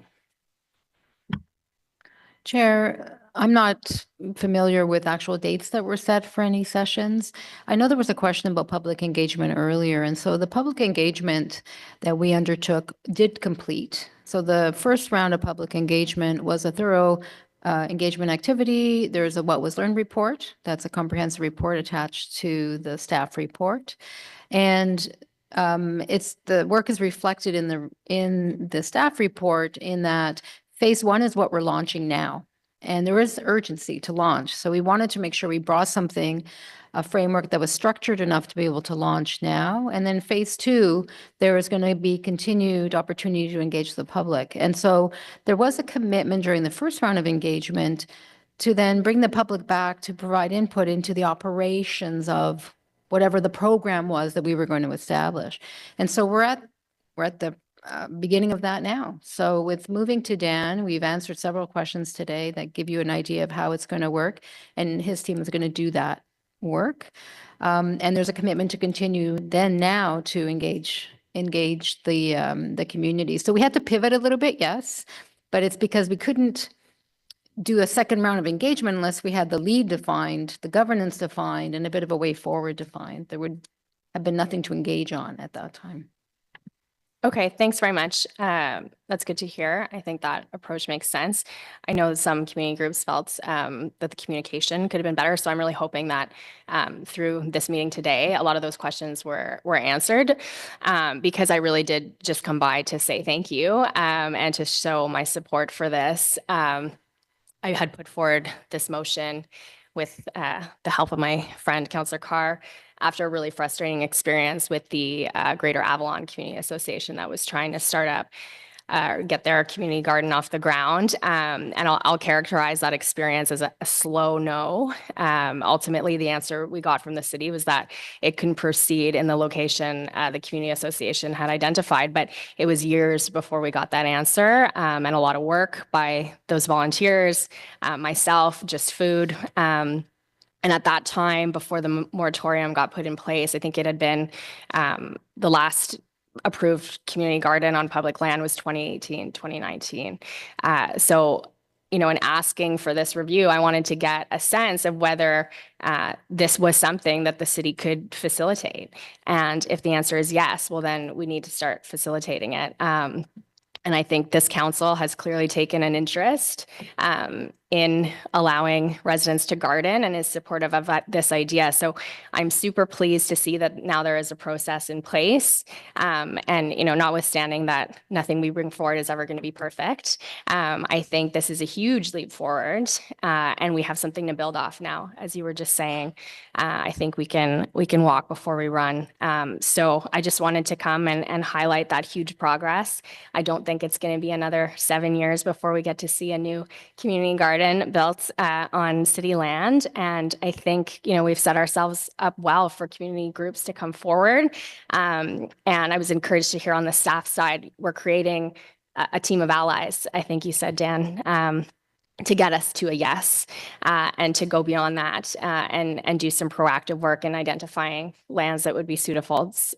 So thank you for undertaking the review. I don't have a vote today, but we'll certainly be supporting this when it comes to council. Thanks. Thank you very much, Councillor Kitts.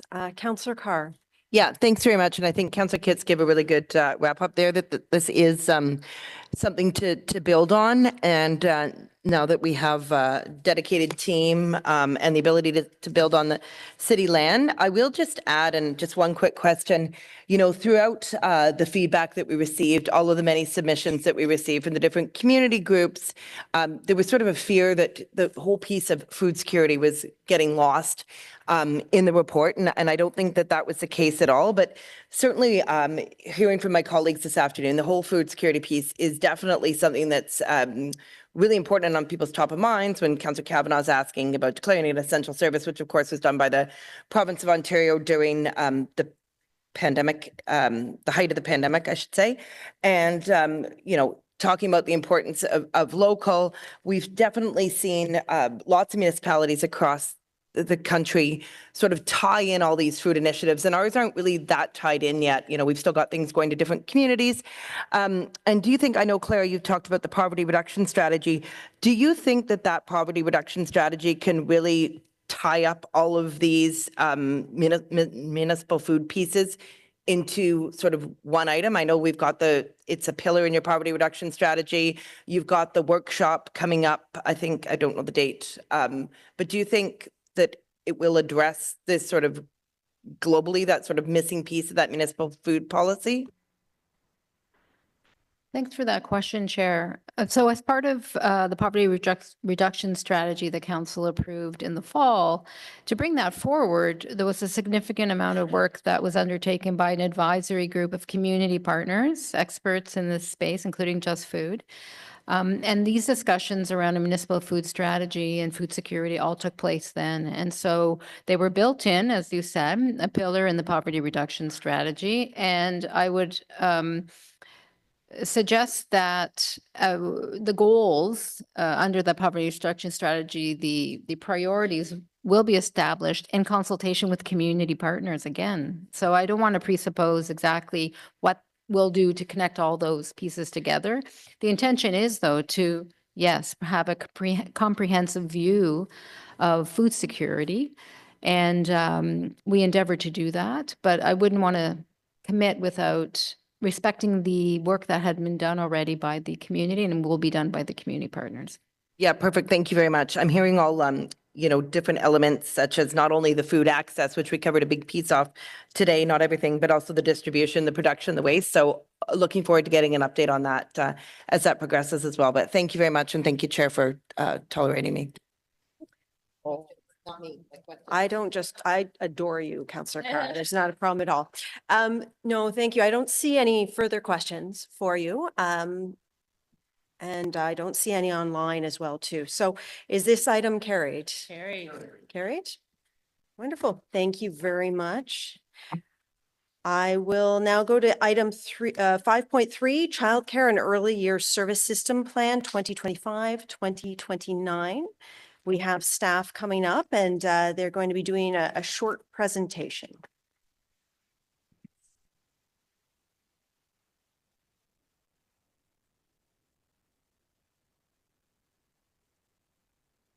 Just as staff are getting settled, I will mention that because we do still have a number of delegations and items on the list, I won't be taking a break. So if people need to get up, stretch, run to the bathroom, grab a quick bite, please do. But Once again, we'll try to plow through only so that we can respect the delegations who are here in the room with us, and then they can get back to their day in a timely fashion. Okay. All right. Morning, Chair and councillors. Bonjour à tous. Merci de nous accueillir aujourd'hui. My name is Jason Sabra. I'm the Director of Children's Services. Pleased here today to introduce this report. I am joined by my colleagues Tracy Gearman, the Manager of Strategic Projects, and Nadine Jodin, Acting Program Manager of System Planning and Strategic Initiatives. I also want to recognize Mickey DeCesare, Program Manager of System Planning and Strategic Initiatives, who unfortunately couldn't be here today. This team has been instrumental in leading the community engagement and planning efforts to bring our report before you today. I'm excited to introduce the Child Care and Early Years Service System Plan, which sets a clear path forward to meet the needs of children and families in Ottawa. The service plan lays out our vision and priorities for the next 5 years and marks a big step in our commitment to supporting children and families across our community. I'm especially proud of the fact that this plan focuses on ensuring we address barriers to accessing services for those facing the greatest challenges and for underserved families. I will now hand it over to Tracy to provide background information and details on our engagement. Next slide, please. As Service System Manager, the City is responsible for the planning and management of the licensed childcare and early years system in Ottawa. We all know that early learning and childcare services are critical for our community. These services allow parents and guardians the opportunity to work or study, promote gender equality by reducing barriers to workforce participation for women, support development of children, promote school readiness, and lessen the impacts of early adversity, and stimulate the economic growth of our community. The sector is undergoing a period of significant change with the introduction of the National Childcare System and a new cost-based funding formula. These historic changes are making childcare more accessible and affordable for families and creating opportunities for the sector to grow and better support the needs of our community. With this progress comes increased demand for affordable childcare and new responsibilities and operational requirements for the sector. At the same time, childcare and children's services must operate within the constraints of provincial guidelines and funding allocations, which govern aspects of how the system functions and impact our ability to meet public expectations. For example, while many would like to have universal childcare, the province only gives municipalities a certain amount of growth spaces and funding and outlines where those spaces must go. For example, focusing on high-needs areas or a requirement to maintain or increase not-for-profit providers. Next slide, please. Provincial legislation requires that service system managers create a council-approved early learning and childcare service system plan for their service area. The service plan before you today provides local system-level direction to address the needs of children and families while aligning with provincial legislative and regulatory context. Our local plan was informed by extensive data analysis and engagement to increase our understanding of current demographics and assist with evidence-based decision-making. Children's Services consulted with over 2,100 parents, early learning and childcare providers, community partners, and city staff through focus groups, facilitated discussions, key informant interviews, surveys, and action planning sessions. Our engagement plan was designed to ensure that a diverse range of voices were meaningfully included, including those of Indigenous, Francophone, Black and other racialized communities, newcomers, 2S LGBTQ+ individuals, families living on low incomes, and families of children with special needs. This helped us identify what is working well, where improvements are needed, and what families, service providers, and partners want to see in a responsive early learning and childcare system. We are very fortunate to have a high-quality and committed early learning and childcare sector in Ottawa. While we did see how well the sector is supporting families, our service plan is focused on how we can further enhance these services for the benefit of children and families in our community. Next slide, please. And Nadine Jodin will now provide engagement highlights. Bien qu'il soit difficile de résumer tout ce que nous avons appris grâce à l'analyse des données et à l'engagement des familles et du secteur, j'aimerais vous présenter quelques points saillants. Les parents sont très satisfaits des services de garde d'enfants et des services On y va pour ceux qui y ont accès. La disponibilité des services de garde est inégale selon les groupes d'âge, les quartiers et le type de service, que ce soit des services principaux, ceux gérés par les Autochtones ou ceux de langue française. Nous avons constaté une augmentation significative de la demande pour les services de garde abordables depuis la mise en œuvre du système national de garde d'enfants, avec un nombre important de familles inscrites au système de liste d'attente. Les familles déclarent qu'il est très difficile de trouver des services de garde. Les enfants ayant des besoins particuliers, les enfants bénéficiant d'une subvention, les enfants autochtones, les familles à faible revenu et les enfants issus de minorités ethniques ont encore plus de mal à trouver des services de garde et à y accéder. Les familles font état d'une compréhension limitée et d'un manque d'informations claires sur les options en matière de garde d'enfants et estiment qu'il peut être difficile de s'orienter dans le système. Enfin, les défis en matière de main-d'œuvre sont principalement liés au recrutement et à la fidélisation d'éducateurs de la petite enfance qualifiés. Next slide, please. The service system plan will act as a roadmap for the next 5 years to simplify access for children and families and reduce barriers and systemic inequities through the 8 strategic priorities. The plan was developed in collaboration with our sector partners through the Child Care and Early Years System Planning Advisor Group, the Indigenous Early Years Circle, and the Table Francophone. These advisory groups were consulted and engaged multiple times during the development of the plan and the framework and actions. Last November, all members of our advisory groups approved including the vision, strategy statement, guiding principles, and 8 strategic priorities and 55 actions. The plan also supports objective number 6 of the City of Ottawa Strategic Plan, which is to simplify access to social services to support those in need, including housing, employment, and childcare services. The plan also aligns and will support several objectives and actions contained in various other key strategies as listed on the slide. And finally, Children's Services will continue to working in close collaboration with our local advisory groups through the implementation phase of our plan. Next slide, please. This slide presents the service system plan framework elements. In the interest of time, I won't go through it in details, but I do want to point out the strong focus on reducing systemic inequities and barriers to access and inclusion, enhancing the system to better meet the needs of children with special needs, and nurturing Indigenous wellness and community well-being. Next slide, please. In closing, I'd just like to take the opportunity to thank all the families, service providers, community partners, and city staff who took the time to share their experiences and thoughts. I also want to thank the members of our advisory groups for their contributions and support in guiding and providing feedback through the development of the service system plan. We are proud of the strong relationship that we have developed between the City of Ottawa and our childcare early years partners, and we look forward to continue working collaboratively with them on this plan. 5 years on this 5-year plan to respond to the needs of children and families in Ottawa. Thank you, Chair. Thank you very much. We have some questions for you. Councillor Johnson. Thank you, Chair. So thank you for this presentation, and I'm very much looking forward to, the further application and expansion of the programs coming through from other levels of government.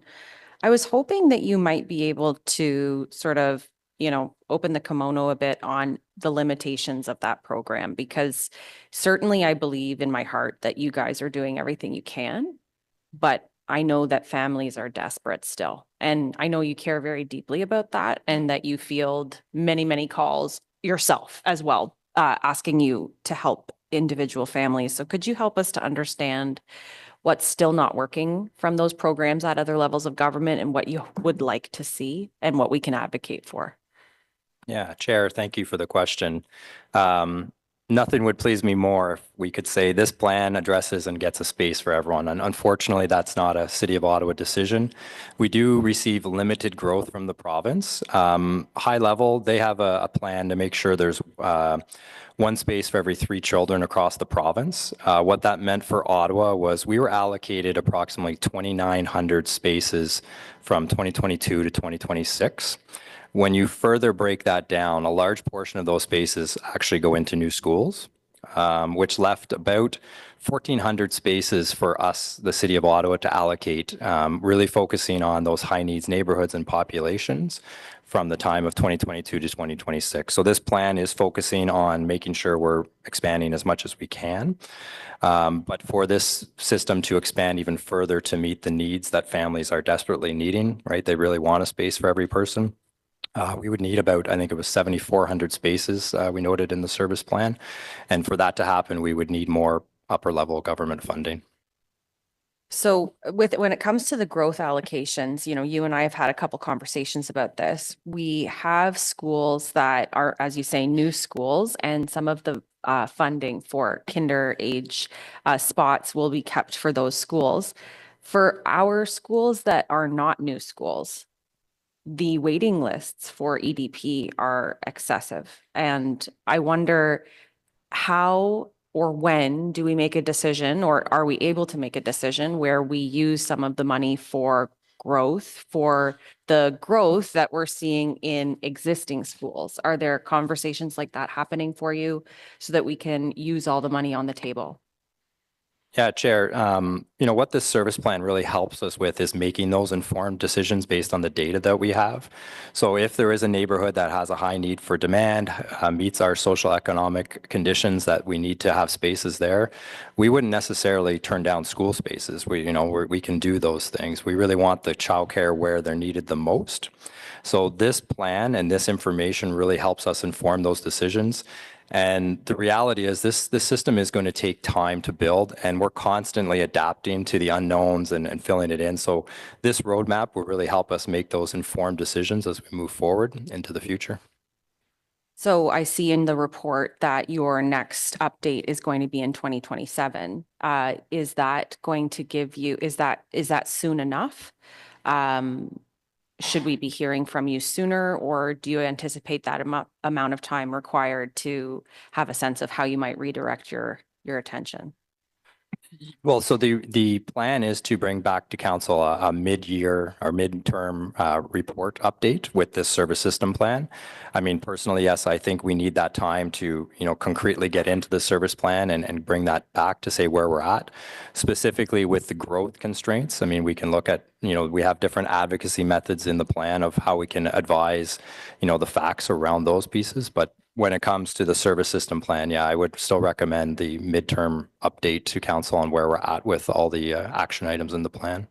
Okay, super. And final question, please, Chair. College Ward actually has a large Indigenous population for children 0 to 12. And I know that one of the potential avenues for supporting an increased number of childcare spots would be to increase the number of Indigenous centered childcare spots. And I wonder, we have few Indigenous-led childcare centers in the city. They do great work, but I wonder what kind of supports your team are offering for those centers so that they might consider a further expansion when it's appropriate for them and their leadership. Yeah, Chair, thank you for the question. That is a great example of how we're using the service system plan, because it actually highlights where the biggest gaps are, and Indigenous is one of the biggest gaps we're seeing in childcare. So it allows us to then develop plans and work plans to support those. And that's, you know, what we did in our directed growth plan with these limited spaces. There is actually dedicated spaces for Indigenous childcare.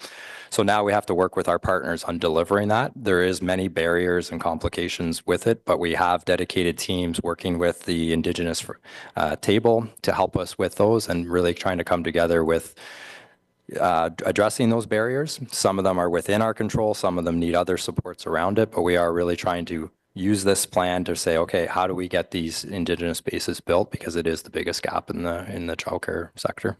Thank you very much, Chair, and thanks to the team. Thank you, Councillor. Councillor Lowe. Really? Oh, okay. Thanks, Chair. I have my own comments, but one of the questions from the previous speaker sort of raised an interest in me. So are there any additional resources to help fund or at least like increase the availability of Indigenous childcare spaces? Because while childcare is provincial, a lot of the Indigenous affairs, actually, I think all of them are federal, right? So is there any sort of, are you aware, I guess, of any sort of help between the two levels? Yeah, Chair, I mean, there is, I mean, I'm not specifically aware of some of the federal initiatives, but I do know generically, yes, there is other supports they can do. Within our control, we have limited context. That's kind of the, you know, one of the main points we're trying to explain here is we can only use what the province gives us. So we only have like what they call startup funding to help with these new systems. When you talk with Indigenous partners, one of the biggest barriers that they bring up is land.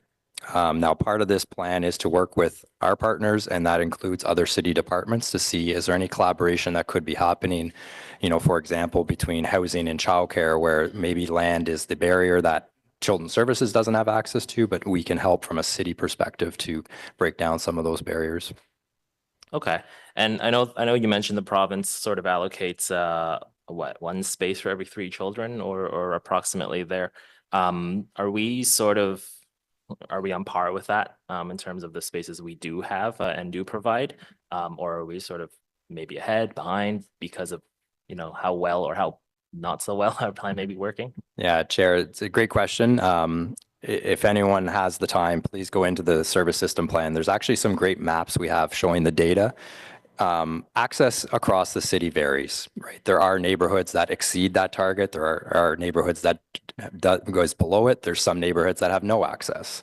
So this is what helps us with kind of navigating with where these limited spaces go. Generically, if you looked at Ottawa as a whole, we are doing well, but there is neighborhoods that are underserved.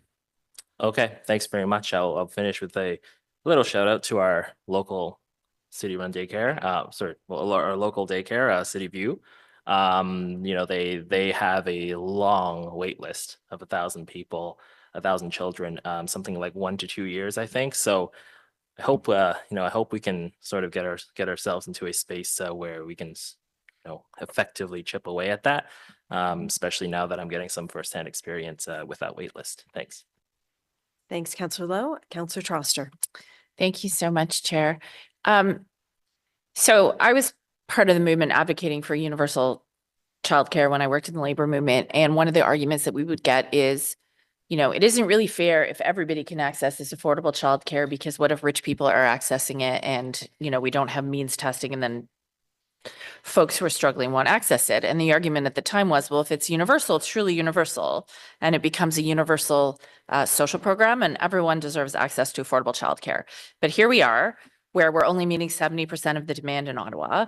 Are there any ways to look at the wait list and to somehow prioritize equity considerations? Because people like me, we put our names on the list the second we become pregnant. I did that before there were subsidies, right? But newcomers, people who maybe aren't as technologically savvy or they just don't know, by the time they need childcare, there's absolutely no way they're going to get a spot, right? If they're only just putting themselves on the list when they need the childcare, which seems unreasonable. So I'm just wondering if there's anything we can be doing to manage the wait list in a way that introduces an equity lens to make sure that it isn't just tech savvy, privileged people that are getting those scarce spots. Yeah, Chair. So that is what our plan really focuses on, is to what is in our control. How can we make it simpler for parents to navigate this system? We're going to be looking at everything over the next 5 years, whether that's the applications, whether it's the systems, to see, especially with that equity lens, as was put into this plan, to see what we can do. I will say on the priority criteria, I would probably say that's more of a provincial decision to say, how does these limited spaces work? Because the reality is the province is also looking at updating systems and will be required to use their systems. And we need them to kind of make the call of, okay, how does placements work in a national system? So part of this plan also ensures we're advocating to them and we're using the information that we're seeing and challenges in building this system, because there is a lot of potential in this system. It'll take some time, but we'll continue advocating for that to the province as well.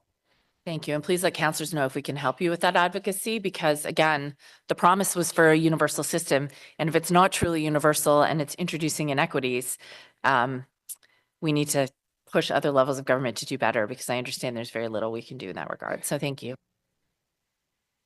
Thank you, Councillor. Conseillère Plante. Yes, hi. Thank you for your work on this. Obviously, doesn't matter. It doesn't seem like where you live in the city, childcare is a huge issue. And obviously in Ward 12 with the future loss of Bernadette, the loss of the Sandy Hill daycare, it's been quite a roller coaster for us.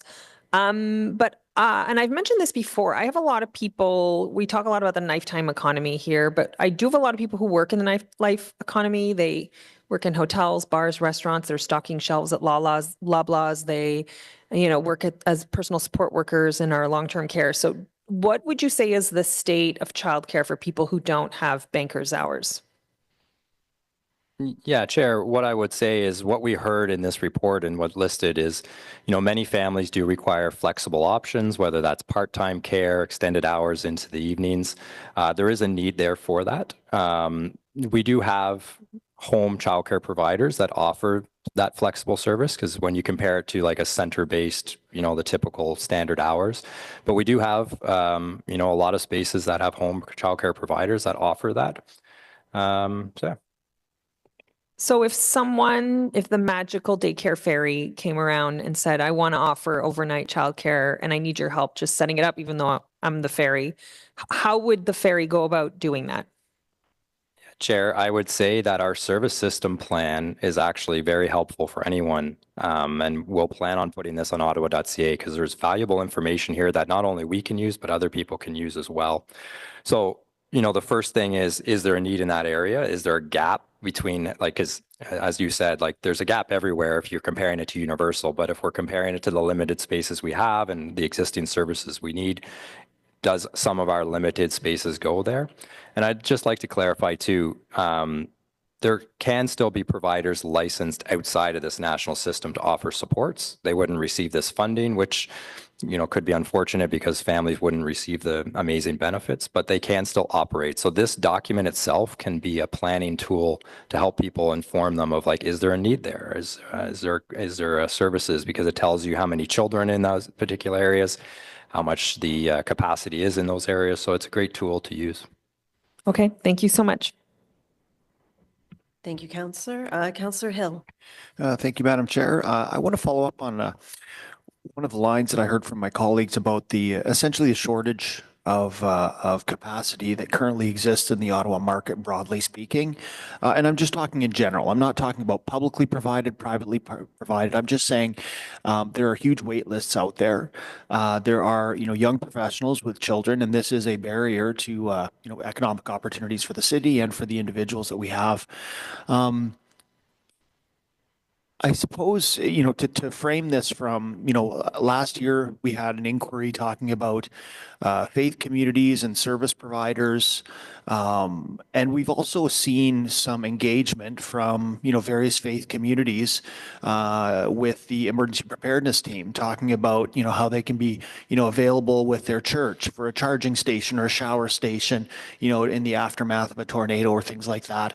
And I think if we put the call out to them, especially to facilities that, are used from 10 o'clock until 12 o'clock on a Sunday and then sit empty for the rest of the week, with the exception of some programming, I think we could find some options in there. And I know that we've had this conversation previously, more privately, but I just wanted to put it out there, the engagement with stakeholders. I just want to, I guess, confirm from you, it includes other types of options besides simply staying within the paradigm of the public system that you're providing. Because from my perspective, whether it's private, public, city-run, run by, the synagogue or the faith community or what have you, it's in some ways irrelevant because what parents want is daycare and access to daycare and shorter waiting lists. So could you just comment to some of the strategic engagements that you have, outside of the public realm per se? And then I'll probably follow that up with an inquiry. Yeah, Chair. I think what I would first say, just for some context setting, is obviously we're funded from the provincial government as well as service system manager, and our focus usually comes from them. So a lot of our capacity has to go into building this national system. We have been reduced from the province, from our funding as well. So our capacity has shrunken. So a large focus of this service system plan is on the licensed sector within the national system. So our capacity to do things outside of that, which is not funded from the provincial government, is challenging because we don't have the capacity.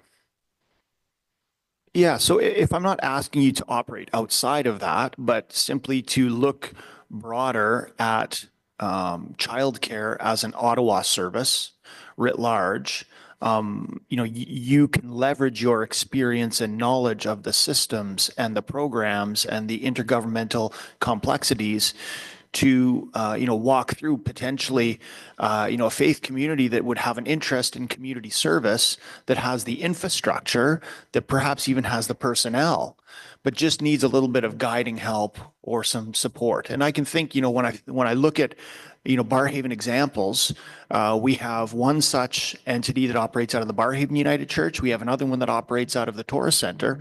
And in both cases, you have probably upwards of 100 parents that now are able to get access to childcare, granted that it's not in the awesome facility that Councillor Lowe just shouted out that's publicly run in Barrhaven. So I think I'll just hold it there. I will submit an inquiry at the end of this meeting to this end. And I appreciate very much the great work that you guys are doing on this important topic. And Chair, I'll just add, obviously our service system plan, a large focus too is just around information and providing people help with navigating. That can include service providers as well.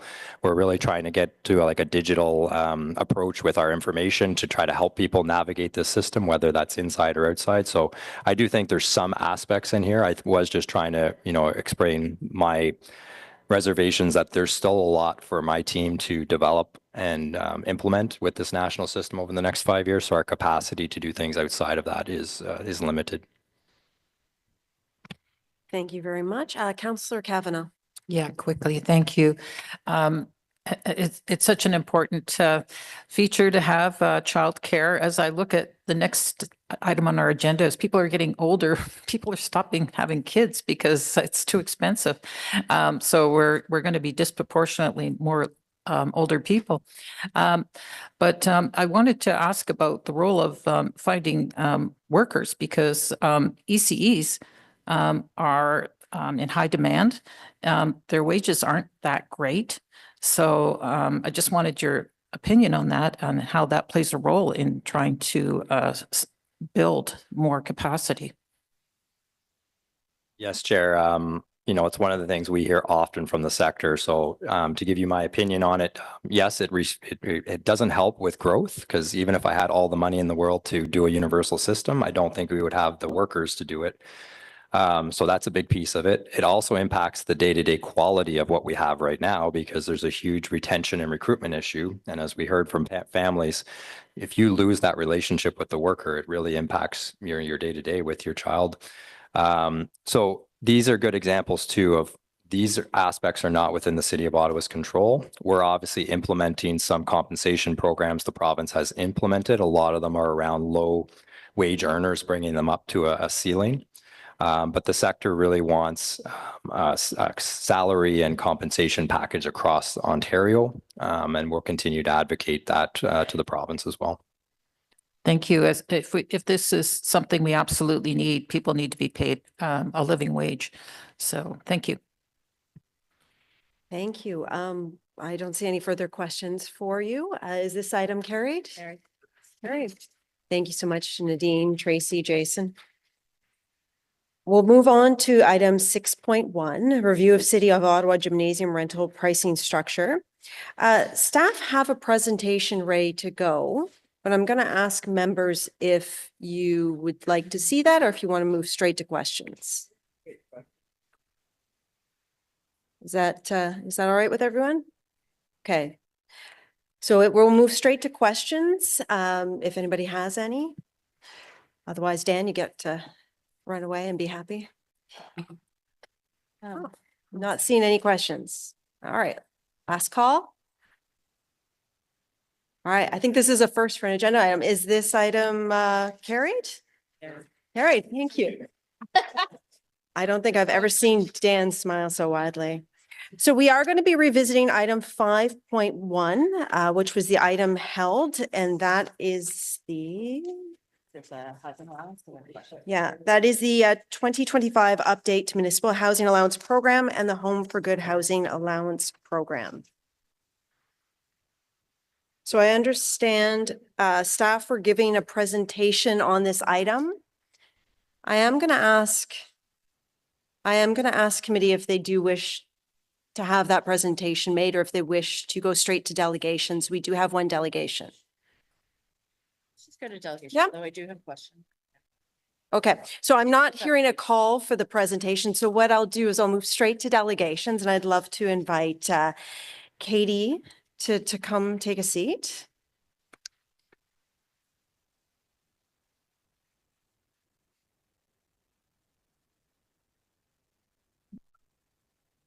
Yes, we're kind of rushing through, so take your time.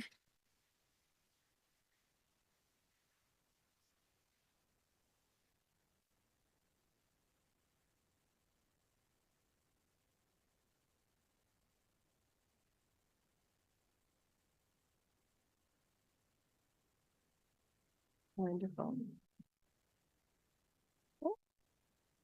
We had a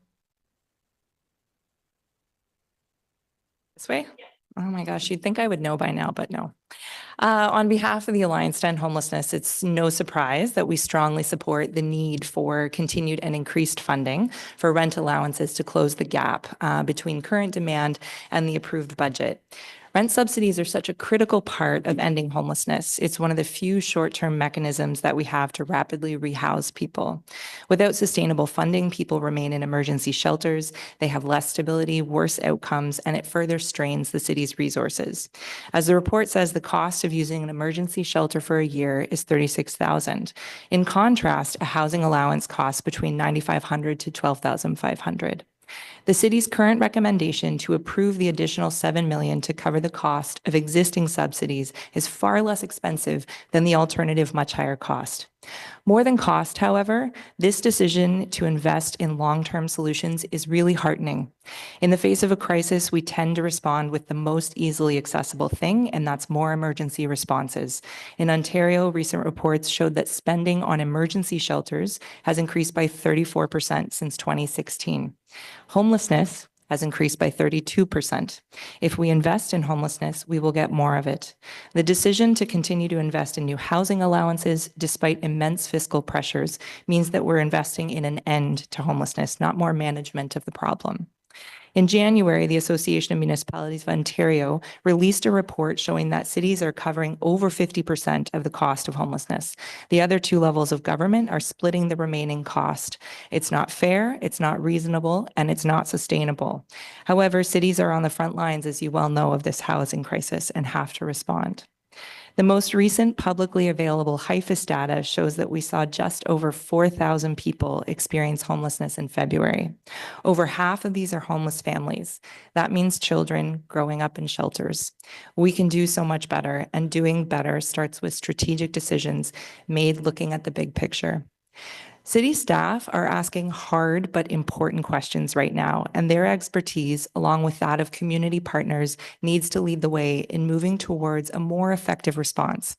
The memo in today's agenda suggests several different options to reduce inflow into our system and increase the number of people being housed.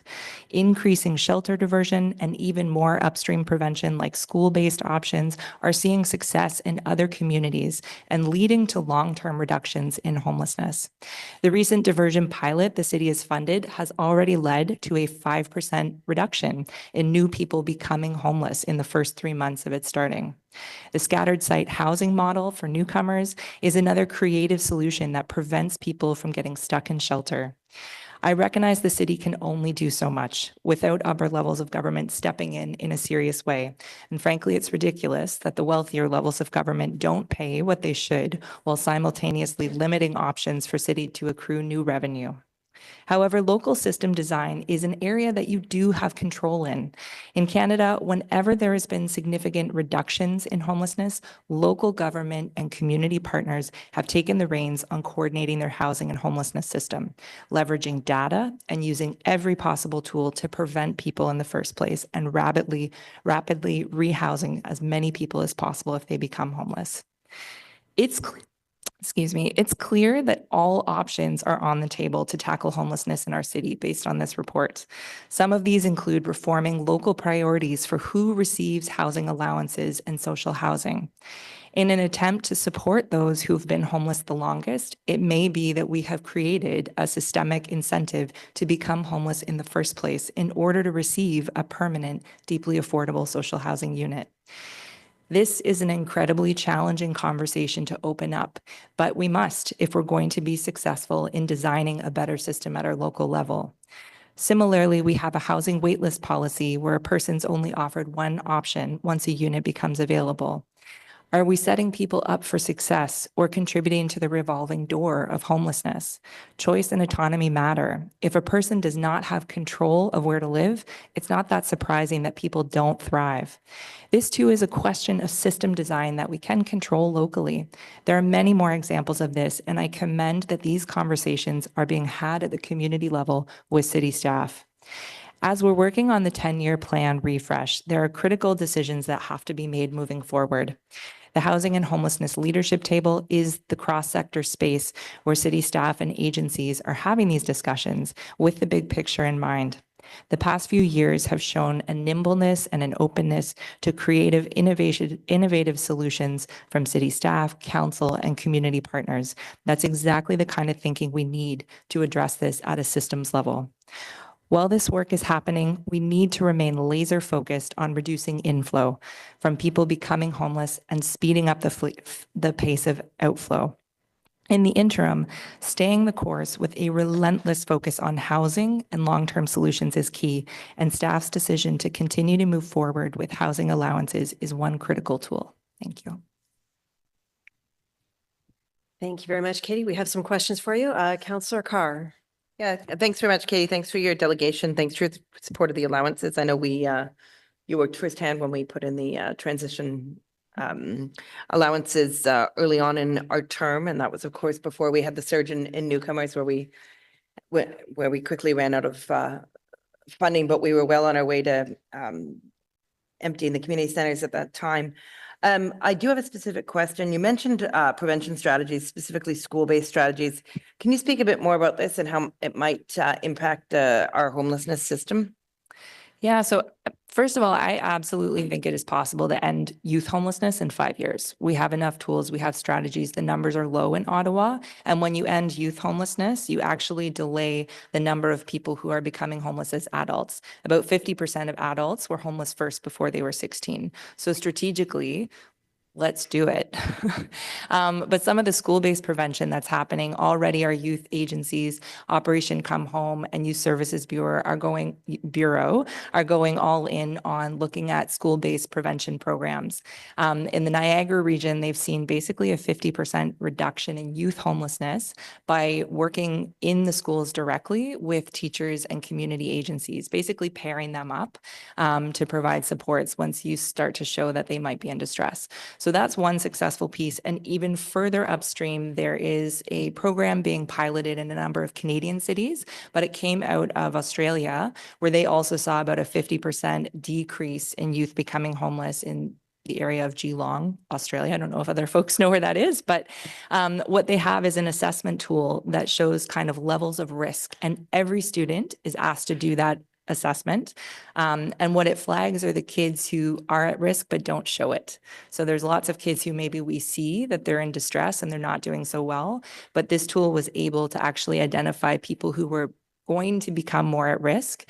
And that sort of tool has seen real results in terms of reducing young people from becoming homeless. So prevention is totally possible. We're starting to get more concrete ways of doing it and more concrete ways of measuring it. Thanks for the question. Yep, thank you very much. Appreciate that. Thank you for being here today. Thank you, Councillor Carr. Councillor Plante. Yeah, hi. Thank you, Katie. You mentioned a sentence which stay with me, which said people get stuck in shelters. What does that mean exactly if you're either a family or if you're a single person? Like, what does that mean to get stuck in shelters? Yeah, I mean, I think we know in a very short period of time, once you kind of enter the shelter, you immediately are exposed to a lot of things that are traumatic, whether it's, substance use or human trafficking or your stuff getting stolen or assault. All of these things happen fairly quickly. It's not for a lack of agencies doing their absolute best, but that's the context. And so, it becomes very difficult to get out of that once you've started to experience some of those things. And so, every day it often feels like a bit of a ticking time bomb. Every day that we have somebody stay in shelter to access, a rent subsidy, to access supports, resources, I don't want to say we're losing them. No one is ever lost, but we're closing a window of better opportunity at the front end.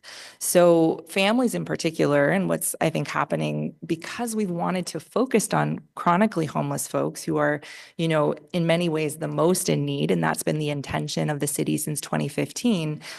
We've put our resources there, but it means that people have to become chronically homeless in order to get the resources. It is, but it's also, I totally get why we did that. And so with families in particular, and again, I think we need more data to help us really understand, but there is a sense that maybe people are staying homeless longer or becoming homeless in order to get access to a deeply affordable unit, which frankly is quite strategic in my mind, but also, really discouraging. We've set up perverse incentives without intention. So that being said, we do have a federal election going on, and I talked earlier about the magic daycare fairy, but if you could be like the magic housing fairy for the winning party, whoever that is, what would you say would be the number one thing we can do either to help municipalities or provinces or whatever to solve this systemic problem that you've sort of identified, which is both the hamster wheel and then people entering into the hamster wheel? Well, upstream prevention is amazing. And I mean, you look at schools and some of the stuff that I spoke to with Councillor Carr, diversion at the shelter door, it's working. We're already seeing it work in Ottawa, which is amazing. And I only see that increasing. So that's one kind of short-term, also really cheap option to make an impact. Those kind of school-based prevention, but also if somebody is discharged into homelessness who is in an inpatient in the hospital, we have a very clear deadline to work with. We can actually fix that before it happens and find alternative solutions. So those sorts of things, jails, correction centers, the same thing. So working with those other provincial systems helps us to do that and can start to happen much more quickly, but you need coordination, you need data, all those things, but those are all very doable. So that would be the initial thing, and then build boatloads of nonprofit housing. Yes. And I just also, if you'll indulge me for a minute, Chair, I just wanted to thank you again for coming to our visit to OBM, Old Brewery in Montreal. I know it was a lot of it in French and your face was kind of contorting sometimes, but you did a great job. No, you did a fantastic job. And I look forward to working with you on some of those recommendations because I think they're on the right track. Thank you. Thank you, Councillor. Councillor Kavanaugh. Yeah, thanks as always, Katie, for all your work. In terms of housing people, sometimes it's more than just providing housing. And one of the things that Ottawa Community Housing is advocating for is complex care housing, that is supportive housing, that so that people who go from homelessness get that help before they're on their own, because otherwise it doesn't work out so well. And how can we advocate more for that? Yeah, supportive housing, and I know complex care, I mean, it's kind of a hybrid version, but it's sort of the lost cousin that doesn't get talked about at the provincial level. There's no real kind of advocacy group talking about it like an ONFA. And so it is something I think that's growing in understanding. And to be honest with the Ford government, I think there's an opening there. Supportive is kind of a key piece of any kind of response to the opioid crisis or to the toxic drug supply crisis. So I think that's kind of the window into that conversation. And absolutely, like in terms of the continuum supports, I say non-market as the giant umbrella that includes supportive, it includes all these different types of housing. But the supports piece is the piece that's often missing. And I think where we fall down in keeping people housed and stabilized, we provide sometimes more support than is necessary for some folks and not enough deep supports for people who are in great distress. And I think one thing I always want us to lead with and remember, there is no need to get somebody housing ready. I think we all know that when we talk about housing first, but a lot of us are now saying we're doing housing first, but putting in steps. So, okay, well, we're going to have you live temporarily in a place, and then we're going to get to the next step. And I just really urge all of us to go back to housing first means we're going to house you, and then we're going to provide whatever type of support you need. And that might be lots, it might be medium, it might be nothing, it might just be money. But to really focus back on what does this individual need and how can we provide that? Because I think I used to be a caseworker. Our job was to go in once a week. And for some of my clients, great, that totally worked. For others, they needed to be in a complex care unit or a supportive housing unit, and they didn't have access. Thank you again for your advocacy. Bye. Thanks. Thank you, Councillor. Councillor Plant, you still have your hand up? Oh, you're okay? Okay. So there's no further questions for you, Katie. Thank you so much for being here. Oh, Teresa. Sorry, did I miss you, madam? Yeah, we're all good. Okay, good. Okay.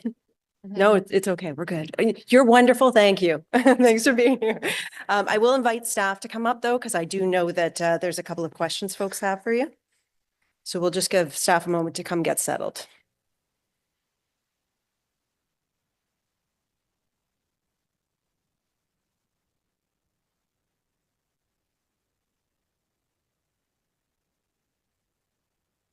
Okay. Hi, thanks so much for being here. And thank you, first of all, to staff for providing this report and also for recommending the step that we continue to fund these housing allowances for now until we receive more information from the province. Although it seems like this is another example of the province leaving cities like ours to fend for ourselves. So just to be clear, the interim period for the change to household eligibility, so that would only be in place until we receive the 2025-26 COB allocation? Through you, Chair. Yes, that's correct. Okay, so no further action is needed from us. The eligibility would flip back once we get that money? Yes, Chair, that's correct. I'm just worried though, because switching the eligibility from people who are actively homeless, whereas before we were using it to bridge the gap to prevent homelessness, is there a concern that that problem that Katie brought up of people intentionally making themselves homeless in order to access a subsidy, is that a concern? It's always a concern, but really what we want to do is continue to work upstream with some of our housing loss prevention programs. What we do see even currently is people, just because housing is so unaffordable that they may, as Katie had mentioned, make themselves intentionally homeless. So what we try and do is provide the information up front, work with groups like Action Logement, Housing Help to prevent housing loss. That's really the best way to do that, and making sure that people have really quick mechanisms to get into those housing loss prevention supports. As we know, it's really important that those are done as early as possible for the intervention. In terms of the overall, do we anticipate more inflow? It's really just a matter of limited resources and in terms of what we can do municipally during this interim period. So it's really the most cost effective to do these housing benefits as compared to having people in shelter. So we're really trying to save the municipality what's on our books the most by keeping those costs on our housing benefits versus more shelter beds. Oh, no, absolutely. I mean, just to repeat the number, the cost to support someone in shelter for years, $36,500 versus about $10,000 to $12,000, you know, in terms of subsidies. So can you explain to me though, because I know we also have a city funded transitional subsidy that can be used to decrease inflow into shelter. Can you just explain like how that's different from COB and who gets to administer it? Thank you for the question, Chair. I believe you're referring to the bridge funding program. Yeah, so the bridge funding program is different, and that was a wholly municipally created program. And what that is intended to do is to provide some temporary stability up to 6 months so that we can work with people to find a more sustainable plan to maintain their housing. So I want to be clear that this report does not change anything. That program will continue as is. That program will still, again, if people in the next 6 months start to fall into homelessness, that program is available for families and singles that are Ontario Works. And that's one of our, as you mentioned, kind of another great mechanism that we can do. And we have the ability to set the parameters for that program. So again, that one will continue. And we very much anticipate, typically we receive notification from the province on our allocation in the coming months, usually before the summer. Last year, it was a little bit late, but we are hoping that long ahead of that 6 months that we'll be able to use a bridge funding program for, that we will have that solid answer on what our funding allocation looks like going forward for programs like COB. That's great. So how does someone access that? So they would go to their OW worker and say, I'm going to lose my housing. I need help. And then they can access either the COB when we flip back to the other eligibility or the city transitional funding? That's correct. You can access the program chair through any ESS site, Employment Social Services site. You can also access it by calling 311 and they would direct. We've just updated all of our knowledge base articles with 311. So that program is aware at the 311 level. So again, trying to work as upstream as possible. That's great. So what happens if we receive a deeply insufficient amount from the province again this year? If that happens, we will have to go back and look at what is possible in terms of our outcome mechanisms. I think one of the key things you saw at the end of the report, and as Katie mentioned, is that we need to be working on better inflow and outflow strategies in general. So that work is going to continue regardless of what our COB allocation is. Really, municipally, we have limited mechanisms to be able to increase that further. It does need to be taken on by the province and federal government in terms of that large COB funding allocation. Important to mention too, the majority, once we issue COB, although the service manager, the City of Ottawa issues that money, people in that program are later transferred into the provincial budget. So that's not reflected in that report. So again, you can see there's very limited mechanisms that the city has, and that's why we need to be focusing on those 8 recommendations at the end that we're going to be working with the Housing and Homelessness Leadership Table on, of how do we prevent shelter inflow and make those outflows as quick as possible.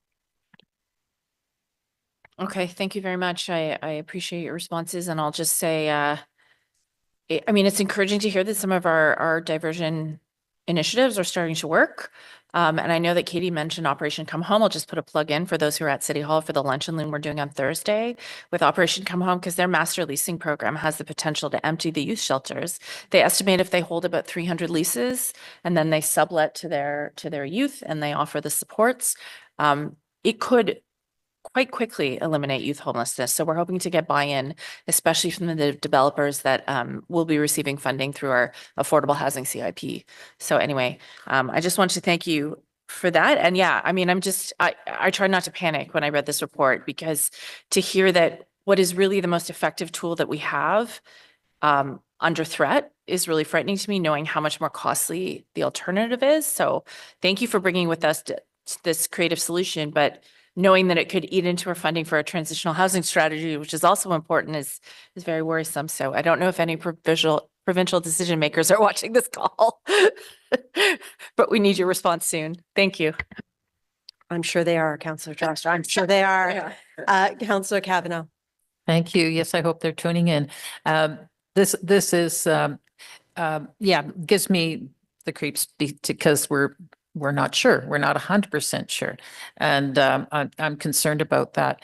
And in terms of the breakdown of homelessness, I'm concerned about the changes we're seeing too, because I believe there's more families that are becoming homeless.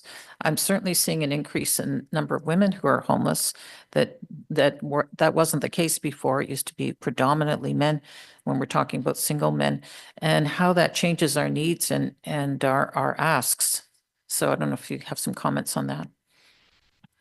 Thank you for the question, Chair. That's an excellent point, and something that's a very opportune time that we're seeing some of these significant demographic changes in shelter as we are undergoing our 10-year housing and homelessness plan update into 2026. And that is, as you mentioned, families. I've mentioned to many people, on average, we would see 300 in a usual year. Prior to the pandemic, we're up to over 550. And we're also seeing larger families, so very concerning trends in terms of how costly that is to the city. And then we're also seeing, as you mentioned, a shift towards seeing more women in shelter, and we're still seeing this increase in demand. But I want to pull it back to, I think our team has done exceptional work with the strategies we've done today through the integrated transition to housing strategy. We've seen monumental changes in the amount of capacity we have for transitional housing, switching away to that more I would say, more caring model, more human rights-based model that we want to be moving towards. And we have 2 funding proposals in with IRCC, sorry, one with IRCC, and we're hoping to gain, again, provincial funding from the province for programs like this under housing homelessness prevention program. So again, I think we do have the plans here. It's just making sure that we continue to advocate with other levels of government to fund them. And then, like I mentioned too, we do have the opportunity with the 10-year plan to address some of those emerging trends. Thank you. And as I was chatting with Katie about supportive housing is also important. I want to know how that fits in, because that's something that Ottawa Community Housing is recognizing, that we're taking people off the list, but they need something more than just a place to live. So how does that fit in? Absolutely, Chair. One of the things we're really seeing, as you mentioned, is that change in level of need in supportive housing, in addition to the number of people that need supportive housing. So not only do you need more beds, you actually need an increased service operational level, and that's something that we want to be working towards. We're actually working very closely with Ottawa Community Housing on their complex care strategy. We sit on a lot of different working groups with them for that. And we do really see it as a positive way to move forward, to try and better leverage some of our affordable housing stock, whether it be the market stock or the actual rent geared to income stock, getting those supports in place. And we're also going to be working over with some of our colleagues around the province to advocate for some additional changes to things like the Housing Services Act that could support us getting people into more correct service levels from an operations perspective through the Housing Services Act. So those are going to be things we'll be doing again as part of the 10-year strategy and work with our partners in the Housing and Homelessness Leadership Table. Thank you again, especially with the collaboration with Ottawa Community Housing. Thank you. Thank you, Councillor Kavanaugh. Councillor Lowe. Thanks, Chair. This question's more in relation to, I think it was a number of months ago when there was an audit of a portion of this program, the landlord subsidy portion of this program. Have you, based on that, and because this is an update, have we sort of implemented any administrative safeguards or something similar to prevent that type of abuse happening again? Thank you, Chair. Yes, part of what this report does is it further provides clarity around some of the things that were pointed out in that audit, such as multiple people in one unit. So this report actually fixes some of that, and we've established new city-based benchmarks through that rental scraping tool to be able to protect us from making sure that we're not overpaying for those rents. So this is the start of addressing the number of the things that were brought forward as a part of this investigation, but significant structural changes are made through aligning this housing benefits report and providing that additional clarity for multiple benefit households. Okay, good to know. Thanks. Thanks, Councillor. Councillor Plante. Yes, hi, thank you for this. Just a quick question, because we just heard the Alliance talk about sort of the hoop jumping, right, to get from shelter to temporary to semi-temporary, whatever all the names are now. And we know that Housing First Works, the research is very clear on that. So why is it that the city keeps referring to what they call a continuum of care? Why is it, like, I have an email open right now where they consider shelter partners an important part of the housing continuum of care? It just seems like that sentence is just not really consistent with what we know and the research. And I think it would be helpful if we stop referring to shelters in that kind of way, because it's not caring to sort of have a model where people get kicked out in the morning and they have to queue up in the evening before. Thank you, Chair. I think what we're really referring to there, and I understand your point on the terminology, is really the housing options that we need. Again, not saying it for anyone, shelter is the most appropriate option, but we need to make sure we have an option for everybody. And again, going back to some of the funding, we all know it's very expensive to build rent geared to income housing. We have limited availability of housing benefits, so we do always need a people to land. That said, we are not saying you should need to go to emergency shelter first. It's that housing options, and we always need to have one available. And unfortunately, some of the times those have to be emergency, just based on funding and our availability of things that are housing based, like rent geared to income or housing benefits. Right, but I think we can all agree that it's not ideal to have that option, if you want to put it that way. So maybe not right now, but I think it would be helpful if we sort of put some wording forward, or maybe a direction forward. I don't have the bandwidth to do it right now, that we sort of stop referring to shelters in that way, because it's really not helpful when they're considered even part of the, as a continuum, which is so wild. Like there's no such thing as a continuum of food, right? If you're hungry, you just eat. You don't say, well, today I'm going to have water and tomorrow I might have juice. And the day after I may have a smoothie. Like you just eat because you're hungry. Same thing with housing. It's a human right. So would you be open to perhaps working with me before the next community services to work on some, I believe that wording is in the official plan as is, but it really needs to be changed. Yeah, we can certainly have an offline conversation, Chair. Happy to do that. And like I said, there's good opportunities as well through the 10-year plan to update how we're doing this overall language. I know with the Housing Homelessness Leadership Table, that's something also we can take back to that group and chat about how we do that as a sector.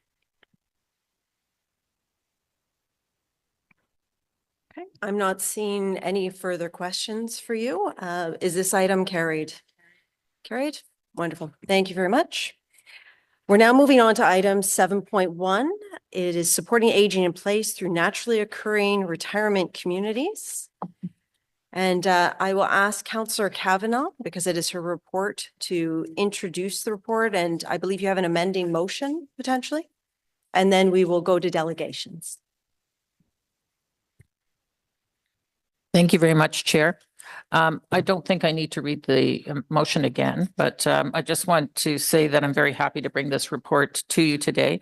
It's a collaboration.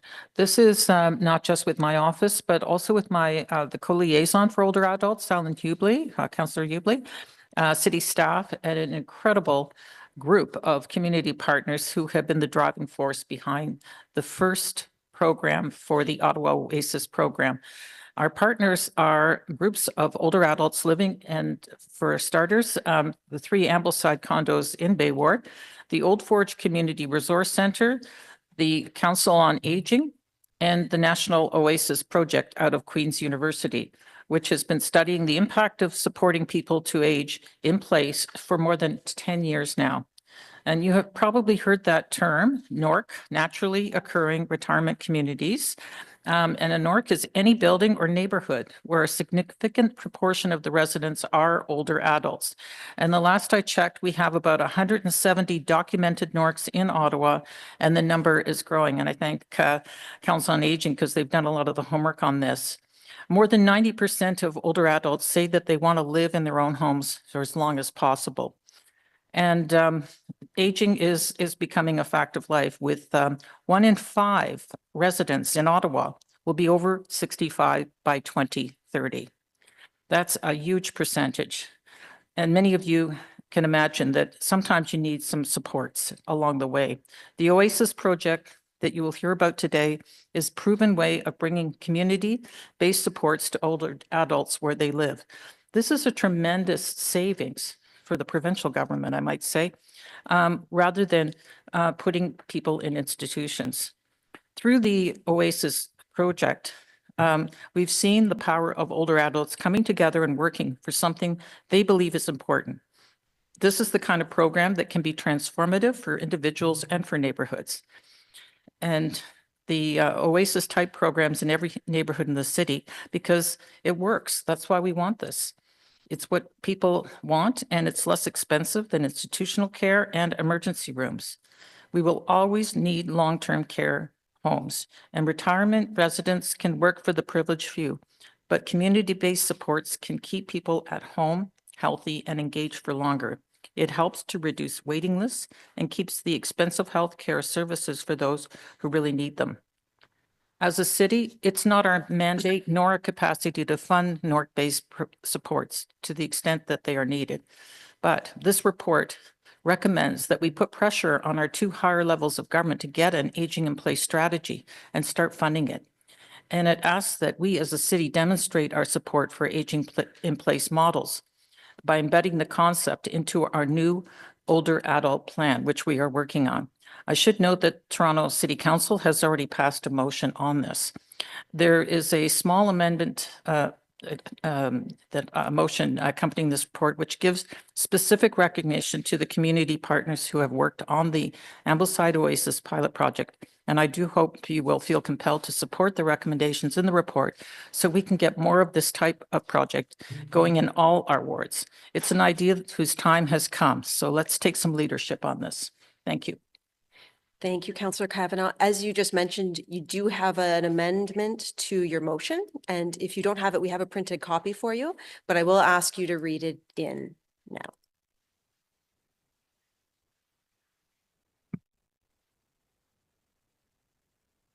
Okay, do you want me to read the whole motion or just the amendment? Okay. I think the amendment would be sufficient. Okay. Okay, so I'll read the added, be it resolved that the following paragraph in the discussion section of the report be amended as follows. The first Ottawa Oasis project in the Ambleside naturally occurring retirement community is supported by a collaboration between the residents of Ambleside condominiums, Queen's University as the funders and researchers, Old Forge Community Center, Resource Center, and as the on-site program provider, and the Council on Aging of Ottawa as the advocate champion since its inception in 2023. And I won't read the rest because that was already in the motion. Thank you. And I also added my co-liaison, Councillor Hubley. Wonderful. Thank you so much, Councillor Kavanaugh. I would now like to invite the first of our speakers, Colleen Taylor, to come up. And, oh, do we have Colleen here? Oh, she's online. And I just wanted to thank everybody for being so patient. This isn't our longest meeting. We're not going for a world record here, but it's pretty long. So I appreciate your patience. Hello, can I start now? Yes, Colleen, thank you for being here and feel free to start. Thank you. Well, good afternoon. And thank you for the opportunity to speak today. My name is Colleen Taylor, and I'm the Executive Director at the Old Forge Community Resource Center. We are a nonprofit charitable organization providing community support services and programs to seniors and adults with disabilities in Ottawa's West End. Community support services support older adults and seniors with physical disabilities to remain safe, independent, and healthy at home. And they keep seniors out of hospital and long-term care homes. So the mission of the Old Forge has always been to empower our clients and community members to maintain their independence for as long as is safe and as long as they choose to be at home. We are a key enabler to helping seniors age successfully at home since our inception in 1979. And since then, we've seen many changes in the demographics of our city. But what's most striking in recent years is the tremendous growth in demand for our services or community support services in general, which is driven largely by the rising number of older adults who are choosing to age in place at home, like Councillor Kavanaugh just mentioned. So in 2022, in partnership with the Council on Aging, Queen's University, and a handful of seniors determined to define their own future, we established Ottawa's first Oasis site. Since then, 2 more sites have been added, and we get inquiries on a regular basis from people living in Norks and wanting to organize themselves. People are quickly realizing that writing their own future about how to age is an option, and the Oasis program is easily replicated, and I would be pleased to bring this valuable program to many more Norks in Ottawa. Today, I'm here to express my full gratitude and support of Councillor Kavanaugh and Hubley's motion on supporting aging in place naturally in naturally occurring retirement communities, or NORCs. What is being proposed via this motion makes sense, and it aligns well with what the vast majority of older adults want. We hear consistently from our clients and from our community, and the message is clear. People want to stay home. They want to stay in their neighborhoods that they know and surrounded by the networks that they trust. Unfortunately, the systems aren't always in place, that are in place aren't always designed to support that. So too often people are institutionalized, not because they require it, but just because the services they need aren't available at home or they're not accessible due to capacity issues. it's costly to, and not just in terms of dollars, but in terms of quality of life, the way we're doing things now. We see this at the Old Forge on a regular basis as we support seniors through our dementia programs, our transportation, foot care, recreation programs, all in an effort to keep seniors where they want to be. NORCs and NORC-based programs like Oasis offer us a way forward. These are existing communities, often apartment buildings, condos, or neighborhoods, like those in our current Oasis programs that naturally house a high concentration of older adults. They're places where residents have chosen to live and have aged in their community. I believe that with targeted support and coordination, these places in our community can become vibrant hubs for aging in place, and we've seen that in action through the Oasis model at Ambleside, Rosewood Apartments, and our latest Oasis site at Richmond Heights in Ottawa's West End, where social connection, nutrition, mental health, and access to community supports have all improved, and emergency room visits have gone down. At the Old Forge, we've heard from participants of the Oasis program on the benefits of this NORC program and in the benefits that this NORC program is having on them in terms of activity levels and overall mental health and well-being. And we're seeing firsthand how effective these community-based programs in NORCs can be when they're supported with the right infrastructure. We are very proud of the Oasis program and thankful to our partners who have been mentioned, that have made it happen right here in Ottawa. And I invite you to reach out to me if you want to come and see an Oasis program in action for yourself and see the positive impact this program is making for Ottawa seniors living in NORCs. So in closing, I just want to say that this motion offers a path forward to sustainable and thoughtful action. NORCs offer simple solutions to Ottawa's aging population. And this motion in particular is about dignity, autonomy, and health. It's not just about aging, but aging well. And aging in place should not be a luxury. It should be a right supported by smart policy and strong partnerships. And this motion proposes just that. So thank you for your time and your consideration of this important step forward. Thank you very much, Colleen. I see a question from Councillor Kavanaugh. Thank you very much, Colleen. And I thank you for your patience. It's been a long day, but I think it was really important that you added your words to this report and show how active the Old Forge has been, which is a community resource center that has been focused on seniors all these years. And this is a program that you've really sunk your teeth into. So I just wanted to give a special thank you to you for making this a success. Thank you. It's become a passion of mine. Thank you. Great. Thank you, Colleen, for being here and your patience. We're now moving to the next delegation, Sharon Moon and Jan Skora from Ambleside Oasis.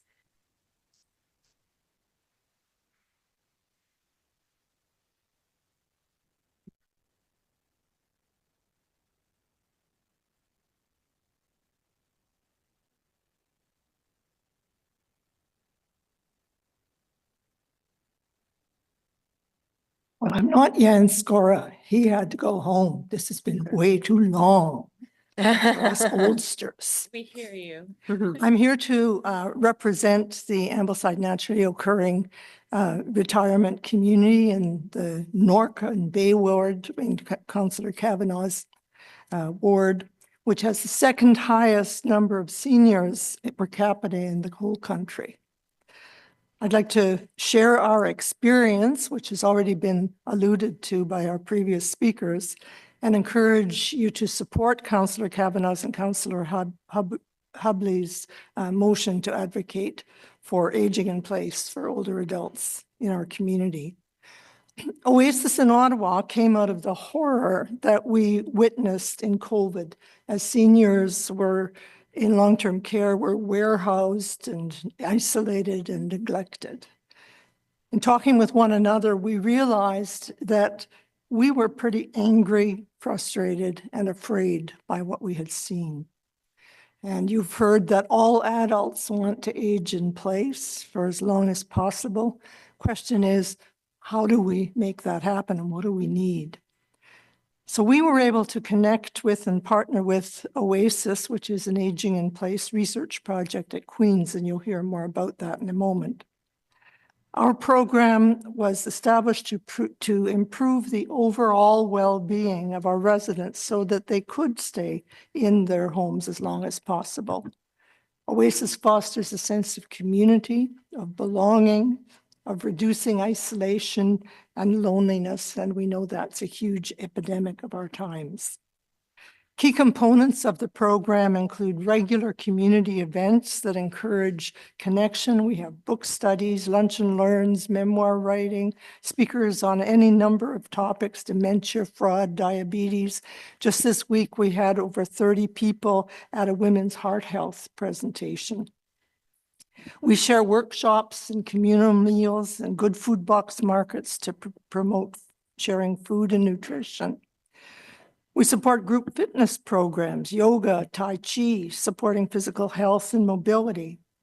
But we're particularly proud of our healthcare initiatives, running COVID and flu clinics that give over 400 shots per year, which is pretty amazing.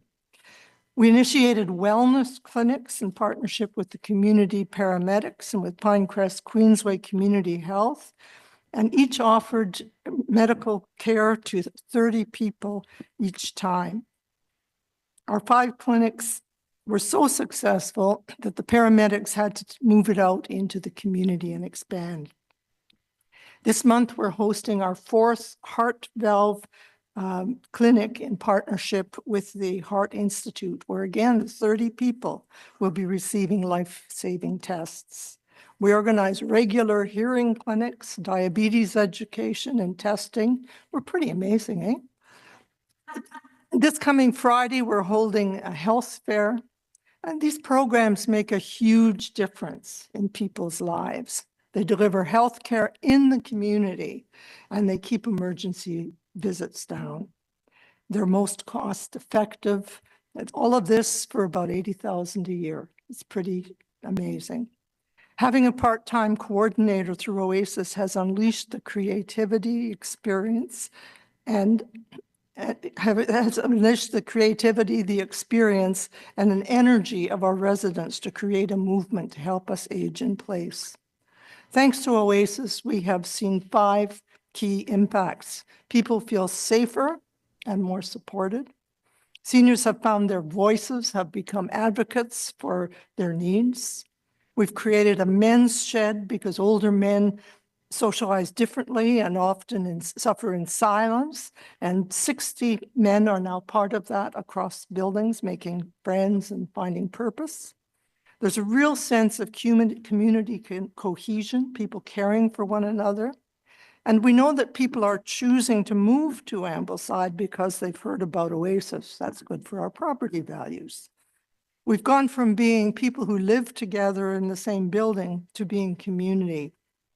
And we're asking for you to support this report, support a national strategy for NORCs, advocate for sustainable long-term funding to maintain and grow programs like Oasis, push for streamlined home care delivery and vertical NORCs, support the creation of a NORC collaboration network so that we can share resources and best practices across communities. In conclusion, the Oasis program at Oasis exemplifies the benefits of a well-supported NORC, and we've witnessed firsthand how community engagement and health services integration, sustainable funding can have profound effect on the lives of older adults. Thank you. Thank you so much, Sharon. I would love to hear more about that man shed. I guess it's the evolution of a man cave. I can't really talk about it. Jan was supposed to be here, and he's the big man shed guy. So we'll never know because he wasn't able to stay. Yeah, he's run off on me, you know. You have a question from Councillor Kavanaugh. Thank you, Sharon, and I appreciate all the volunteer work that is being done by the Ambleside residents themselves. And it just took the coordination from the Queen's University to get that going, and then it took off. And I think that's. And we appreciate all of your support. You've been a great advocate for us. Thank you. Thank you. And I just want to give a shout out also to the paramedics. I don't think people know that our paramedics have been involved. And this is not in like, running to the building with the lights flashing. This is a part of the paramedic program is community outreach, and it works really, really well. So it reduces the number of emergency room visits. So I just wanted to point that out. And thank you again for your patience today. And to Jan, I'm sorry he couldn't stay around, but, and the med shed is a great idea. And I'll tell you more about it. It's across Canada, I believe, and it's something that is unique, but very, very helpful for. And it wouldn't have happened if it weren't for Oasis. Oh, thank you. So anyway, thank you again for your delegation. Thank you. Thank you for being here. We'll move to our next delegation, Vincent DePaul and Catherine Donnelly. Hello. I think there may be, Eric may have slides to share if that's still possible. Pulling that up right now. Thank you. And I'll just say while we're getting ready, my colleague and co-lead here at Queen's, the National Oasis Project, had to step away, unfortunately, but I'll represent and build on what's already been said. So thank you very much for this opportunity to participate in this important conversation and share our perspectives related to the Oasis program and the potential of NORC-based programs more broadly. The Oasis began over 15 years ago here in Kingston. I'm calling in from Queen's University, but it was a program that was co-developed by the Kingston Council on Aging and the older adult residents who lived in an apartment building, with the purposes of empowering seniors to live and age independently and well in their preferred community. Next slide. Since in 2018, our team here at Queen's partnered with the original Oasis members and the volunteer board to evaluate and expand the model to other NORCs, initially in Ontario, but as you see from this map, across the country. Since our initial partnership, we've worked together to spread this model to a total of 20 NORCs across the country, including 3 impressive Oasis communities here in Ottawa, as you've heard about so far. There's 4 additional communities in development, and almost weekly expressions of interest come in related to this model. And we're hearing, just as Sharon and Colleen mentioned, they also, each site also receives interest and in this model. Next slide.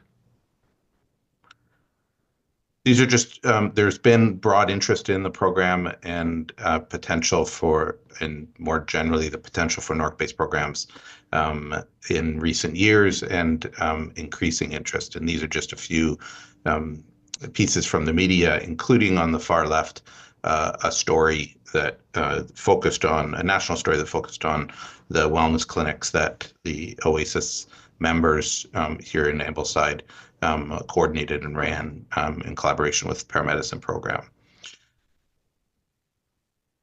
Next slide. Just to, I know you have had a really good sense from Sharon and Colleen's presentation, but just to bring the basics down, the Oasis program features 4 key pillars. On this first slide, you see the nutrition-based programming, so that communal eating together. All the programming happens together, so this isn't bringing meals to somebody's apartment. This is eating together and sharing over food. Physical activity, so again, trying to promote balance, strength, flexibility, all the things we know are threats to being able to age well in your own home, and socialization, so trying to battle the challenges of loneliness and social isolation. Next slide. So on top of these 3 pillars, we have a 4th pillar, which is this access and knowledge sharing related to health promotion and health and well-being services. So the Oasis coordinator and the Oasis members is that central point, brings in these other services and other partner agencies to the community to run these education sessions or wellness clinics or all kinds of supports and resources that you see on this slide. Next slide. So we have, as I mentioned, 20 sites across the country in British Columbia, Ontario, and Halifax. There are over 1,000 or 1,100 registered members, but there's many people who just drop in addition to these formal members. And there again, there's activities happening at all the sites throughout the week, and spreading from social activities, physical activities, nutrition, and education and well-being. Despite the site differences, because it's all driven and directed by the members themselves, there's consistent emphasis on building strong communities, connected communities. They look out for each other. They ensure the safety of each other, and many members talk about sort of this building of a family among members. Next slide. We've done research from that first expansion, which started in 2018, and we looked at a number of outcomes, including loneliness, social isolation.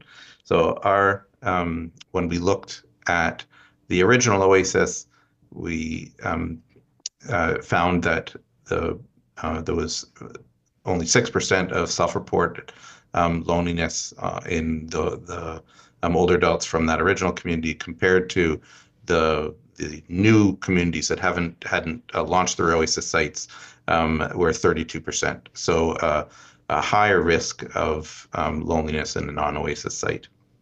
Next slide. Vincent, I am going to jump in. You are at time. And okay. But I do see that there is a question from Councillor Kavanagh for you, so you might be able to elaborate once you hear her question. I also wanted to note that we have all received your slide deck, so we've had a chance to take a look at it. Okay. So, sorry, my apologies for that. No, okay. don't worry. Thank you for being here. Councillor Kavanagh, your question. Yes, thank you very much. I know it's been a long day for everyone, so and you've got lots of information there, and thankfully it's all available to our committee members. But I just wonder if you could quickly wrap up your points so that they can hear it from you. Yeah, so we've been grateful for the opportunity to partner with the older adults in Ottawa, including Ambleside and the other two communities. We found across the network these really impressive outcomes on a very limited investment. And we're seeing this consistently. And one other thing that we've done most recently is we've interviewed landlords or property managers and property owners, and they've identified their own perceptions on the values of the Oasis program, including increasing the positive environment, the stability of their tenants, and safety, and they again perceive these benefits and are keen to share their experiences with other landlords. So yeah, thanks for this opportunity, and I'm happy to take any other questions. Thank you, and appreciate that you're giving us the national perspective on this so that we can see what's happening outside of Ottawa and how these programs have been successful across Canada. So thank you again for all your work. Thank you, Vincent, for being here, and thank you, Councillor Kavanagh, for your questions.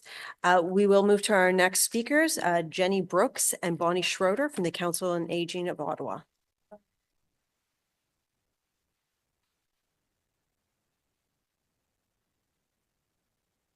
Bonnie had to leave. Hi there. Good afternoon. My name is Jennifer Brooks, and I'm a volunteer at the Council of Aging Age-Friendly Housing Community. Hello. I have the coveted position near the end of the day. And I've also been the lead for what we call the NORC SSP, or Supportive Service Program, working group since 2019. So I want to sincerely thank Teresa Kavanaugh and Councillor Ubley for this report. We are so grateful for their leadership in recognizing the critical connection between health and housing, the importance of bringing supports to where adults already live, and for urging the federal and provincial governments to establish long-term sustainable funding for NORC programs. So I'd like to share with you the brief history of the Council's involvement in the NORC movement, our current initiatives, and our vision for the future. So number one, we are catalysts, promoters, and champions of NORC programs, especially the OASIS model developed by Queen's University. In 2019, we initiated discussions with Queen's to try and bring OASIS to Ottawa. And as you've heard, in 2022, Ambleside applied and became the first OASIS program here. 2 other sites have followed since that time. 2 of our Council of Aging volunteers sit on the OASIS Steering Committee and have since 2022. Thirdly, and a very important job was our partnering with the Ottawa Neighborhood Solutions in 2022 to produce what's called the Ottawa NORC Finder. And this is an interactive map that identifies the 170 NORCs that exist in Ottawa. These are apartments, condos, co-ops, and seniors housing. And this map will identify the address, the type of building, the number and percentage of older adults who live in that building. This tool helps us bring our smart aging programs and our emergency preparedness courses directly to these buildings on site, where the turnout has been absolutely exceptional. We believe that this map will be instrumental to those wanting to bring services, supports, health, and recreational and health services to these NORC buildings. So that's why we are in the process of adding 2 separate layers to this map. One layer will identify horizontal NORCs, that is NORCs that are in communities and they're not vertical. The second layer we will add is one that will identify local health services, community centers, and potential service providers near each NORC. Finally, we're planning a NORC forum in November of 2025, where we're hoping Queen's University will present their research findings, and we will gather together all the NORC leaders on the NORC landscape to come and present their insights. And we're hoping that some of you may attend this forum. So why is the Council so vested in NORCs? Because the facts demand action. Ottawa's older population is growing, as you've heard, and by 2035, 1 in 4 people will be older than 65. 96% of them want to age at home and not in an institution. And according to the Canadian Institute of Health Information, 1 in 9 adults could have avoided institutional care if some support had been available at home.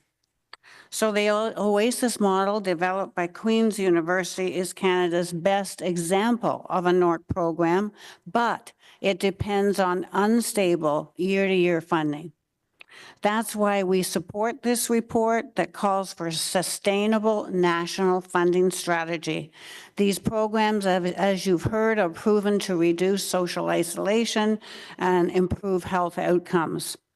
So in closing, the Council of Aging strongly supports and applauds this report. It offers a practical, cost-effective way to ensure more older adults receive the care and connection they need right where they live. We are incredibly proud of the Ambleside OASIS community. They're trailblazers. They've set up new programs. They're innovating all the time, and they're inspiring other NORCs to develop their own programs. So we invite you to partner with us and support this report. Come and see for yourself in your own wards the work that's happening in the NORCs within your communities. So I thank you again for your time and commitment to building an age-friendly Ottawa. Thank you. Thank you very much. You have a question from Councillor Kavanaugh. Thank you again. It's Jenny, you've waited a long time and I appreciate you hanging around. I see Bonnie's online too. Thank you, Yeah. Bonnie. Appreciate the perspective you have with the fact that you're showing the citywide potential. Yeah. And there's buildings and neighborhoods across the city. I also want to point out, and you know this, that Ottawa Community Housing has 22 older adult buildings, and we Yes. have Aging in Place, which is a similar Yes. program, and therefore we're offering this to lower income communities as well. So just so people know that. Yes. But no, Good point. appreciate the background work because that's essential, gathering that data, and you guys have done it. And I just wanted to thank you for that, You're and welcome. continued our partnership. Thank you. Thank you. I just have a question for you. Do you find that once one of these NORCs has been identified and publicized, that people want to move to it, that it's an attraction for other older adults? It's not per se an attraction to live in a NORC, because that's just by definition a place where more than 30% of the people who live there are older than 65.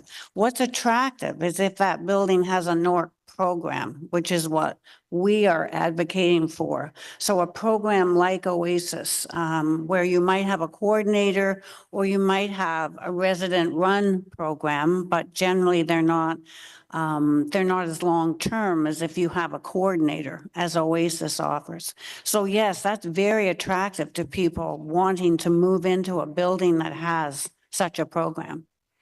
Yeah. Thank you very much. And thank you for your patience for being here. Bonnie, thank you for being online, Madame, and we appreciate you waiting it out. Our next delegation is Lynn Davidson Fournier from the Alta Vista Community Association.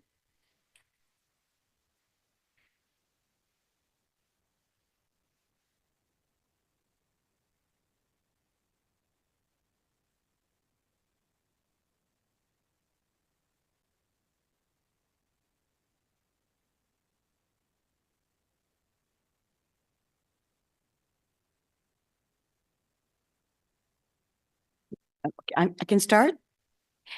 Hello, Madam Chair, councillors, members of this committee.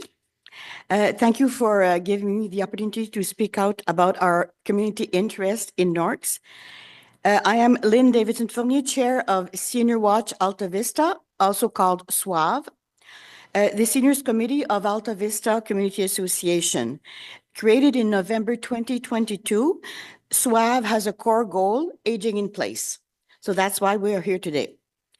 The motion by Councillors Kavanaugh and Hubley truly resonates with SWAV's works and aspirations, and we express our full support for the motion and the related report presented today. We wish to express our appreciation to Councillors Kavanaugh and Hubley, who collaborated in bringing this motion forward, thereby recognizing officially NORCs as part of the city's vision. In Alta Vista, Ward 18, seniors represent a significant portion, over 30% of the total population. I think we're second in numbers to Teresa's ward, to Mrs. Kavanaugh's ward. So also Alta Vista has a fair proportion of francophones. Il y a un bon nombre d'aînés francophones qui vivent dans Alta Vista, environ 17%. Our community is already geographically recognized as a horizontal north because of that. Using the map produced, mentioned earlier, the map produced by the Council on Aging and the ONS. Most of us seniors in Alta Vista want to age in our homes as long as we can because we love our neighborhood, its people, its green space, and amenities. We are the baby boomers that never left. I've been in Alta Vista for 41 years. So anyway, it was an ideal spot to raise a family. Aging in place is for many seniors the new goal in the final chapter of their lives. SWAV is currently working to facilitate the establishment of a first horizontal NORC with Supportive Services Program, SSP, in Alta Vista. We are in the early stages of developing a horizontal NORC that will be formed, run, and directed by our community group members.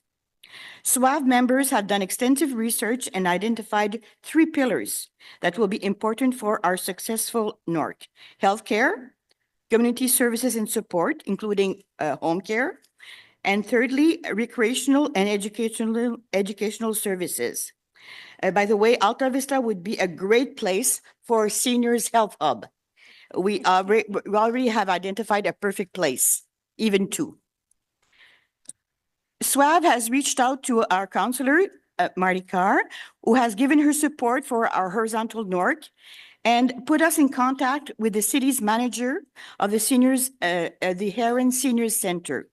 The city has excellent recreational and educational programs for seniors that could be enhanced to support a horizontal NORC. We have already reached out to various partners, including the Southeast Ottawa Community Health Center, Ontario Health at Home, Council on Aging of Ottawa, and various agencies, as well as the city's Recreational Services Department. On May 6th, we will hold an inaugural meeting to engage for older adults. We have the age cutoff is 60 years of age and older. In the ward, to engage the community and identify the needs of our seniors who wish to remain in their homes for the long term. SWAV is convinced that with Ottawa's senior population growing rapidly, NORCs can help address the challenges of an aging population. Even the official plan supports aging in place as part of its strategic directions, and it seems that NORCs are in harmony with the new older adult plan soon to be released. From a cost-effective perspective, investing in NORCs may save money and be more affordable than expanding long-term care facilities. It can also reduce the number of hospitalizations.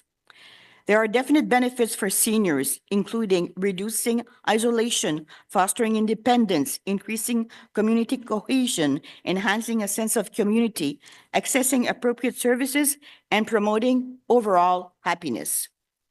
We are grateful to staff of Community and Social Services for their support of today's report, and we are hopeful that all members of this committee will support the motion and the report and vote in favor of facilitating aging in place throughout the city. Thank you. Thank you very much for your delegation. You have a question from Councillor Carr. Hi, thank you very much, Lynn. And thank you also, Maureen. Really appreciate you being here today. I'm sorry it was such a long day. I think the length of the meeting surprised us all, but I just wanted to say how much I appreciate all the work that you're doing and happy to support. I think there's a lot of opportunity within Alta Vista with potential at the Federal Study Center, with Kilbourne, we developed looking at some of the organizations that can work together and provide some community space. I know you've met with Michelle, it's Michelle from our CFS, and happy to continue to make those connections. I do intend to speak to Councillor Kavanaugh. She came to see me the other day after seeing our Rogers segment that we filmed in French, and she didn't know that I'd done that. So I didn't know she watched French TV either. So we found out a little bit about each other that day. So and she said, if you need any support, she's happy to support. So I'll have a follow-up discussion with both of you after this, but very supportive, and thank you very much. And I'm actually going to leave to go to my 2:00 meeting. Sorry. Yeah, I'm sorry to hold it up, but c'est intéressant parce que la semaine passée, j'ai vu l'entrevue avec Concierge Carr on Rogers Cable. Donc, c'était, what? They're talking about NORCs. That was cool. That was so cool. I was just flipping through the dial and I saw it. So that's great. And I appreciate it. And that's why I reached out to Marty right away. Thank you for your interest.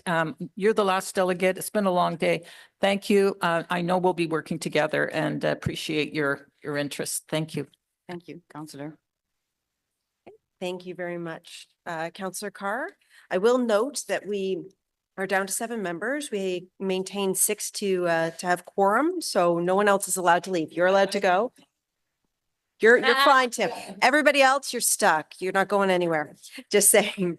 Thank you so much for your delegation. It is so greatly appreciated. That was it for public delegations. And I would invite that if anyone has any questions for staff in regards to this, that they raise their hand now. No? No? Wonderful. So we're going to vote first on the amendment to, oh, sorry, Councillor King has a question to staff. I don't have a question, just a comment. I really wanted to thank Councillor Kavanaugh for moving this initiative forward with Councillor Hubley as our council liaisons for older adults. It's a very important program. I also wanted to acknowledge all the work that's been done by community associations, the Council on Aging of Ottawa, the National Oasis Project in Queen's University. And I also wanted to thank Councillor Kavanaugh for acknowledging the Aging in Place program in OCH properties, which is just amazing. I see that as a microcosm of what's occurring in market properties. In terms of homemaking and meals, transportation, nursing and allied health visits, personal care, case management, crisis intervention. I've actually seen it on site in the OCH Thompson community and see it as really a model of how other NORCs can move forward. So I just wanted to thank everybody. I know it's a team effort. See a lot of people everybody, frankly, around this table who deals with a very active lobby, but a very important one, frankly, to ensure that a demographic which is fastly increasing in our city is gets the investments that are necessary to ensure that everybody can age in dignity. So I just wanted to thank everybody for their effort on this good work. Okay, I'm not seeing any further questions. I did want to add my voice to the compliments to Councillor Kavanaugh and Councillor Hubley for leading the way on this. And you've done a wonderful job as liaison in regards to representing our older community. We're all going to get there one day, hopefully. And I do look forward to living in a NORC because it's fun to say too. It's wonderful. So I think it's a great initiative, and I will ask for the motion to go up with the amendment. Okay, is this amended motion carried? Carried, wonderful. And I think that's it. I think we're good for that item. Thank you very much, everyone, for sticking it out as your delegations. All right, we'll move to item 8.1. That is status update, Community Services Committee inquiries and motions for the period ending April 4th, 2025. We don't have any presentation or speakers. Is this item received? Received. We don't have any in-camera items. We had 2 items on the IPD in response to questions, but I haven't had any requests to have them lifted. Seeing that no one wishes to have them lifted now, we'll just accept them. Does anyone have any notices of motion? No, seeing none. I will move to inquiries. We do have 3 inquiries. So 12.1, Councillor Troster, did you want to read your inquiry in? Oh, I don't think, no, that's withdrawn now. Okay. Is it the inquiry on Options for non-virtual? non-virtual? Oh, wait, no, I do have that. I apologize.